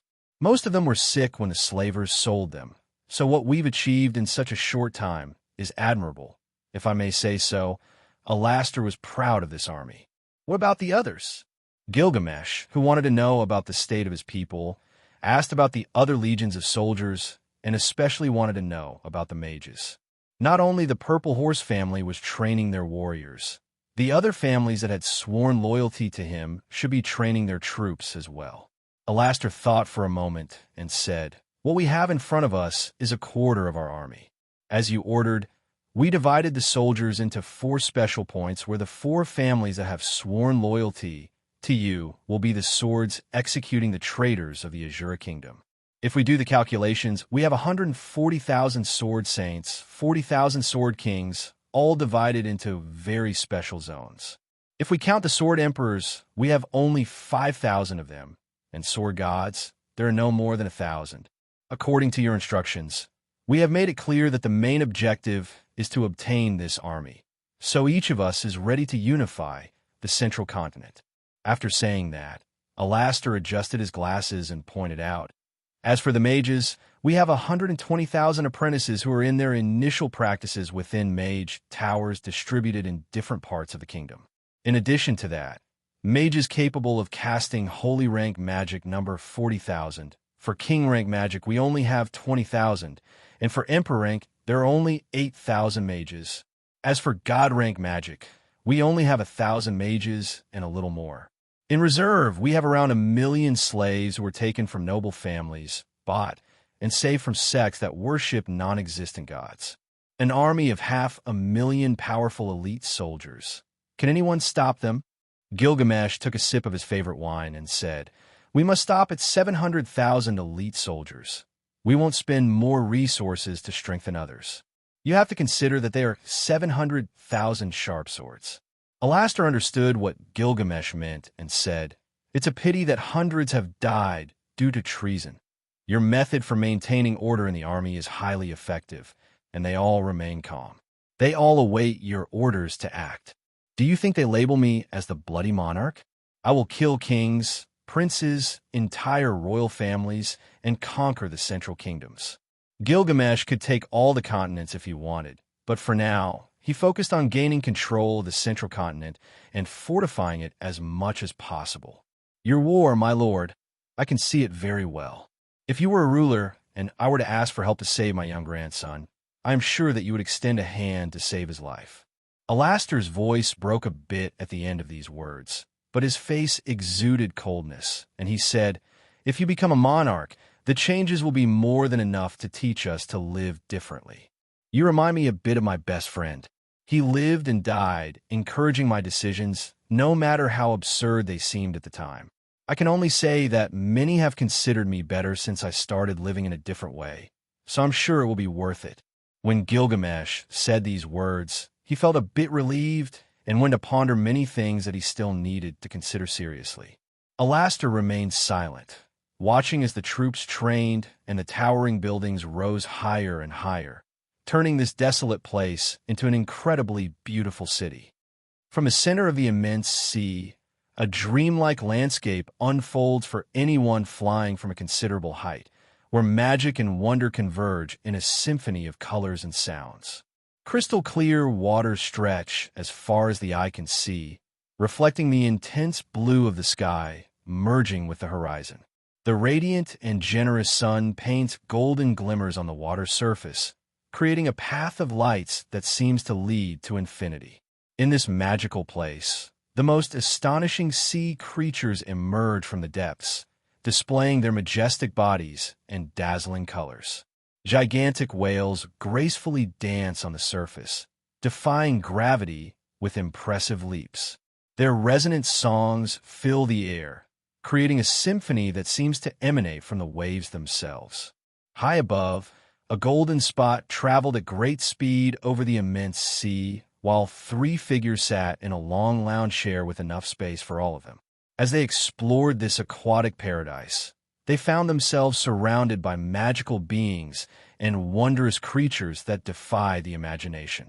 Sea serpents with iridescent scales glide alongside luminous dolphins that leave a trail of colorful wakes in their path. High above, exotic and extraordinary birds soar through the sky in sinuous flights. Their dazzling plumage appears to be made of gems and precious metals, and their melodious songs fill the air with celestial music. These unique, otherworldly birds create a spectacle of color and sound that rivals any dream. I never thought that one day we would leave the hidden paradise. Surely the rumors about the collapse have spread across all continents, and many will lose interest. Eris gazed at the vast sea as she expressed her thoughts. It has been a long time, and I never thought that the sea, which was so dangerous, would be so beautiful from the heights. There is much more life out here than we thought. Roxy, as an adventurer, had heard rumors about the sea, and it was common for ships to be sunk by magical creatures. But now, seeing it from above, there was nothing more incredible than this. Gilgamesh smiled and said, "If the magical ship systems work, all continents will hire the services of my company, and the money would be enormous. No one would travel by sea if they could go flying. Well, let's head to the Fitoa border, as Roxy wants to check on her student." Taking that course, Gilgamesh accelerated at an impressive speed to ensure they wouldn't be delayed much in that. The disaster is still extensive. Half a year had passed since Gilgamesh, along with Eris and Roxy, entered the hidden paradise. After a rather short journey, they arrived in Fitoa, and they all gazed at the surrounding meadows. Gilgamesh could tell, just by looking, that they were amazed. At this moment, They were on the main road that runs through the Asura kingdom, paved with stones, a cobblestone road that extended from one end to the other of the kingdom's territory. It seems that even the current king is so inept as not to rebuild this road. Gilgamesh suddenly scorned his father's actions as king. How could he not rebuild something as basic as a stone road? If other kingdoms were smart, they would know that the Asura kingdom is less than what the rumors say. I never imagined that this type of damage had spread throughout the region.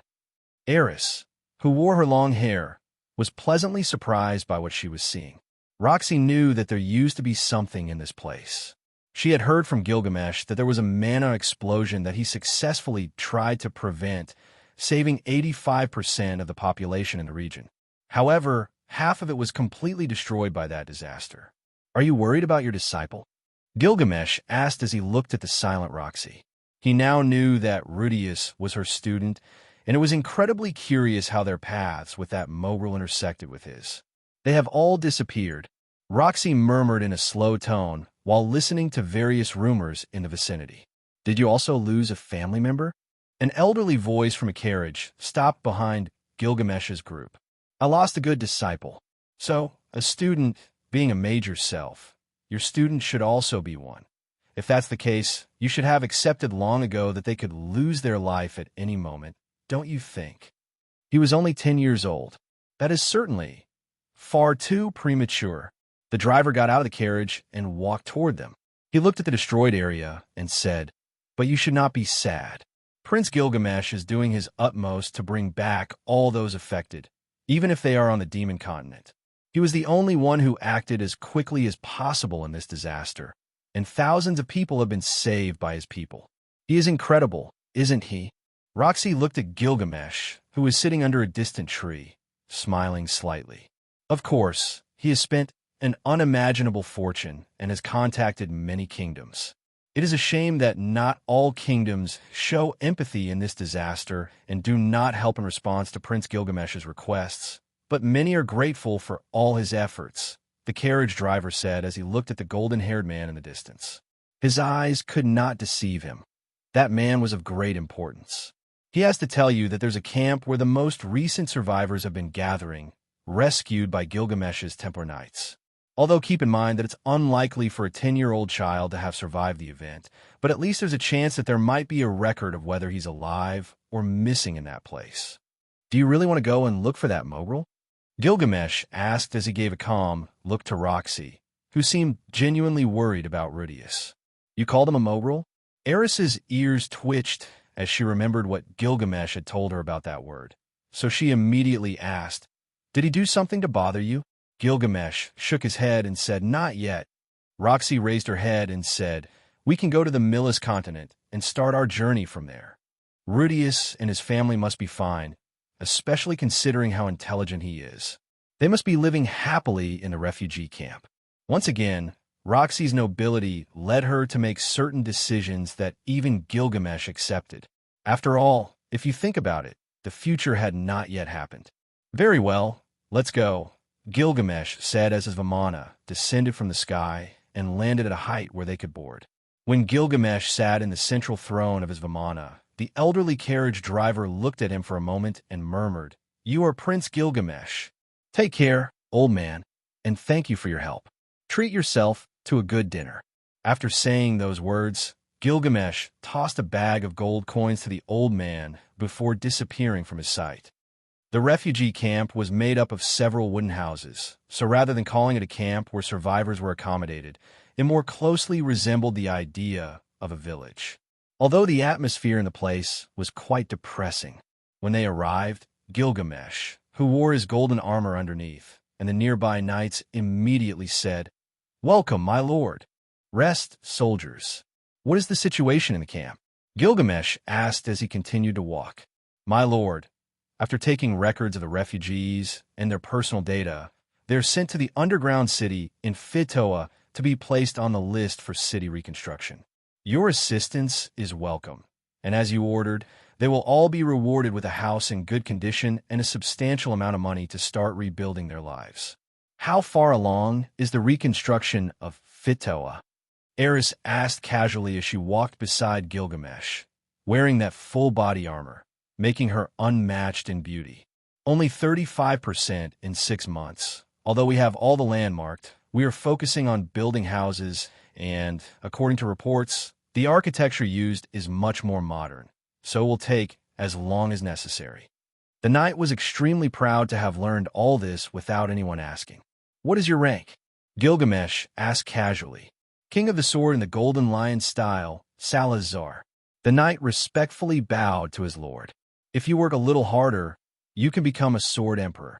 After saying that, Gilgamesh and the others advanced to the bulletin board. The Asura kingdom that Roxy knew was a rich and bustling country, with a friendly and cheerful atmosphere, filled with energetic and joyful faces. Food was abundant, and magical creatures were very few. It was a place similar to paradise. But at this moment, there are no smiles in sight. It's a village where food is not scarce. You can even pick grass from the ground and eat it to avoid starving. Up until now, Roxy believed that just not having to starve to death was enough reason to smile, because even though sad things happened on this continent, unlike the demon continent, the environment wasn't as wild. Or so she thought, because the atmosphere surrounding Roxy is quite disturbing and gloomy. In the village, there's a temporary adventurers guild, and next to the job request bulletin board, you can feel an incredible pressure and a somber atmosphere. Near the bulletin board, men who have lost their families and homes are crying and shouting. They have been waiting for their return for half a year, asking aloud without directing the question to anyone in particular why this has happened. Next to that man, a priest throws the Mealy's cross, the symbol of his faith, to the ground, having completely lost faith and hope.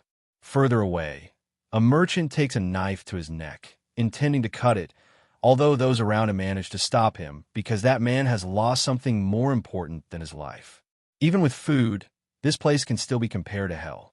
The atmosphere is weighing on Roxy, and on the verge of tears, she decides to gather information first. But at that moment, a golden figure heads towards the man and picks up the knife from the ground, stopping in front of everyone. Don't cry anymore. Gilgamesh looked at the man who had tried to take his own life and said in a cold tone, "It doesn't matter if you die, but if you do, you'll be spitting in the face of all the knights who are now doing the unthinkable to find your lost family. You don't understand. I can't find my wife, and I'll never be able to face my little daughter." The man shouted, and he was released by the others and grabbed Gilgamesh by the collar. "From your expression, you don't understand pain. You don't know what I've lost, and you'll never be able to feel what I'm going through right now." Insolent, a group of knights was about to behead the man for disrespecting Prince Gilgamesh, who only a few people from Uruk knew now in his adult form. "Crying won't bring your wife back.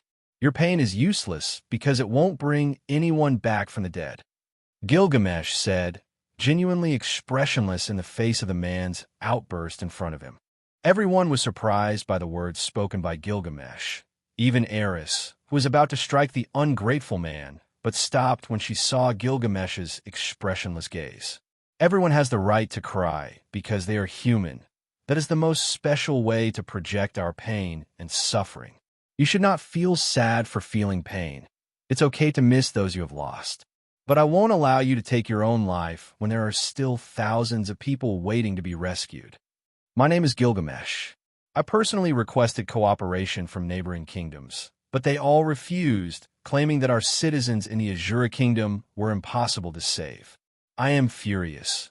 The inept King Asura is a decrepit old man who knows nothing but sitting on a throne with no power. So when he dies, I will ascend to the throne and be crowned as the king of all of you. I will crush with my own hands those families that have refused to take a firm step forward in this situation and cut off the heads of all those kingdoms that refuse to save their families. If it serves any purpose, there are still thousands of people searching for their families, and we are doing everything we can to ensure none of them fall into the hands of slavers.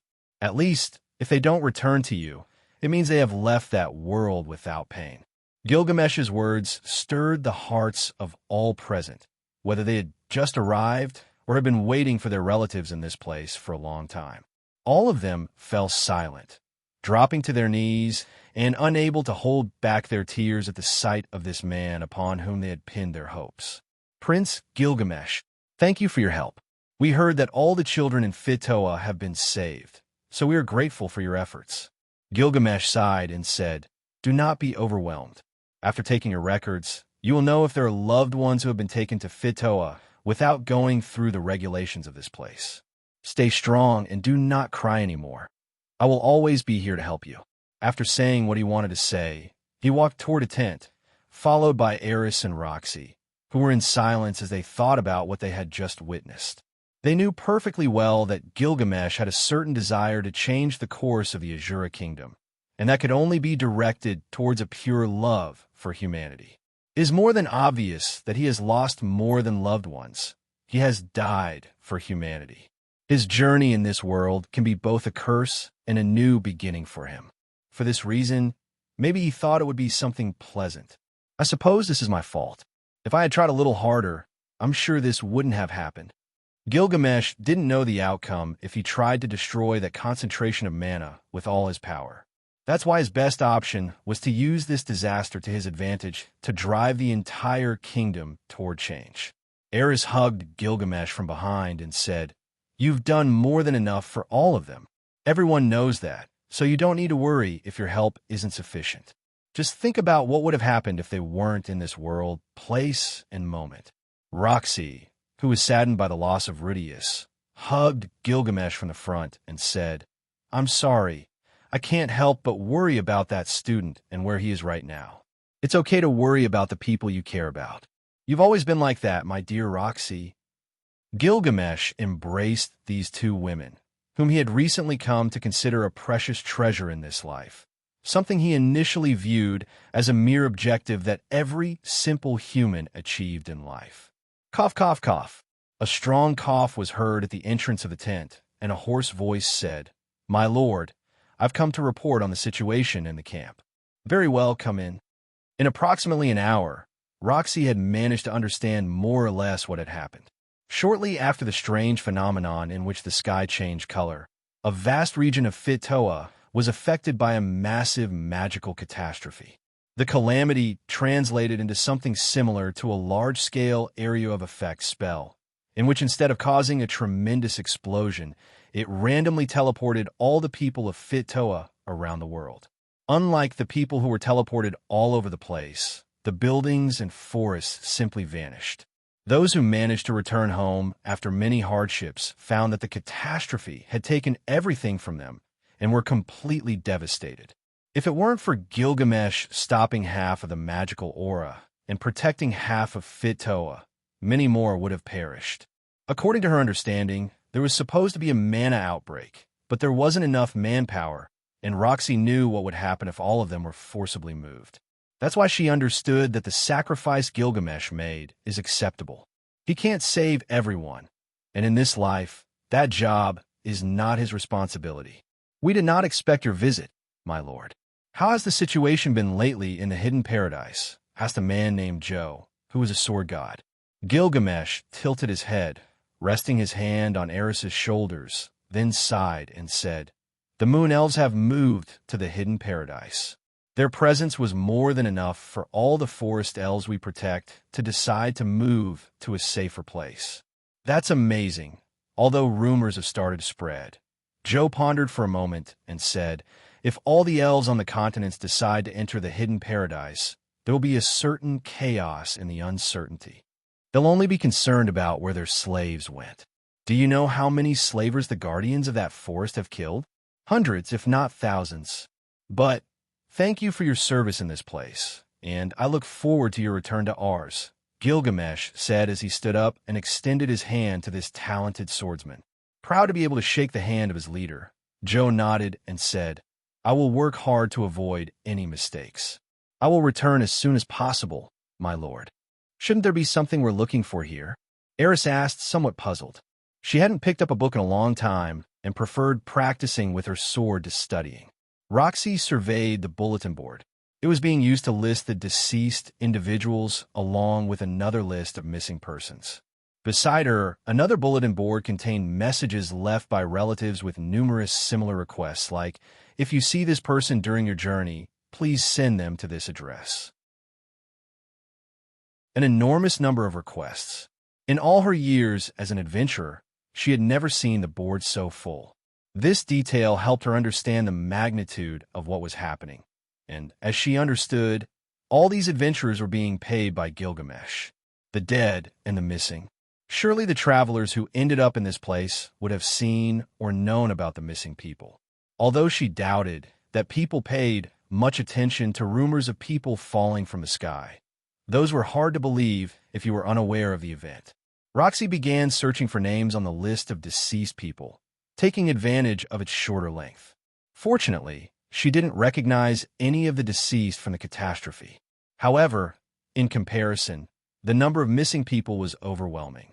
Furthermore, having been teleported all over the world, it was highly likely that a large number of them had been devoured by magical creatures, leaving no bones behind. Others likely died instantly upon being teleported to mountains at too high an altitude, or in the middle of the sea, just as Gilgamesh and Eris had been teleported. Gilgamesh, who had removed the golden armor to avoid attracting too much attention, was now wearing his regular clothing. He asked Eris, "My dear Eris, aren't you sad about the disappearance of your master, Rudius?" Eris, who knew the purpose of this question, replied, "It's true that it's regrettable, but all we can do is wish him luck and hope he survives whatever situation he's in. Though, I don't feel like worrying about it right now. I found them." Roxy frowned as she pointed to the list of missing persons. Rudius' family was listed on that paper, something even Gilgamesh hadn't expected, knowing that he had given some power to the man named Paul. Roxy, on the other hand, learned from this that Lilia had become Paul's wife, and this person named Aisha was likely one of Rudius' sisters, so there should be another one. Upon realizing that Paul and Norn were not on the list, Roxy felt a sense of relief and checked the list of the deceased once again. They were not on this list either. This implied that they were likely alive. While there could be errors in the lists, it was too soon to be hopeful. Nonetheless, I should be relieved not to have found them on the list of the deceased. Gilgamesh said with certainty, "Paul is now a knight of the Tower of Uruk, so he has the resources to initiate a search across all continents." Eris spoke in an indifferent tone. "If you're not strong, you can't protect your family. It's a tragedy." At this moment, Roxy thought about her parents. It had been many years since they had argued, which had prompted her to leave her village.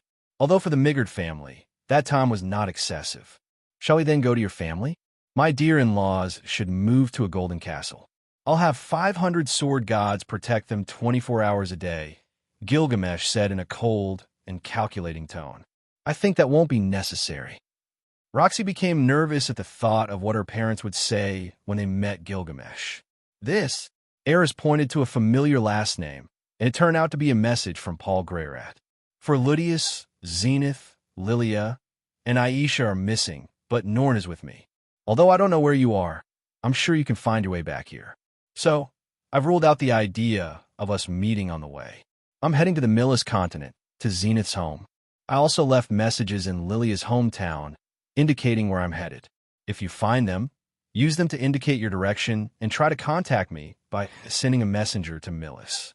This method is valid for anyone, so whether you're Zenith or Lilia, follow the same method to get in touch with me. On the other hand, if you know me or have any relationship with my family, or if you're one of the former members of the Black Wolf Fawn, I ask for your help in finding them. To my former companions from the Black Wolf Fawn, I hope you still remember my name. I won't tell you to forgive and forget what I did. It's okay if you're still angry. But I beg you, please help me find my family. I'll lick your shoes if you want because I have nothing to pay you after seeing my properties disappear. Help me. Contact details. Mealy Shaun, capital and Holy See on the Millis continent. Mealy Shaun Adventurers Guild. Clan name, The Search for Missing Fedora. Group name, Bana Search Team. Signed, Paul Greyrat. "It's a surprise that he's still alive," said Gilgamesh, then added. "But it's unfortunate if he hasn't found his family with all the available resources. They'll be fine. If we come across any news about them on the way, we'll do something about it." But getting too involved isn't in our interest, Eris said as she walked back to the tent. Then let's go see my family.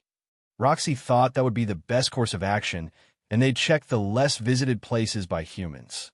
With that decision made, they all headed to a new continent.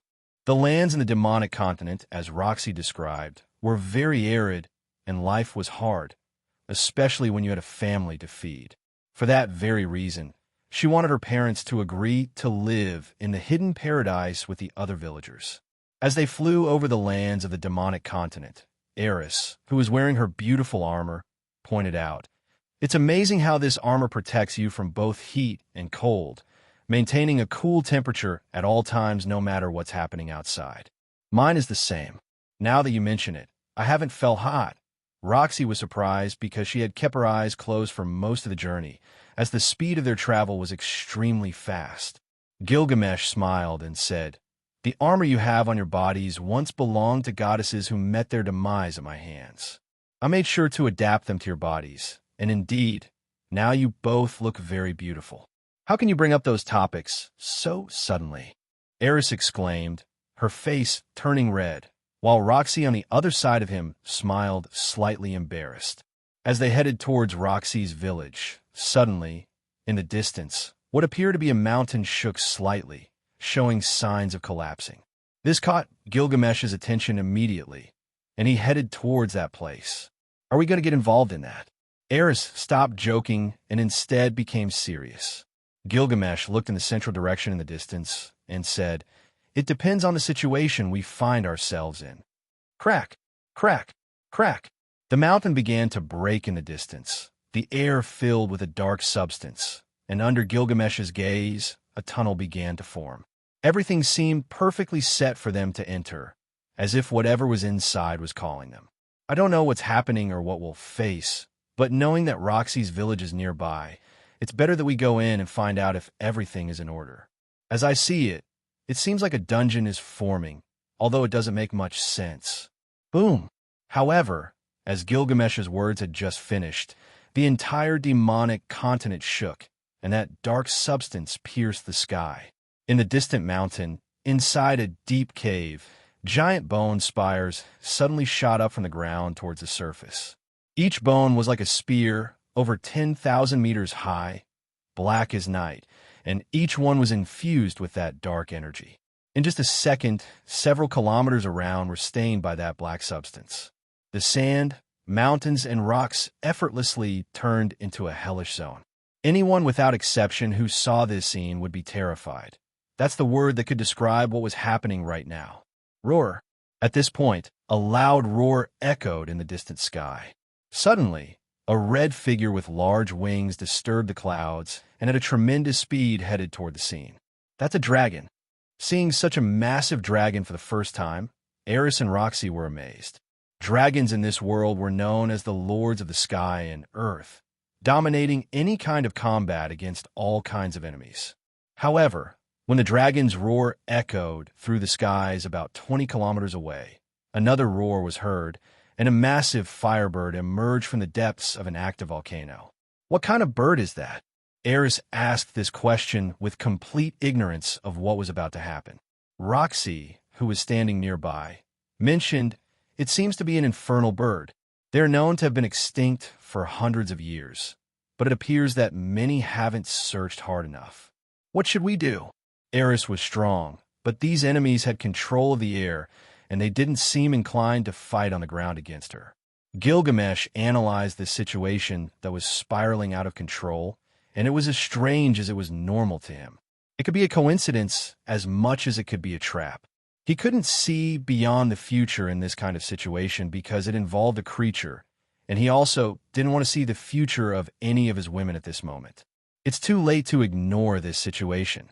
Gilgamesh gave a simple response as he moved to a much wider position. However, no matter how close he was to that dragon, it seemed that the creature didn't care at all. At that moment, just when they thought they were about to fight, the unthinkable happened. They weren't about to fight, but immediately after seeing what happened right in front of them, they began to flee in opposite directions, disappearing into the clouds. Now Gilgamesh narrowed his eyes. He observed the gigantic bone spires that emerged from the mountain like giant skyscrapers. Even someone like him was surprised to see this extremely strange scene. He didn't say anything more after mentioning that they couldn't ignore the situation. So he simply remained analyzing what he could see with the naked eye. "What is that thing?" Eris exclaimed, utterly shocked. "They seem to be bone remnants," Roxy replied softly, as if she didn't know what it was either. Gilgamesh then understood the situation a bit more and said, "It seems that this creature died thousands of years ago, but somehow managed to borrow the bones of other creatures to manifest its body. What kind of wicked existence is that? Is it a beast from over 1,000 years ago, suddenly wanting to resurrect?" Eris, rather than being afraid, got excited, remembering who she was with, so she had no fear. Gilgamesh smiled calmly. "It's not a magical creature or a wild beast. The creatures that just fled can be killed, but what we have in front of us is something complicated to kill for ordinary people. It's incredibly resilient beyond imagination if it has endured all those years in that state." Eris and Roxy couldn't help but be amazed. If such a thing existed in the world, the situation would be overwhelmingly daunting.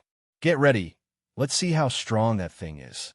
In a single second, Gilgamesh donned his golden armor, and the chains of Enkidu began to appear on the golden ripples above his vimana.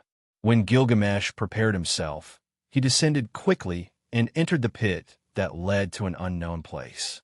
But no one said anything when he made this decision because they knew that the best and safest place was by his side. Gilgamesh mounted his vimana as he entered the dungeon. Anyone entering this place would look upon it with fear, as it was illuminated by the walls of lava and traces of bones that seemed to belong to various types of demons. It's curious how all demons don't have a similar bone structure, like Roxy, who belongs to the Mugard race, but her body can easily be confused with that of a human. There are lizard men, bull demons, and many other somewhat unusual combinations. Due to this, Gilgamesh can't say for sure what the bone traces on the ground are, due to the powerful roars of the beasts and the mountain's tremors, not to mention the enormous bones piercing the sky. This would attract the attention of groups of demonic magical beasts and many groups from nearby villages. As they descended deeper into the cave, which was growing larger, Roxy's expression changed significantly, and she murmured, "What kind of place is this?" Gilgamesh looked at the bone mountains ahead as he delved deeper into this deep cave and said, "A restaurant where beasts dine?" Eris lost color and said, "Did you just say there was a beast trying to revive? What kind of thing is that, and how strong would it be?" "I don't know how strong it is, and it shouldn't be alive." Roxy peered into the cave and pointed, "All these bones are from demons, and it seems like these bones have been in this place for many years. In my opinion, looking at the swords and spears alongside these bones, they could belong to the demon armies in the Second Human-Demon War." "What you're saying is correct." Gilgamesh nodded and said, "To be precise, from what little I could see of them, they were killed in the Second Human-Demon War. However, I can't say, and I believe no one knows, exactly what ended up killing them as such a massive army. Even if one is 10,000 times stronger than a human, if you face 10 million humans, you'll end up dead from exhaustion. On the other hand, the beast that's dead in this place should have been killed by something much more powerful. But again, I can't say what killed it. I also have limitations when I see the future." Gilgamesh's face turned cold as he thought of something and paused in his explanation. A year before his death, in one of the most brutal wars that humans had with the race created by the gods solely to punish them, divine beasts were sent to end his life. As the King of Uruk, he personally subdued all the divine beasts, but there was one that was much smarter. While he was dealing with other issues, a truly powerful being was born, which ended up causing him a lot of trouble before he managed to kill it. Later, due to the creature that had been born, he had to cut it into pieces and divide it into different areas where no kind of human would ever reach. At that time, Gilgamesh suffered many wounds like he had never had before, and it took a long time to heal. Of course, that divine beast was created to kill him and was one of the greatest threats in his previous life. But for some reason, right now, he could feel that presence, and he was boiling with fury because it meant many things he couldn't even carefully analyze. The moment Gilgamesh's expression turned cold, Eris and Roxy fell silent, because they thought he might be trying to use his ability to see the future. They passed by huge bone mountains over the cave that was growing larger and deeper. The ground was full of numerous cracks, as if the earth had been scorched by incredibly powerful flames. What could have caused this damage? It's truly terrifying just to imagine what could have done all of this. I guess even dragons can't cause this kind of damage with their fire breath, right, Roxy? Eris whispered with a small voice that only she could hear. Let's descend for now. Gilgamesh leaped from his vimana and walked ahead, his senses on high alert, and a black sword materialized in his right hand. Roxy and Eris walked behind Gilgamesh, wielding their weapons as they moved across the dry, cracked ground. Something incredibly powerful had caused significant destruction here, and it had to be a powerful creature or an incredibly powerful being. They burned this land to such an extent that it's comparable to the heat of the sun. Can you imagine a spell causing this type of damage, or some dragon? Gilgamesh said slowly, savoring these small experiences on his journey around the world with his future wives. These experiences were not only his own, but also theirs. Finally, after walking for at least another half an hour, they reached the deepest part of the cave, which seemed to be the end of it all. This terrain was sunken. Originally, it was just a simple cave that had formed naturally, but it seemed to have been taken over by something. It was as if a meteor had penetrated the earth, and the ground was deeply sunken, with no bottom in sight. As if it were the bloody maw of a bloodthirsty beast, an inexplicable sensation filled the bodies of Eris and Roxy. Gilgamesh, on the other hand, was fine, and his calm demeanor brought a sense of security to Eris and Roxy, who would have left this place immediately if they were alone. They both looked around as if trying to find information, but there was nothing useful that provided any clues. Oh, this would have been fun if more people were here. Eris looked at Gilgamesh as if he were entirely without fear and said, "It must be incredible to not be afraid of anything." Gilgamesh smiled and said in a somewhat sad tone, "I'd be afraid of losing both of you. Who can say? Perhaps a wicked and extremely handsome man in your eyes could win your hearts, and you'll leave me alone in a deep cave like this. Stop fooling around. What exactly do we do in this place?" Roxy was the one to bring order when Gilgamesh acted playfully, so she moved to the side while surveying their surroundings. "Oh, I don't want to say it, but when you're so cold to me, it makes my heart race. Is this what it feels like to be in love? We should get married right here on top of this place." Gilgamesh held his forehead as if he were very excited about the idea. "If we can extend our lifespans, it doesn't matter whether we get married now or in 10 years. We'll live together for so long that Roxy and I are afraid you'll leave us and marry younger women." Eris seemed to have found a way to playfully tease Gilgamesh, to which Roxy secretly congratulated her. "Oh, we're just kidding. I don't plan to marry anyone who doesn't please both of you. Of course, we must first get to know my in-laws and invite them to live in our castle in the Hidden Paradise." Gilgamesh said with an ironic smile, but then his smile disappeared, and he muttered, "Is that thing not going to come out?" That thing. Eris got nervous and immediately stood behind Roxy, because she could conjure powerful defensive spells. "Hey, in the darkness, don't you want to come out and greet the visitors?" Gilgamesh asked in a very strange tone. "Humans, I give you the opportunity to leave this place and not disrupt the slumber of this monarch." A piercing voice echoed from the depths of the pit, shaking the cave and causing numerous rocks to impact the ground due to the vibration. Did the pit just speak? Eris didn't know what was happening, and it was clear that even Roxy didn't. "But we're here to talk. Come out, and maybe we can reach a friendly agreement," said Gilgamesh as a golden aura overflowed from his body, and he pointed, "If you don't come out, I will come for you." "Are you threatening me?" "It's more like a warning. You enter my house and don't pay rent. How do you expect me to interpret your disrespectful actions?" Eris frowned and shouted, "Show yourself, and maybe we can talk on better terms, but most likely you're just scared." "I don't think I'm scared."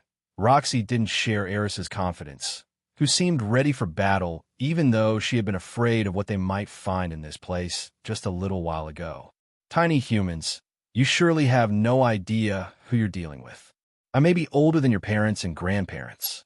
At that moment, within the pitch-black tunnel, something began to crawl slowly. This made Eris and Roxy prepare themselves, but unlike them, Gilgamesh didn't make any move. Instead, he manipulated his Enkidu's chains for something that annoyed him.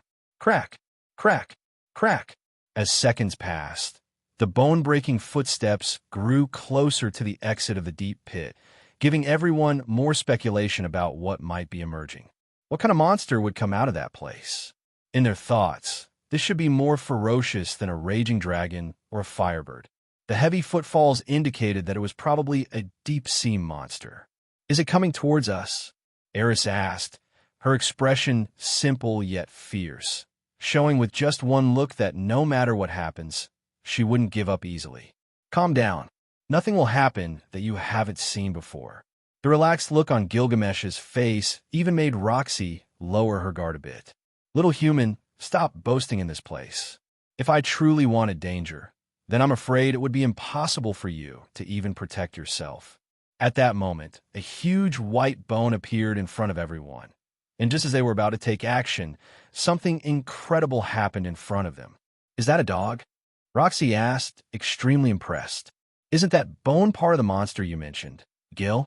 Eris also chimed in after seeing a beautiful long-eared black dog chewing on a huge bone as it emerged from the pit. The dog's ears reached down to its chest, and it kept its eyes fixed on the women beside Gilgamesh. After a glance at them, the dog shook its head as if regretting something. Typically, we associate breeds with long ears as having a keen sense of smell, but this dog was very different. You're an incredible creature. Don't you speak now? Gilgamesh cast a curious look at the long-eared dog and said, Usually, dogs aren't like you. Even though they like bones, they don't usually seek such large ones. What? Gilgamesh's words left Roxy and Eris astonished. Had this long-eared dog just spoken to them? Boom! Dropping the enormous bone that possibly weighed tons, the long-eared dog was about to act, but after looking at Gilgamesh, its movements came to a halt for a long time. That armor, the chains... No, it can't be him. You have the same body as him. Wait, shouldn't I ask him instead? That dog is crazy. Eris lost interest in a potential fight and sheathed her sword. Intrigued by the dog's strange behavior, Gilgamesh approached it and asked with a smile, Are you a human trapped in a dog's body? Are you Gilgamesh, the king of heroes? The dog exclaimed while leaping several meters in disbelief. How do you know that? Gilgamesh was very interested in how a dog could know that. But as if it were something incredible, the long-eared dog shouted, My lord Gilgamesh, king of heroes. I never thought I'd meet you in this place. How did my lord end up here? Wait, are we in some kind of holy grail or something related to it? I can't believe it, my lord. I never thought I'd meet someone as extraordinary as you in my life as a dog. Eris looked at the dog, who seemed to be crying with excitement after recognizing Gilgamesh. She thought of many things, but her thoughts stopped when she heard many of the titles the dog recognized in her fiancé. Is that your friend, Enkidu? Roxy asked, genuinely confused. Reviewing her memories, she couldn't find any connections that related Enkidu to a dog, and certainly not the way Gilgamesh would react upon reuniting with his friend. While she believed it to be incredible, she still wanted to know who this dog was and what Gilgamesh intended to do with him. The dog, whose name was Cussenfiel, stared at Gilgamesh for a moment and then said, My lord, though I arrived here on pure instinct, I knew that greater things awaited me in this place. Gilgamesh laughed a little and said, I'm sure the situation is the same for both of us. So let me ask you, how do you know who I am? Cussenfiel, now aware that he was in front of a king, changed his tone instantly and began speaking respectfully. My lord, from this moment on, I will address you as my great lord, the King of Uruk. You are a legendary figure in my world, a powerful and wise ruler. My knowledge and respect for you multiply with every moment I spend near you. You can't even imagine how many people know and admire you. He wasn't lying. Although it was more challenging for Gilgamesh to view the past lives of animals, he observed Kunzfiel's life in just a few minutes and discovered that he was older than he appeared. After seeing certain images, he knew that there was nothing unusual about Kunzfiel, and he had apparently been reincarnated. Huh. Gilgamesh, who had appeared calm, began laughing out loud as he looked at Kunzfiel and said, "I never thought someone other than my wives would recognize my true greatness, but you certainly know more about me than you let on." At this moment, a question came to Gilgamesh. Should he eliminate this long-eared dog? If it ended up siding with the enemy, there would likely be problems. However, as if he didn't expect what was about to happen, Kunzfiel lowered his head and said, "Please, let me swear loyalty." "What did you say?" Eris couldn't stay calm anymore. This dog was definitely very strange, and she didn't want to have it around. Gilgamesh looked at Eris and said, "Didn't you want a dragon? This dog is much more interesting than you can imagine." Roxy looked at Gilgamesh and advised him, "Are you interested in having a dog as your ally?" "I don't mind." Gilgamesh turned to the dog and took out a metal cube. "Go ahead, make your oath." "Yes, my lord." Kunzfiel was more than excited to hear that Gilgamesh had accepted him. Originally, he would have believed that he would be killed if this Gilgamesh. Countless moons ago, in an unknown and distant world, Kunzfiel found himself incarnated as a humble dog. This world was vast, filled with wonders and dangers that surpassed his imagination. As a passionate lover of fantasy realms, Kunzfiel faced an overwhelming challenge. The first days were the most difficult. He was alone in the midst of imposing nature, struggling to find food and shelter. Every step was a painful lesson in survival. Hunger gnawed at his insides, and the beasts of the unknown world lurked in the shadows. Nevertheless, Kunzfiel was a born fighter and didn't give up. With time, he began to learn the signs of the environment and developed cunning to evade hostile creatures.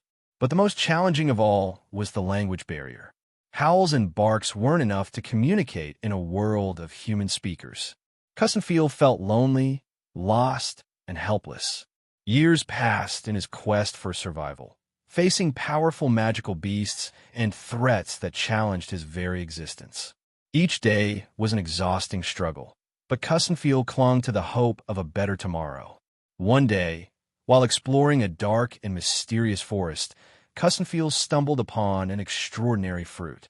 Its sweet and alluring aroma drew him in like magic. He consumed the fruit cautiously, and in the blink of an eye, he felt a surge of energy and power flowing through his body. The fruit somehow transformed him into a dog of incomparable strength. His muscles grew stronger, his senses sharpened, and an astonishing longevity stretched out before him. Now, he could confront the beasts that had once terrified him and live without the constant fear of death. Kunzfiel knew he had found more than just a magical fruit. He had discovered the opportunity to write his own legend in this unknown world. With determination and confidence, he began to learn the human language. The once incomprehensible words and phrases became familiar to him, and he could communicate meaningfully with the inhabitants of the world. However, he soon realized that he could do nothing but steal and escape from human villages in distant directions. He was not proud of what he did, but in the life of survival, one must make the decision to survive or die. Many, from the comfort of their homes, can say that it is a low act of morality, but they could never understand the heavy burden one carries to survive. By the time he committed these dirty acts, he didn't feel proud, and even the desire to live grew weaker. "I am alone. I walk alone in the unknown world." He could not become human again. There was nothing that could make him human again. Delving deep into memories of the past, he took long naps that lasted for years and woke up only to wander through the ever-changing world. After some time, he became more audacious and stole extremely valuable items. At one point, he was the pet of a beautiful mage who never married and, in the end, left him all her riches. At another time, he served a king as his companion, who died of old age and also bequeathed him great wealth. Living so long isn't all that fantastic when you do it alone. At no point could Custenfield receive love, even if his sense of being a dog was dormant after entering this body. He had thought he would turn into a human after a while, but there was no possibility of finding something like that, and he finally accepted being a dog with long ears. I enjoy anything dangerous or fun, even participating in the last human-demon war as the companion of a human commander. His age, of course, exceeded hundreds of years, and to be honest, he stopped considering himself both a human trapped in a dog's body and ceased being a dog as well. In his eyes, and in the eyes of others, he was a deity walking in the world of the living, and this he found somewhat acceptable. As the years passed, he decided to go back to sleep, and when he woke up, a sweet scent made him run to a completely dark and very deep place. However, when he was enjoying a delicious bone, he sensed a very powerful presence. It was something he had never seen before, and when the voice of that entity addressed him, he immediately responded. There was nothing that could harm him. Though blows hurt, he had never been injured, so he wasn't afraid. But when he ran out of the pit, he saw that man with golden armor and a black sword with feathers in his right hand. He admits it. He felt fear and decided to pretend to be a dog, dragging his bone towards the outside. Unfortunately, that bone he had in his mouth was extremely large, and when that entity spoke to him, he knew there was no escape. Turning his gaze back to that man with golden hair and blood-red eyes, a vague memory of his life in a modern world came to his mind. In both history and video games, animated series, and books, there's a man who sought immortality. His name was Gilgamesh, and he was once the King of Uruk. However, his version in video games and animation was standing right in front of him. All Custenfield could think was, Gilgamesh? How is it that this King of Kings is in this world, and I never realized it? Wait, is this a Holy Grail war? He had knowledge of Gilgamesh's history, but he was very confused because he couldn't understand how this man had come to this world. However, he was sure that he might have a way to turn a beast into a human. In this kind of situation, only two things could happen. One is that he swears loyalty to him and ends up dead instead. The other way is that they reject him and then attack him. But in this case, he ends up alive. Both are terribly bad, but he didn't care. If he could somehow survive, it would be more than enough because he might find a way to become human. Come on, your mother's more of a bitch, and I wasn't even with her. Custenfield shouted at Augustino, who was right in front of him. You damn dog, I'm going to cut you into pieces. Custenfield grinned cheekily and raised his right paw, aiming his cannon at one of the adventurers. After that, as if it were a water gun, he began to shoot urine. That's disgusting. They call me a dog. That's how dogs act. Gilgamesh smiled, watching the performance of this peculiar being.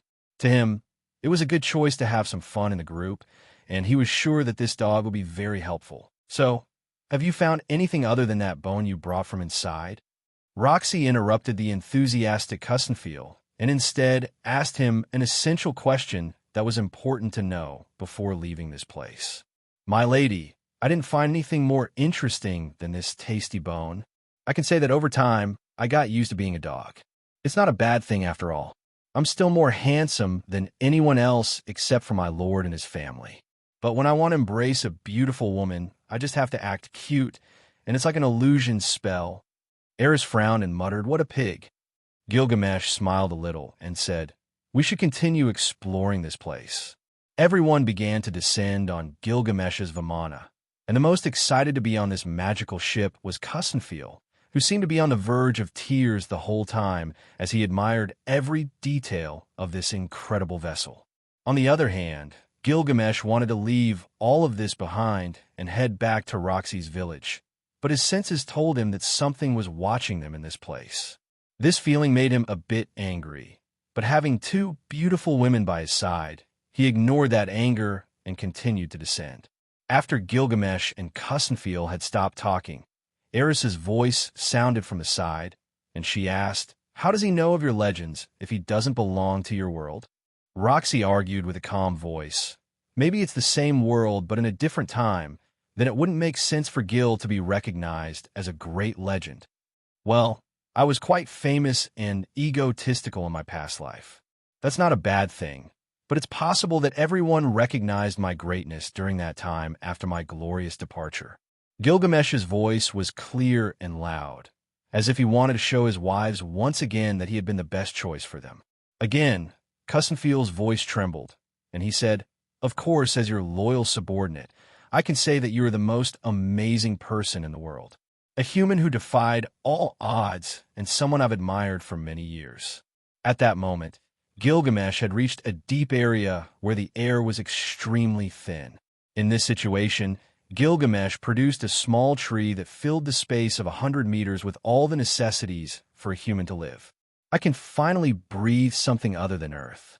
Roxy seemed much calmer, but at that moment, in front of them, there was a vast underground world where a gigantic crimson tree stood. Lava waterfalls filled the surroundings, and soon Gilgamesh noticed that there were more people in the distance. "Hey, you said there was no one down here except you." Eris was confused as she saw beastmen, demons, and humans appearing right down here. Gilgamesh thought for a moment and said, "There may be more entrances to this place. We were delayed in arriving due to the unexpected but not untimely presence of Cussenfiel, but that's not a problem. If there's something that interests me in this place, no one will stop me from taking it." At that moment, as Gilgamesh was teasing Eros and Roxy while pulling out a box of chocolates, a group of presences appeared in front of them, and right at that moment, Cussenfiel started barking angrily. "Quiet your dog, or it will attract unexpected disasters," came a cold voice from the front. "Who's a dog? I'm a divine beast. I'm the best mount of my lord Gilgamesh." PFF. Eris, who was drinking water, spat it all out when she heard Cussenfiel's audacious words. "Cussenfiel, I am Augustino, Emperor of the Sword and the leader of a group of adventurers hired by the Millis continent to explore this place," Augustino said in a highly arrogant tone. "Augustino, dog without an owner. Everything you find bears the name of my lord Gilgamesh, so you better watch your hands or they might get cut off." Cussenfiel was saving these people's lives. He knew that if he didn't intervene in this conversation, Gilgamesh would kill them without much thought. Augustino's eyes turned fierce. Suddenly, his body was filled with an immensely powerful battle aura, and he said slowly, "I suppose you're Gilgamesh, seeing as you've been silent. Are you going to let a dog speak for you?" "Augustina, ownerless dog, who do you think you are?" Cussenfiel coldly disdained this man. "Did you just call me Augustina?" Augustino's aura covered the surroundings and began to shake the earth. In an instant, his strength rose to one of the most powerful a man could achieve in his life. "It seems this pig won't stop until he gets a beating, my lord. This is in your hands." Cussenfiel smartly stepped back and sat down on his, but while wagging his tail from side to side, as if he were not the cause of this entire situation. "Hey, idiot, do you think that with your puny strength, you could do anything against us?" Upon hearing those words, Cussenfiel opened his eyes, pleasantly surprised and gaining confidence. He said, "Yes, weak dog. You're just looking for a quicker funeral than usual. You damn idiots, since that's the case, I have no choice but to kill you all." Gilgamesh smiled calmly and said, "Well, since this problem naturally came to me in a questionable way, I'll handle it. This is very easy to fix. Simply apologize and get out of my sight. Only then will you live." Gilgamesh's words stirred everyone present, who had gathered to see what was happening. Augustino was clearly more dangerous than Gilgamesh in everyone's eyes, but the man in the golden armor's arrogance seemed to have no end. What was even more ridiculous was that it appeared that Gilgamesh only needed to lift a finger to eliminate a sword emperor. Augustino's face turned pale, and he said, "You fool, you're looking to die." Immediately, the battle aura around his body surged, and this energy was directed towards Gilgamesh. Gilgamesh stared at him impassively and didn't say a word. He didn't even move from his position and then said, "Eris, he wants to fight, so give him some entertainment and kill him for me. Today I'm very calm, and I don't want to lose focus on insignificant matters like these." Eris rose with a sadistic smile on her face. In an instant, her body was covered in a golden battle aura. Like a Valkyrie descending onto the battlefield, her face was flawless and incredibly beautiful. Certainly, After her body had developed in the best possible way, both she and Roxy became even more beautiful in Gilgamesh's eyes. Gilgamesh was delighted by this action, so much so that he even started to enjoy what would happen next. Roxy didn't say anything, but was certainly concerned that things might go wrong. But after seeing Eris's excitement, she simply smiled. "I hope no one else attacks. They'd be killed by her in a matter of seconds." Gilgamesh looked at Roxy and said, "No one would intervene in a Sword Emperor's fight, but there are certainly fools in the world. Your wife is extremely powerful and beautiful, my lord, worthy to walk by your side in adrenaline-filled situations like this." Kusanfil had suddenly appeared at Gilgamesh's side. After all, even though he couldn't die, it didn't mean he didn't feel pain. Eris unleashed her already astonishing battle aura, but her murderous intent penetrated the surroundings. For a moment, the invincible power of the Golden Lion's battle aura made the surroundings feel colder than usual. She was like a battle goddess, capable of assuming absolute destructive power. The presence of her noble phantasm of Eris swept through the surroundings, causing everyone nearby to be utterly surprised. Such a powerful battle aura, not to mention her weapon. It was even stronger than a Sword Emperor. So many wondered, is that the Sword God rank? Seeing that battle aura punishing the surroundings, unstoppable and untouchable, it caused Augustino's face to sink into absolute despair. Gilgamesh noticed the hesitation on his enemy's face and said, deliberately mocking, "With just this, you still dared to say that you would kill me with total arrogance. Aren't you a sword genius? What's wrong? Compared to my dear Eris, with only her brute training, her excellent swordsmanship, and that beautiful fire sword, she's not arrogant in front of the weaker ones. You, trash that crossed my path, are even more arrogant than a stupid and useless king. Isn't that funny?" This time, Gilgamesh was letting the people who would follow him from now on adapt to his behavior. They themselves must know how to act and what punishment to give without regrets. Therefore, his words made Augustino serve as a lightning rod for anger. Although Gilgamesh was harsh, he still made many people around him directly agree with him. In the end, there will always be people as powerful as Eris. They are all there, and no one can avoid it. But if, on the contrary, they encounter people like Augustino, many will die for a simple oversight. Everyone dies and lives in different ways. Some are good at swordplay, and others are just ordinary people who know how to move against the wind like free birds.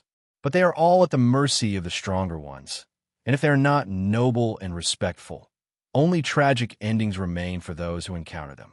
Eris was a war goddess. However, she acted under the orders of Gilgamesh, who was just sitting on his throne while a woman equally as beautiful and delicate as a flower caressed his hair. Some of the adventurers following Augustino simply felt rage. They knew things had reached an impasse, so they would act according to their word and defend Augustino from any enemy who dared to attack them. Seeing Eris and Augustino about to fight in an atmosphere of death, an old man among the distant crowd quickly stood up to try to negotiate. "Miss Eris, why exactly must we fight now? We're in a situation where we could die without realizing and encounter extremely valuable treasures. Instead of fighting, we should be joining forces. But now that we're fighting, isn't this a ridiculous ending? Everyone has their pride, but if both sides take a step back, it will all end in a simple discussion." This old man was a cunning fox. He had lived for so long that he had turned into a demon. He realized that Eris alone was enough to kill them all in this place without much effort, and he had heard rumors of an incredibly powerful man named Gilgamesh. Regardless of whether this was true or not, he didn't expect to see them fighting against a group of more than 200 strong and experienced adventurers. In his eyes, it wasn't worth it. This old man, relying on his knowledge, advised Augustino, and Eris, who realized that there would be no fight, backed down to Gilgamesh's side. At that moment, everyone, regardless of their race, would feel envy, jealousy, and resentment for not being the man protected by that woman. Eris great at, with her origin and talents, as well as her unparalleled appearance, was the woman of a man whom everyone considered a tyrant and an idiot who had no comparison. For them, this man was not worth it. Being followed by two beautiful women was not something they liked to see. If counted, there would be countless suitors seeking Eris's hand, among those of her same age, across all continents. She had to be by the side of a man whom everyone unconsciously held a grudge against. "We should go." Augustino turned around without wanting to continue this discussion, but at that moment, his senses warned him that something was approaching, and in a matter of seconds, countless swords pierced numerous parts of his body, sending him flying and leaving him in a pool of thick blood. Boom! The powerful shockwave sent many other weaker men flying, and the falling rocks hit many adventurers, burying many under the rubble. Gilgamesh was not a good person towards those who directed their ill feelings towards him. He had never changed in that aspect, so he directed his gaze at the old man and said in a calm tone, "I must say that your words are correct. Unfortunately, I cannot forgive someone who has threatened me with death, even if it is your god." "Let's go," said the old man with a pale expression after seeing so many dead from a single attack by this man named Gilgamesh. Eris, on the side, was shocked. She wanted to say something but couldn't find the words to express how she felt, so she just said, "I'm sorry. Why are you apologizing, my dear Eris?" Gilgamesh asked as he manipulated his Vimana and headed into the depths of the formed path. "I should have killed him." Eris knew that's what she should have done, but in the end, the old man's words had convinced her that there was no need to fight. "I understand that you think I'm strong, and mere threats don't affect me, but you must understand that the value of a word is the sharpness of a sword. Intentions are reflected in feelings, words, and thoughts. If you let that pass, the next time that man or woman addresses you, what follows are actions. I understand it won't happen again." Eris deeply regretted not acting immediately. For a moment, she had lost herself and didn't think clearly. Many of the people had advanced to the special area where treasures could be found. After all, this place was completely unknown to both adventurers and regular people. Roxy, who saw Eris sad, said in a gentle tone, "Maybe you didn't feel it was necessary now, but in the future, you'll know when to act, and I'm sure you'll unsheathe your sword against the first enemy who attacks. It's not considered a defeat, but a victory to leave the battlefield unscathed." "Yes," Eris exclaimed, very excited. Although she felt sad, Gilgamesh seemed not to care about her earlier actions, and Roxy supported her with comforting words. "Hurry, hurry, hurry. I've heard that the most important treasures are usually found in the earliest expeditions." Seeing many adventurers leave, some mercenaries began to follow them to try their luck and find something valuable. Gilgamesh squinted his eyes. "Many will die in this place. Is it really dangerous?" Cussenfield asked, who had been chewing on a bone like a normal dog for some time. "It is. As I understand it, in these types of cases, many may die, and they would only be feeding whatever is currently resurrecting. It's unfortunate for that thing that we arrived, but I believe we are the chosen ones now to prevent a catastrophe.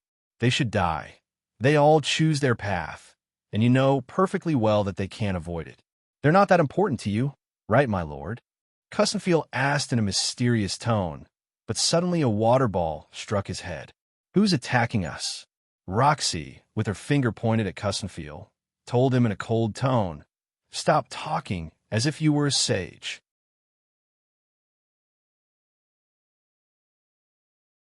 Eris felt truly bad for not being able to accomplish what she had set out to do.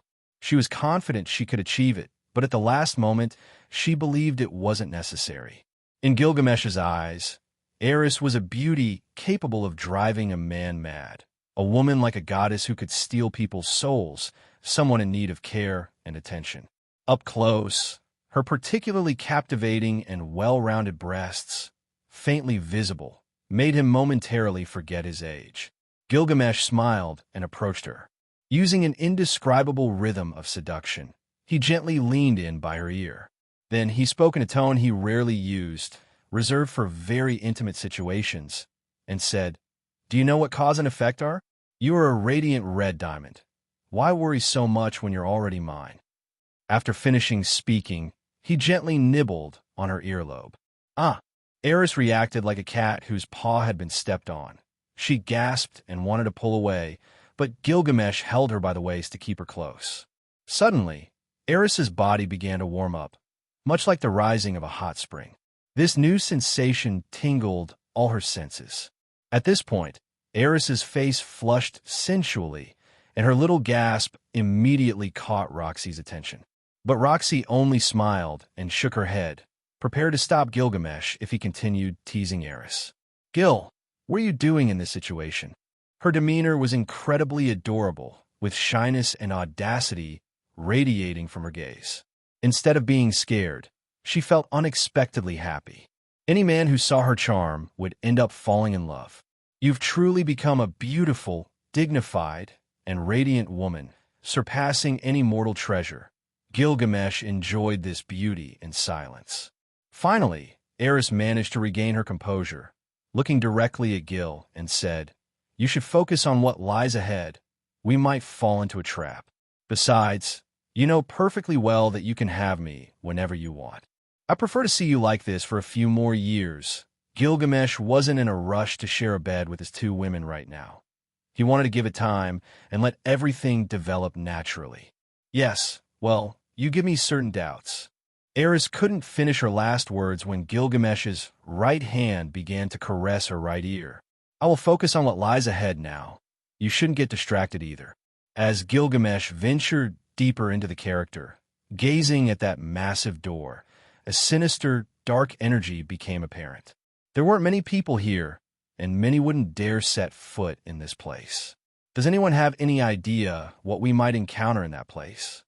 Gilgamesh calmly looked at the people around him. Sitting beside Gilgamesh, Roxy couldn't help but exclaim as she looked around. "Aren't we inside the hell known as the demonic continent?" "Don't say such terrifying things, Roxy. My grandfather used to say we manifest what we speak aloud." Eris immediately became a bit agitated by those statements. Cussenfiel, the faithful thief, chimed in, "Don't worry, mafias fear sacred dogs like me." "Well, I'm a great sacred beast, so there's nothing to fear." "Did you just say you're a sacred beast?" Gilgamesh stood up, looked ahead, and said, "Don't get tense. We can't escape from our own history anyway." The scene before them was extremely unique and special. It seemed like they were in an area where darkness originated, and the giant, isolated statues on the sides were just a small part compared to their surroundings. This is some kind of veneration zone, a unique place where darkness is revered and the light is denied. Incredible. We've traveled far, and now we can't turn back. Gilgamesh felt excited. What was around them was special to him. There are inscriptions on the bodies of the stone giants. Do you know exactly what they say? Gilgamesh was curious about it, and Cussenfiel had extensive knowledge of this place. The gateway to the underworld, the cause of the effect, the palace of the wicked Taipa. Cussenfiel's body trembled a bit, but after thinking about who he was and who he was with, he said, "I've traveled night roads that others wouldn't dare speak of even during the day. I've spoken with gods, loved women, and written songs that are now used as counting songs. I can't be wrong. Although this place shouldn't exist, we are at the beginning of everything." Eris and Roxy felt a dark presence descending from their surroundings, something that drew them in like a magnet, bringing them closer and closer to the setting. Gilgamesh smiled with even more interest and murmured, "I suppose it was my destiny, the one I chose, and the one that drew me here. Isn't it so?" The palace of wicked Talajar.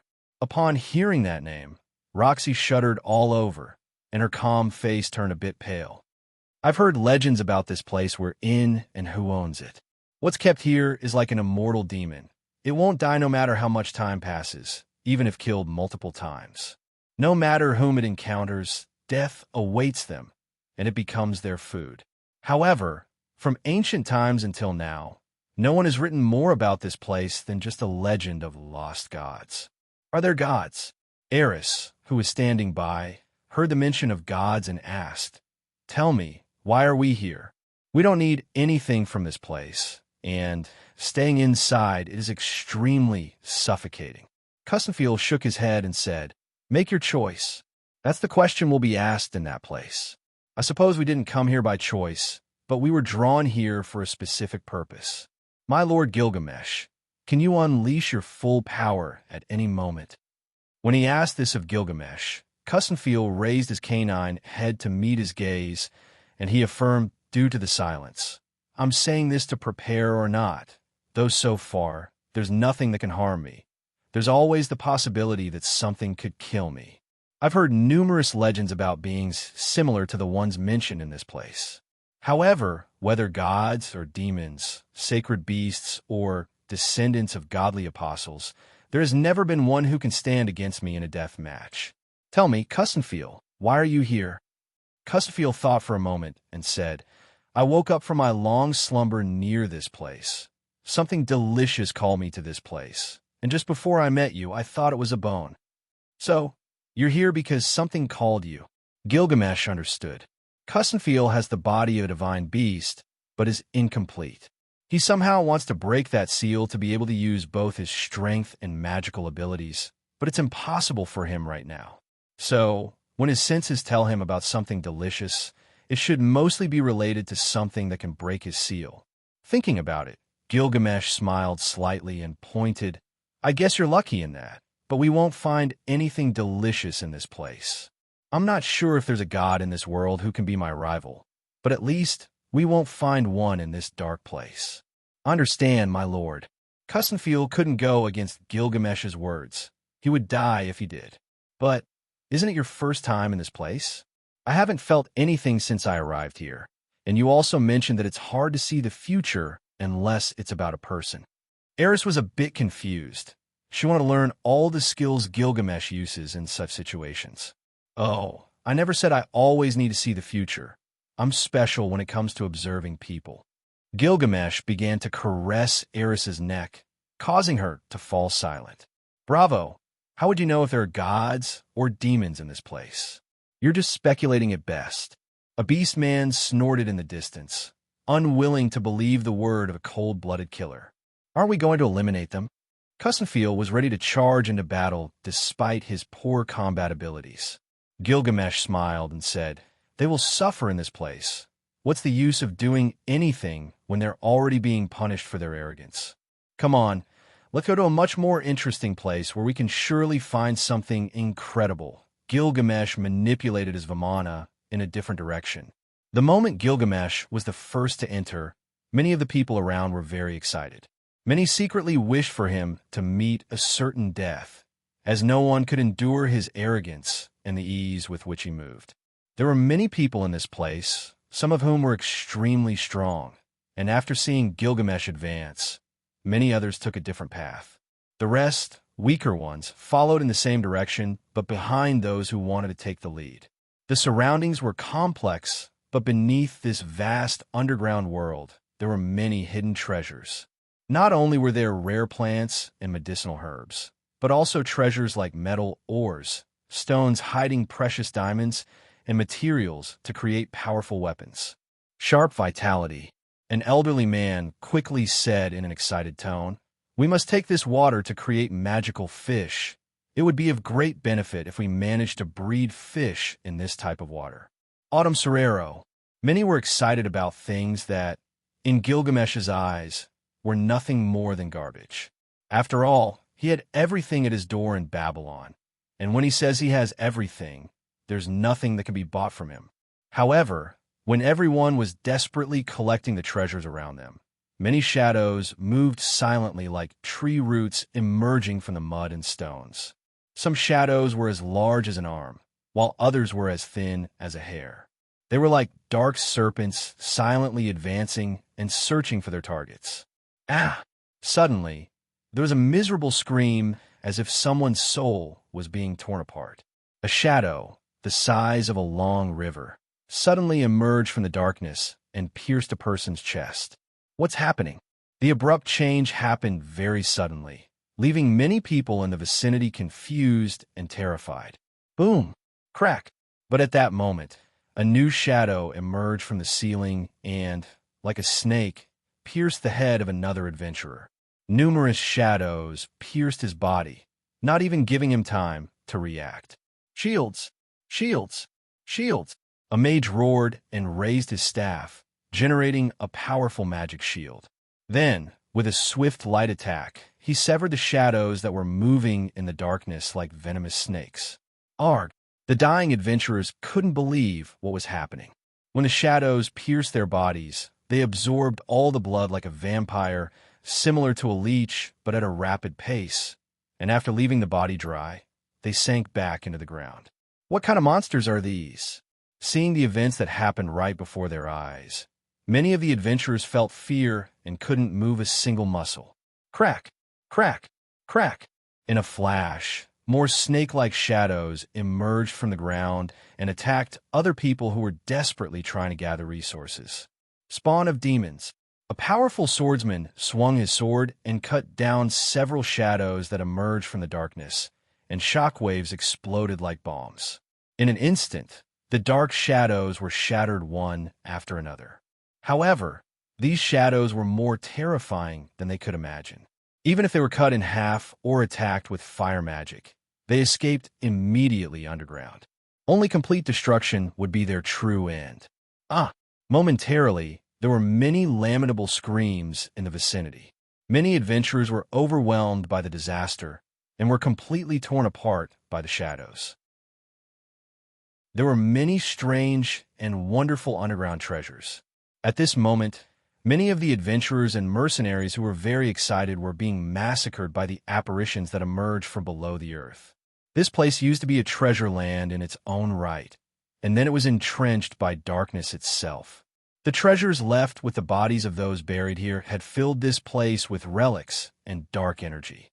After thousands of years, this treasure land was able to give birth to many strange plants and herbs, along with treasures of divine metals and minerals.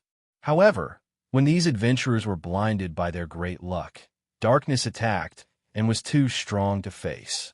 The abrupt change happened too quickly, leaving many of the mercenaries who were trailing behind surprised. Boom! Many could see a shadow draining the blood of an adventurer and, like a snake, burrowing into the ground. Then it suddenly appeared on the other side and stabbed another practitioner. Run! We must get out of this place now. If we run, we die. We can't turn our backs on the enemy. The frightened knight roared and lunged forward with his saber at this strange, seemingly living shadow. He split the shadow in half, but the remaining fragments still pierced through his chest like an arrow. The dying knight couldn't believe this outcome. When the shadow pierced his chest, it absorbed all his blood, then suddenly burrowed back underground. What kind of monster is this? Whoosh, whoosh, whoosh. In a flash, waves of shadow attacks burst forth from the earth and targeted the other mercenaries in the rear. Everyone fall back. A king-class mage finally took action. He unleashed a powerful magical aura and instantly set the surroundings ablaze with towering flames. In an instant, he destroyed one shadow after another amidst the powerful waves of heat. In a moment, there were many lamentable cries within the vast cave. Many mages and swordsmen met the same fate of being pierced and drained of their blood. Boom! Many fire-class mages began taking action, especially those who could cast powerful fire spells. They were extremely dominant, and each of their movements destroyed an attacking tendril. The strongest of them all was still an elder. He was surrounded by a growing golden light that swept through wherever he walked. All the shadows, no matter how large, had to retreat in the presence of this light bestowed by the Holy Church of Milis. A father of the Church of Milis.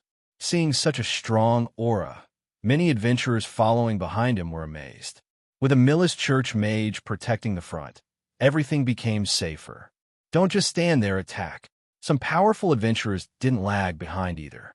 They all raised their swords and clashed with the shadows still advancing toward them. Boom! There were many sounds in the deep cave. There were sounds of pain, screams, and also the cheers of people who had found treasures, all woven into one melody. The deeper the path inward, the stronger the attacks from shadows. Many more adventurers suffered, but the large groups of mercenaries decided to press on. For them, the treasures here were too tempting. Besides, No one had seen anything incredible that could be considered the greatest treasure of this place.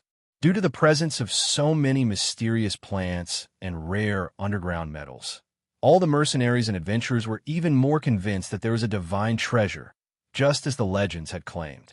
Gilgamesh found his way and also encountered attacks from the shadows, but this was no problem for him. Boom!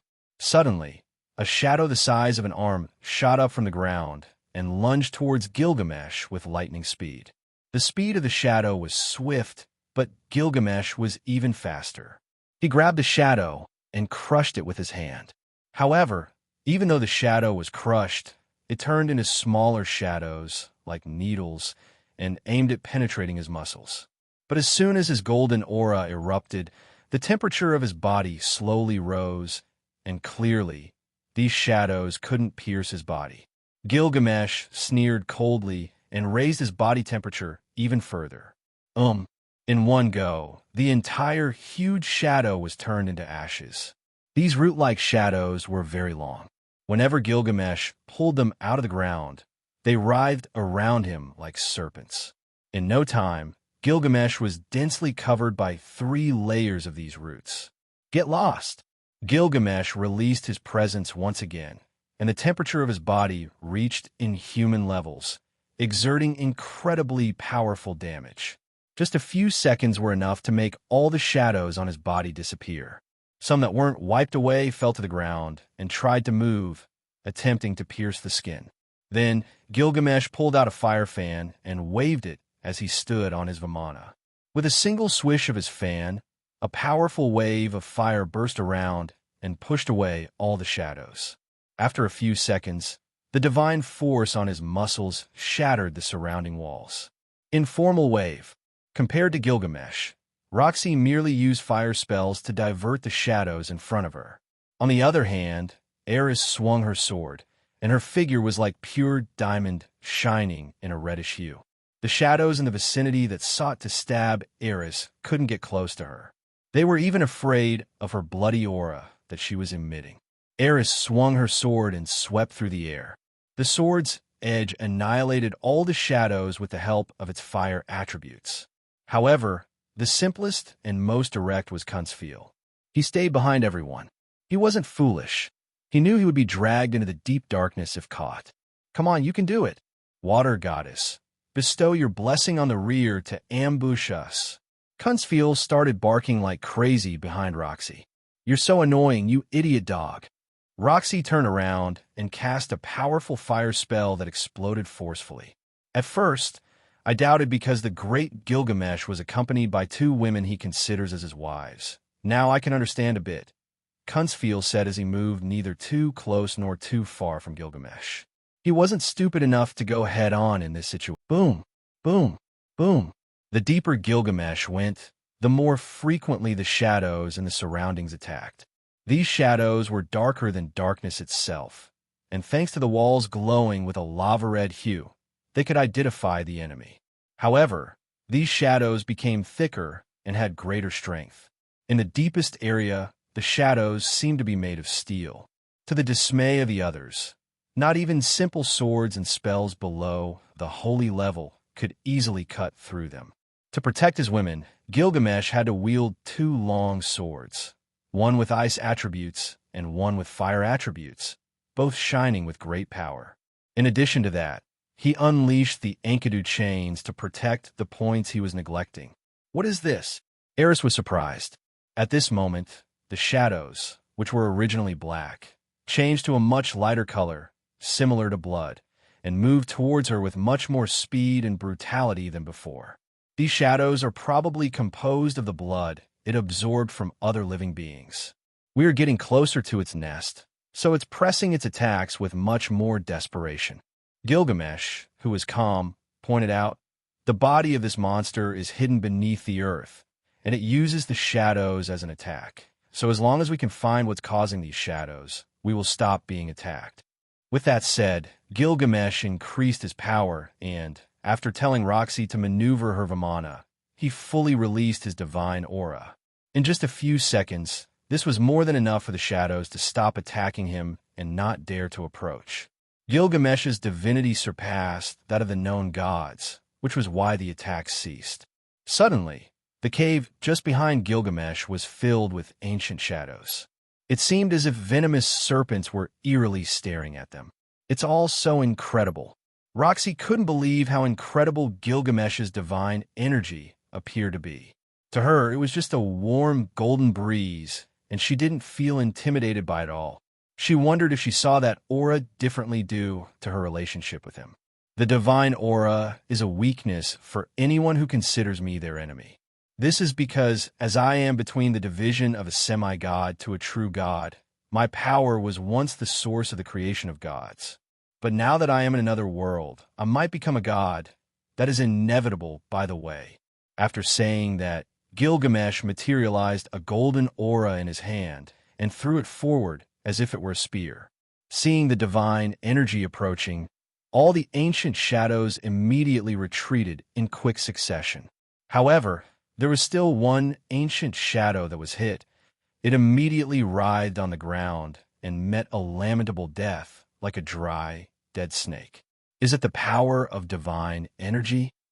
Roxy had heard of divine magic, so she asked, "Could you see what kind of monster is hiding here?" Gilgamesh tilted his head and said, "An ancient monster of the black adversity. That's what the last mage who sealed this place called it. In this world, I'm afraid this thing shouldn't exist in the first place."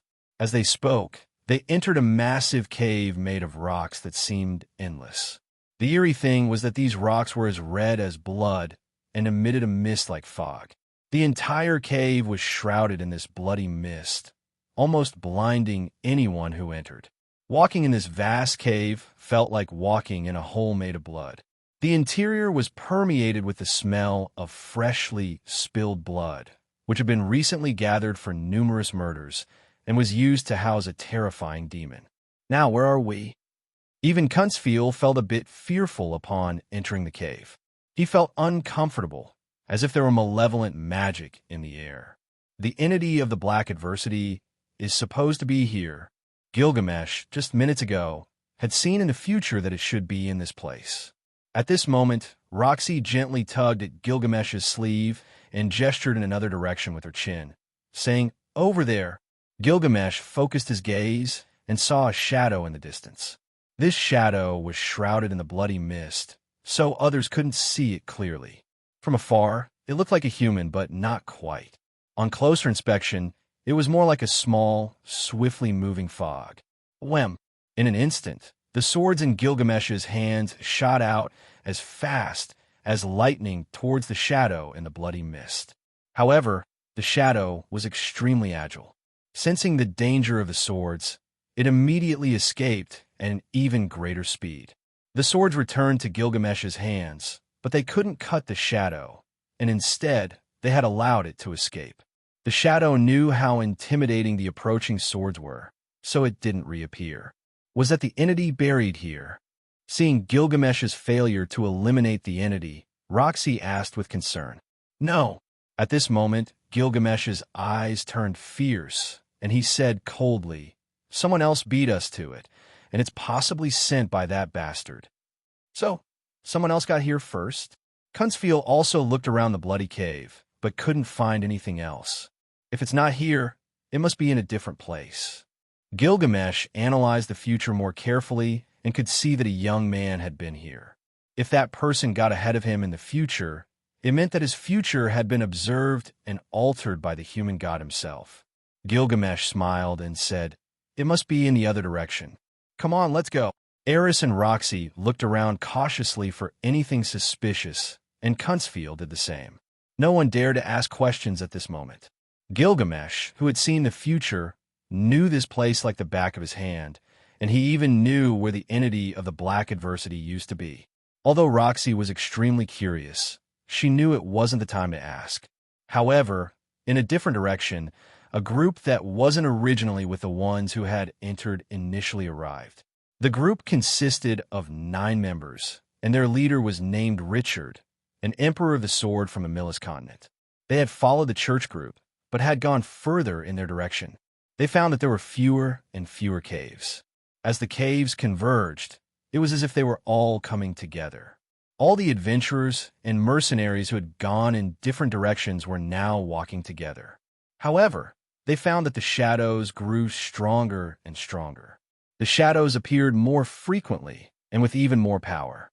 Furthermore, even holy class mages couldn't handle them. This situation forced the groups of mercenaries and adventurers to work together, and all the mages worked as one. However, it still wasn't very favorable for advancing. When they had nowhere else to go and were cornered, countless giant shadows blocked the way out. With countless sounds, the now red shadows flooded the entire space like a tide. Screams echoed everywhere.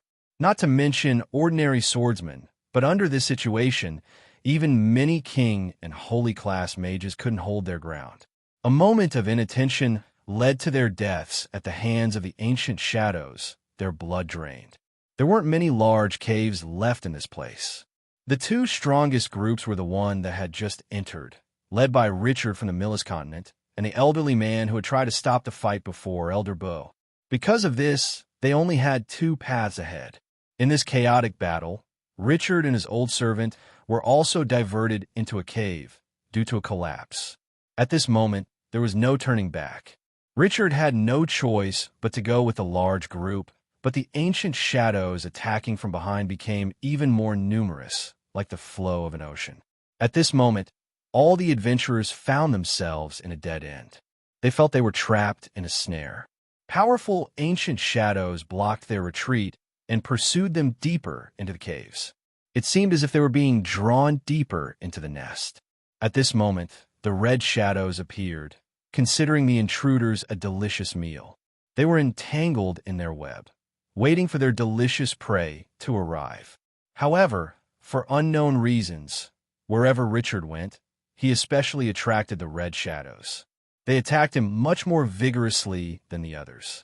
"Sister, what the hell are you doing here?" Richard yelled upon seeing his sister with a group of adventurers.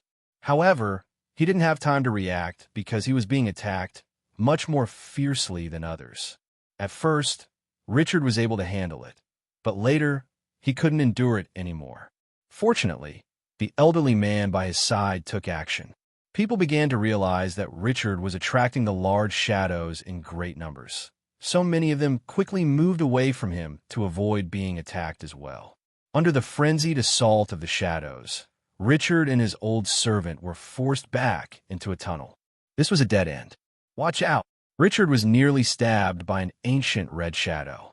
The old servant took action and cut the ancient shadow down completely.